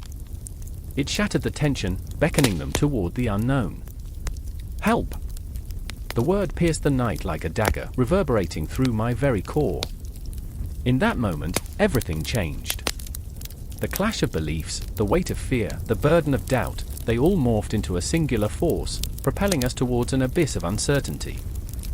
What lay ahead was a confrontation that none of us could predict, but one thing was terrifyingly clear: we were all entangled in this web of faith and fear, caught in a dance with the divine, the human, and the haunting echoes of what it means to truly believe. I felt the thrill of the unknown, a dizzying plunge into the depths of existence. Every breath quivered with anticipation, and I knew this was just the beginning. The night was young, and the spirits were restless. The confrontation with fear, faith, and the eternal quest for understanding had only just begun. The wind howled that night, a banshee's wail echoing through darkened halls, swallowing cries and whispers alike. It clawed at the tents of the assembled leaders, a cacophony of dread that wrapped itself around their hearts. Shadows danced like phantoms on the walls, flickering with the flames of dying torches. I remember the air thick with the scent of sweat, leather, and fear. I remember the moment everything shifted, the heartbeat of a nation hungering for the pulse of one man, a pulse that stilled too soon. Ogedei Khan, the great unifier, lay sprawled on his bed, the weight of the world pressing on his chest like an iron shroud. His skin was ashen, a ghost of the vibrant warrior who once roamed the vast steppes, commanding legions with a mere glance. The room was suffocating, it smelled of herbs and potions, futile attempts to ward off fate. I caught the eyes of Batu, his cousin, his brow furrowed, a storm brewing in the depths of his soul. Fear danced in them like the flickering light, haunting, relentless. Is he dead? I dared to whisper, throat dry as parchment. The words hung in the air, heavy with the stench of inevitability. Batu bit his lip, a facade of strength crumbling. No. Not yet. Hope, an unwelcome guest, lingered at the door, but despair was already feasting at the table. Moments stretched like molten lead, clinging to us, suffocating us. I could almost hear the distant echo of hooves, the clash of swords, the cries of men, my heart thudding in sync with the pulse of the Empire on the brink of chaos. I remember the way the oil lamps flickered, casting eerie shadows, and I wondered if they too sensed the approaching storm. The air crackled with tension as if the very cosmos held its breath, waiting for the inevitable. Then silence, a silence so profound it felt like the death of the world. A gasp, a choked sob, a rustle of fabric, it shattered the still air. Ogedei's chest stopped rising. In that instant, the earth trembled, shaking beneath the weight of 1,000 souls. A funeral shroud descended, suffocating the flickering light, and a scream tore through me, unshackled and raw. I remember the moment I realized we were no longer just spectators in a grand tale, but players on a stage of grief, power, and treachery. Batu staggered back, the color drained from his face. I caught a glimpse of his thoughts, a jigsaw of ambition and fear, unraveling like a spool of thread. What will happen now? His words came out strangled, a plea wrapped in desperation. The answer hung in the air, a suffocating fog of uncertainty. The delicate balance of our world teetered on the brink. It was not just a death, it was a fracture in the very foundation of our empire. I could feel the whispers of ghosts swirling around us, ancestors whose blood flowed through our veins, demanding justice, vengeance, or perhaps a reckoning. They murmured of betrayal lurking in the shadows, of brothers sharpening knives under the pale moonlight. I turned away, unable to bear the weight of his gaze. I thought of my father, who'd once spun tales of glory and conquest, of the great Khan who united the tribes under one banner. What if, I began, yet the words faded, swallowed by the enormity of fear that gripped my heart. Would we turn on each other like starving wolves, driven by the scent of power? Outside, the wind howled a dirge, the night sky weeping unseen tears. I could hear them, the murmurs of the camp stirring, confusion igniting like a wildfire. Batu, we need to act, I urged, urgency coursing through my veins, igniting a sense of purpose amid the dread. We must secure his legacy. Legacy, he spat, anger flaring like a blazing torch. What use is legacy when we are but carcasses on a battlefield? The fire in his heart was both a beacon and a warning. His fists clenched, trembling with the weight of unspoken fears, of a future that could turn as dark as the night sky above us. I felt the tremors of his conflict, the turmoil churning within him, a tempest of loyalty and ambition. We were bound by blood, yet the chains of destiny wrapped tighter with every breath we shared. The questions crowded my mind, a cacophony drowning out reason. What would become of us?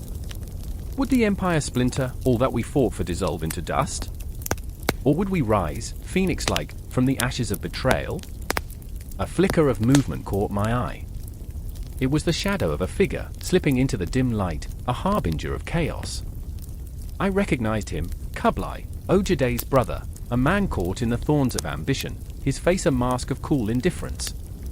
I hear you mourn, he said, voice smooth as silk, but with an undercurrent of steel. But this is the moment we must seize. Seize? Batu retorted, fire igniting again. You speak of seizing what? The ashes of a fallen leader. Kublai stepped closer, the shadows swirling around him like a shroud. Yes. The ashes can be used for power, for a new beginning. This is not the end, it is merely a fork in the road. Choose wisely. Fear and anger mingled in the air, thick as smoke. I found myself tongue-tied, caught in the web of their confrontation, a silent spectator as two titans of destiny clashed. What was I? A mere whisper against the thunder of their ambition? And then it struck me, the realization hung like a noose above us. We were no longer a unified front, we were splintering, divided by dreams and darkness. As Kublai's words sank in, I felt the creeping dread of what was to come. Shadows stretched longer, and I was left standing on the precipice of despair, gazing into a chasm of uncertainty. Time, a cruel trickster, ticked away in the silence, and the night deepened, wrapping us in its cold embrace. The air was electric, charged with promise and peril, all we had built balancing on a knife's edge. The death of Ogedei was just the beginning, a prelude to chaos, the harbinger of a new age that would either haunt us or set us free. In that moment, I realized this was more than a story, it was the heart of humanity, torn between love, ambition, and the stark reality of mortality. The echoes of our choices would ripple through time, and I was tethered to the fate that awaited us, a single heartbeat in the chorus of history. Would we rise together, or would we fall apart like sand through fingers? The night surged on, and I faced the shadows, ready to confront the darkness lurking within us all. There was no going back. The stage was set, a grand, tragic opera, and each of us played our part, unwitting actors in a drama that would shape the very fabric of our world. The air was thick with the stench of sweat and fear, a choking miasma that clung to the skin like a curse. Outside the great tent, shadows flickered in the dim light of torches, casting distorted figures across the canvas that seemed to dance in a frenzy of turmoil. In here, the heartbeats hammered like war drums, echoing the dread that clutched every throat. I remember the moment it all shifted. The whisper of betrayal slipped through the air like a cold blade, and I felt every soul tense, every breath halt, as if the world itself held its breath in anticipation. Carden stood at the center of the maelstrom, his face a storm of indignation and desperation. His eyes, dark and fierce, flickered with the fire of ambition tempered by fear. He was the younger brother, the one who had lived under the shadow of his more illustrious elder, Ogedei. Now, Ogedei lay cold, a lifeless husk wrapped in the opulent cloth of a Khan, while Carden's heart raced with a reckless desire to seize control. I remember the nights we spent in the embrace of the stars, he whispered, not to the gathered lords but to himself, as if conjuring memories to fortify his resolve. I remember the promises we made beneath that celestial tapestry. And now they lie shattered, like glass beneath our feet. Yekaterina, a woman of fierce intellect, had carved her place in a world dominated by men. She surveyed the chaos from her corner, her presence a silent rebuke to the madness swirling around her. Her loyalty to Ogedei was fierce, but it was the love she bore for Carden that tore her apart. The tension in her chest was a living thing, clawing at her insides. "What have we become?" she murmured under her breath, her voice barely a whisper, but it echoed in the silence that followed Carden's declaration. "Do we choose blood over honor? Will you plunge us into darkness?" The torches flickered ominously, casting long shadows that seemed to twist and curl around her feet, as if the very air conspired to snuff out the light. She remembered the warmth of Carden's touch, the way he used to make her laugh when the world felt heavy. But now?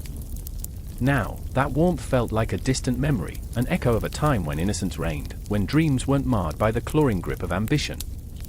"Choose!" Carden's voice thundered, raw, as he faced the assembly, warriors and nobles whose loyalty was as fickle as the wind. His hands clenched into fists at his sides. "Choose me, or watch everything we love burn to ash." The words hung in the air, sharp and jagged, and I could feel the tremor of uncertainty ripple through the crowd, the tension thick as a noose tightening around their necks.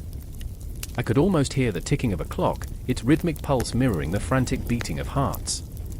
Time was slipping, like sand through fingers, and in this moment, hope felt as fragile as dry leaves, ready to crumble beneath the slightest pressure.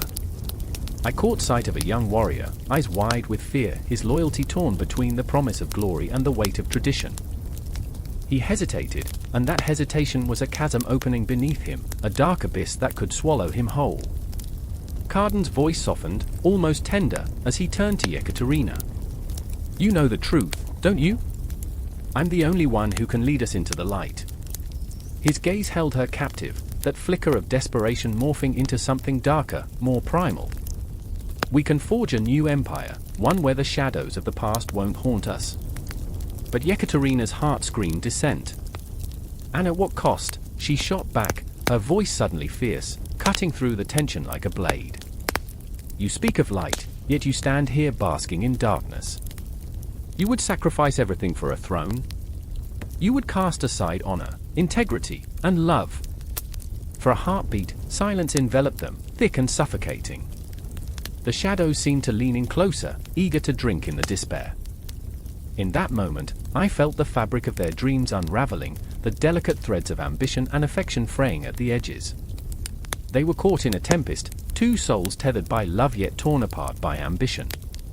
Each man in the assembly shifted uncomfortably, their eyes darting between Kardon and Yekaterina, sensing the storm brewing. The gravity of their choices weighed heavily, a shadow that darkened the very ground beneath them. I could see the flicker of doubt in Kardon's eyes, the fleeting glimmer of a man who knew he might not be worthy of the power he craved.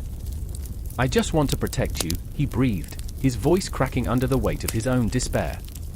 Protect me, she spat, fury igniting within her. You threaten to destroy everything. You will not protect us with the blood of our kin. Tears brimmed in her eyes, shimmering like stars on the brink of extinction.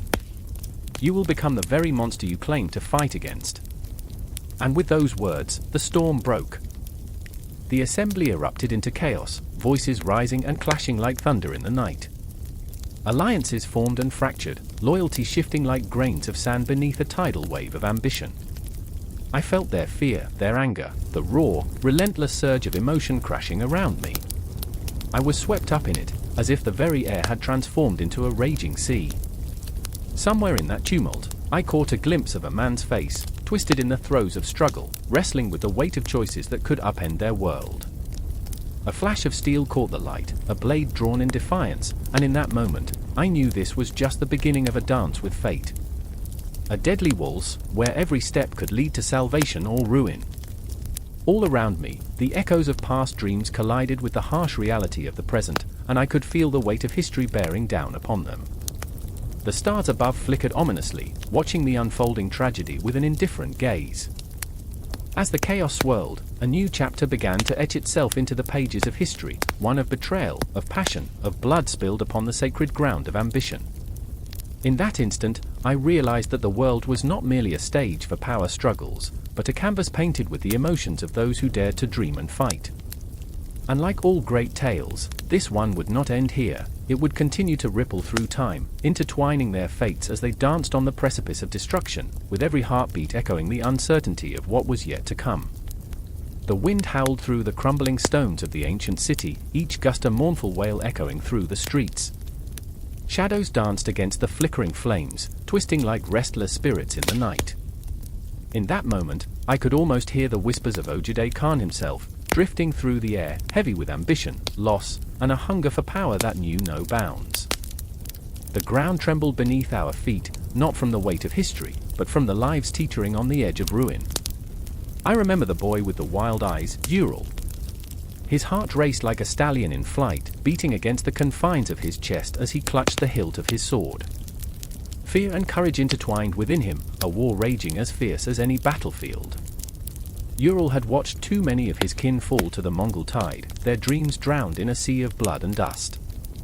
He stood at the crossroads of fate, unsure whether to follow the path of the slaughtered or to carve his own, knowing that each choice echoed like a death knell. Beside him was Ayla, a girl shaped by hardship and tempered by grief. Her fierce spirit threatened to crack under the weight of the world, yet it flickered defiantly in her gaze. She remembered her father's laughter, the way it echoed through their small home like a melody before the storm. Now, his absence loomed like a dark cloud, shrouding her heart in chill. Each step she took was a rebellion against the despair that sought to swallow her whole. She clung to the memory of his stories about Ogedei, how he had built an empire from the ashes of the fallen. I will not be a ghost, she whispered to the night, her breath a fragile flame flickering against the chill. The moment hung heavy like the air before a storm, charged with unspoken fear. Ural glanced at Ayla, their eyes locking in a silent agreement, a bond forged in fire and blood. They weren't just fighting for survival, they were fighting for the echoes of the past, for dreams that still lingered like ghosts in the twilight. The legacy of Ögedei Khan loomed like a specter, a reminder of what power could achieve and how easily it could consume the innocent. Then came the clash of steel against steel, the cries of men caught in the throes of battle. I remember the chaos, the cacophony of shouts and the stench of sweat and despair. Ural charged forward, his sword a blur, each swing fueled by a mix of rage and desperation.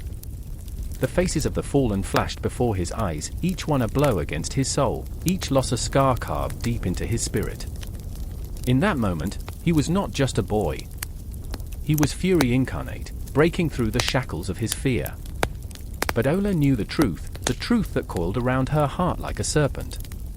She could see Ural slipping into the abyss, the very thing they fought against. She called out to him, her voice cutting through the din like a lifeline. "Ural, remember who you are. Don't let them take you too." Her words were a beacon, a desperate plea for clarity amid the chaos. He turned, and for a heartbeat, the world faded, the frenetic dance of death paused, suspended in the air between them. Time wrapped around them like a soft blanket, yet it was suffocating in its grasp. She remembered her father's stories, how Ogedei had built his empire not just on conquest, but on a vision. A legacy, she thought fiercely, is not only what you achieve, but how you are remembered. But what would they be remembered for? Murder, revenge, or defiance in the face of insurmountable odds? There was a moment, an eternity, where fear and hope intertwined. The warriors around them were still, lost in their own battles, unaware of the tempest brewing within these two hearts. They stood on the precipice, teetering between life and the void, and something shifted. Ural felt it, a pulse, a heartbeat that resonated in tandem with his own. "I won't become a monster," he breathed, the weight of his resolve carving a path through the madness. The ghosts of their ancestors surged around them, fierce, unyielding spirits that had once roamed the steppes, their whispers thick with guidance. They felt the chill of history, the marrow-deep understanding that they were part of something larger, a tapestry of struggles and triumphs woven through time. The legacy of Ögedei Khan was not just one of conquest, it was a reminder of the humanity buried beneath the weight of power. As the clash erupted once more, Ural and Ela fought not just for their lives, but for the essence of who they were. Each swing of the blade, each cry of defiance, was a refusal to be mere pawns in someone else's game. With every strike, their hearts beat in sync, weaving their own legacy as the echoes of Ogedei whispered promises of both glory and oblivion. But the night was still young, and darkness lurked like a predator, waiting to snatch away their resolve. A murmur of doubt slithered through the cracks, questioning their choices, their chances. What are we against this tide? Ural wondered, the weight of doubt pressing against his chest like a vice. What legacy would be carved into the annals of history if they fell here, in the filth and fury of battle? Ayla, sensing the shift, reached for him, her hand steady, grounding him even as chaos spun wildly around them. "We are not alone. We carry their hopes. We are their voices." In her eyes, he saw the spirit of the fallen, the weight of history pressing against them, urging them forward. In that moment, time became a tangled web of choices, of every heartbeat echoing a collective memory, a shared humanity. The battles may rage on, but their fight was more than survival, it was about the legacy they would leave behind. It was a story still being written, a destiny that demanded they seize it with both hands, even as the shadows threatened to consume the light.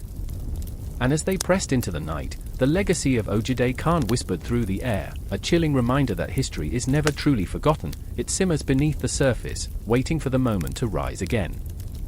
The clock ticks ominously, each heartbeat resonating against the cold, stone walls of history. Shadows stretch and recoil, whispering secrets of giants who walked the earth before us, their legacies sprawling like vines, both beautiful and suffocating. I stand in the blood-soaked ruins of yesterday, my breath shallow, the weight of their decisions heavy in the air, vibrating with the echoes of their triumphs and failures. I remember the moment the world shifted. A darkened sky illuminated by fleeting flashes of lightning. Was it a storm, or was it the light of ambition igniting in the chests of those who dared to dream? Napoleon, fierce and cunning, his eyes glimmering with the kind of madness that turned men into legends and legends into ghosts. I recall the fervor of his campaigns, a relentless march across Europe, his name a battle cry and a curse. Each soldier felt the crack of his will, the promise of glory just beyond the horizon. But in the stillness of the night, as the fires of war flickered and dimmed, did he question the weight of the crown he sought? Did he hear the whispers of the fallen, their voices tangled in the winds of ambition? And then there's Cleopatra, standing atop the marble steps of her palace, her beauty both a weapon and a shield. I can almost hear her laughter, a melodic chime that masked the desperation of a queen at the mercy of a world ruled by men. Her allure drew mighty leaders to her side, yet in the shadows, I see her trembling hands, the ink of treaties staining her fingers as she penned her fate among the stars. Each moment was a gamble, the stakes were her kingdom, her life. I remember her final day, the bite of the asp, a cruel reminder that power often comes at the price of freedom. Did she dream of a different ending? Or was she too ensnared in a web of her own making, a spider queen spinning her last silk threads? Across the expanse of time and myth, I feel the pulse of another figure, Martin Luther King Jr., his voice a resonant echo in the hearts of the oppressed. I remember standing in the crowd, the weight of hope burdening my chest, every word he spoke a fire ignited in the hearts of the weary. I have a dream. Those words swirled like smoke, wrapping around us, intoxicating and uplifting, yet fraught with the cruel reality of a world that resisted change. But that dream, did it ever feel too heavy? Did he ever fear that the tides of hatred would drown it, would drown him? In the flickering candlelight of my memory, I see these leaders standing on the precipice of history, their eyes reflecting the cosmos. They were not mere figures in textbooks, they were soldiers and queens, dreamers and warriors, their stories a tapestry woven from threads of blood and tears. They are flawed, wildly human, each heartbeat drumming a rhythm of ambition and doubt, lifting them higher and higher until the air thinned, and the fall seemed inevitable. But the world is a relentless stage, and we are mere actors, clawing for the spotlight, desperate to leave a mark before the curtain falls. Their journeys intersect, a cosmic dance of ideals and aspirations, yet the darkness looms ever closer, threatening to consume their legacies in its hungry maw. I can almost hear the cries of the masses, each voice a note in a symphony of longing, desperation, and defiance, a chorus that rings through the ages. Their stories plunge me into an abyss of questions. What if Napoleon had chosen diplomacy over war? What if Cleopatra had rallied her people instead of surrendering to fate? What if King had embraced despair instead of hope? The weight of their choices presses down on me, a reminder that every action reverberates through time, echoing in the hearts of generations yet unborn. The tension coils tighter, a noose of expectation and uncertainty wrapping around my chest, threatening to squeeze the breath from my lungs. And yet, amidst the suffocating silence, there is beauty. There's a raw, unfiltered humanity that binds us all, and in that connection, I find a flicker of light. The paradox of greatness, how swiftly it can turn to folly, how easily ambition can morph into hubris. I remember the laughter, the tears, the desperation that propelled them forward and the despair that dogged their heels. They were not gods but mortals, stumbling through the labyrinth of their own making. As I stand in this crucible of emotion, the shadows whisper louder, and the clock ticks on, reminding me that the past is not a distant echo, but a living, breathing entity that shapes our present. Each leader a ghost, a heartbeat in the vastness of time, urging me to remember, to feel, to question, to challenge the very fabric of existence. And as the night deepens, the air thick with the weight of their legacies, I cannot help but wonder, what will the future hold? Will our dreams echo through the ages, or will they fade into silence, like the whispers of those who came before us? The question hangs heavy, suspended in the air, a haunting melody that begs for resolution. But deep down, I know there are no answers, only the relentless march of time, the unyielding pulse of ambition, and the bittersweet ache of dreams deferred. The darkness stirs, and I realize I am not just an observer in this theater of humanity. I am a part of this narrative, this continuum of flawed leaders and broken dreams, and as I stand on the precipice, I feel the weight of possibility pressing down on me. There is no escape from the cycle of ambition and consequence. I am bound to it, as are we all, and as the seconds slip away, I brace myself for the next act, knowing it will demand everything I have to give. And so it continues, a relentless tide, carrying with it the stories of those who dared to dream, to lead, to to leave a mark on the fabric of history. No conclusions, no tidy resolutions, just the ceaseless ebb and flow of human endeavor, forever entwined in this grand narrative that unfolds, moment by moment, heartbeat by heartbeat. Night cloaked the world like a heavy, suffocating blanket, thick with the scent of smoke and blood. The village lay in ruins, shadows flickering against crumbling walls, echoing the cries of the damned. In the distance, the ghostly silhouette of the Mongol warriors soared against the waning moon, fierce and relentless, as if the very sky trembled under their weight. I stood there, paralyzed, heart pounding, the air thick with the memories of families torn apart, dreams snuffed out like candles in the wind. "Run!" A voice shattered through the haze, shattering whatever small comfort I had clung to. It was Amina, her eyes wide with terror, fear spilling over like a tidal wave. She'd watched her brother, her flesh and blood, dragged away, a mere whisper in the storm of violence. Amina was fierce, a firebrand cloaked in sorrow, and now that flame flickered perilously close to extinguishing. I wanted to save her, to snatch her from the brink of despair, but I was frozen, anchored by my own dread. I remember the warmth of the sun, she gasped, clenching her fists, eyes darting around the chaos. I remember laughter, and now, it's all gone. That laugh echoed in my mind like a melody that had long lost its notes.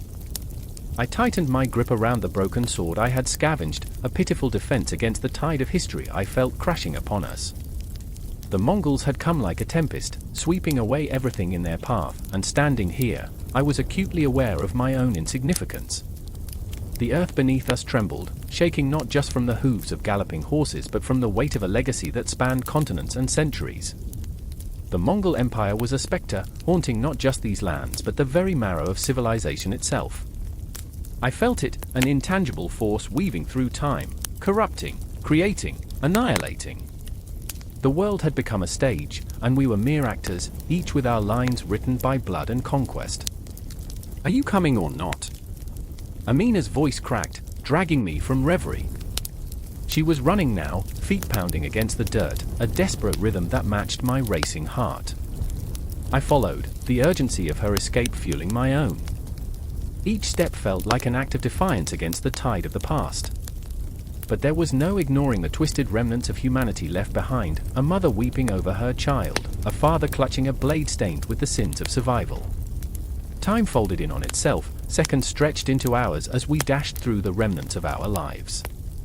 The air was thick with the taste of iron and ash, memories swirling like the dust kicked up by fleeing feet. I caught snippets of conversations, fragments of lives, whispers of resilience, dreams of freedom, and echoes of despair that reverberated endlessly. And then there was Kieran, once a friend turned foe, caught in the web of ambition and survival. I spotted him at the edge of the chaos, eyes gleaming with something akin to madness. He was shouting orders, his voice booming over the cries of the dying, a puppet master reveling in the strings of power. "Fight!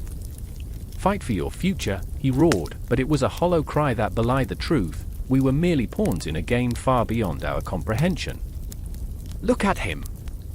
Amina spat, her voice laced with bitter energy. "He's lost himself." Kieran had once shared dreams with us under the stars, the three of us bound by hope. Now, those stars felt distant, obscured by the shadows of those who sought to conquer them. I saw his face twist in rage, and for a moment, I felt a pang of sympathy for the boy he once was, before power had turned him into a monster. "He's not worth it," I whispered, my words heavy with resignation, yet a part of me ached to confront him, to shake him awake from this nightmarish slumber. But Amina was pulling me away, her grip ironclad. "We have to go, now." The urgency in her voice snapped like a string, and I stumbled after her, propelled by the sheer force of her will. I could feel the shadows closing in, the ghosts of our past clawing at my heels, demanding recognition. The Mongol riders moved like shadows through the chaos, and all I could hear was the pounding of my heart, echoing against the backdrop of an empire that had risen and fallen like the tides. "Do you think they hear us?" I whispered, glancing back at Kieran, who was swallowed by the darkness. "Do you think they remember?" Amina stopped, fire igniting in her eyes once more. "They don't need to remember," she hissed, "they need to fear." And in that moment, I saw it, the raw intensity of her spirit, a flame that refused to be quenched even as the world crumbled around us. We pressed on, the landscape shifting with every heartbeat, the specter of the Mongol Empire a reminder of the fragility of existence. The world is different now, I thought, breathless. We are different. Clocks ticked in the distance, marking time that felt restless, unyielding, but I could feel the weight of history pressing down upon us, shaping our fate with every passing second. And as we sprinted through the remnants of our shattered lives, the echoes of the past danced with us, a haunting symphony reverberating through the night. Each soul lost whispered a name, a memory, a heartbeat that forged the path forward. We were but mere mortals, flawed and imperfect, yet in our struggle against the tide, we were also something greater. We were the echoes of dreams long forgotten, the voices of a world that would not be silenced. Time moved on around us, relentless, and with every step, we carved our mark upon the canvas of existence, intertwined with the legacy of the Mongol Empire. The past pressed close, an omnipresent reminder that while empires may crumble, the fight for identity, for meaning, and for survival is a battle that knows no end.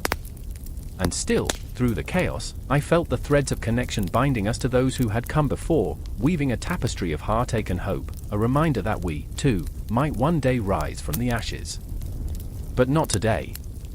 No, today we run, hearts pounding in the night, chasing the ghosts and shadows that linger just beyond reach, knowing that in their wake, history would continue to churn, relentless, unyielding, an endless cycle of dreams and despair.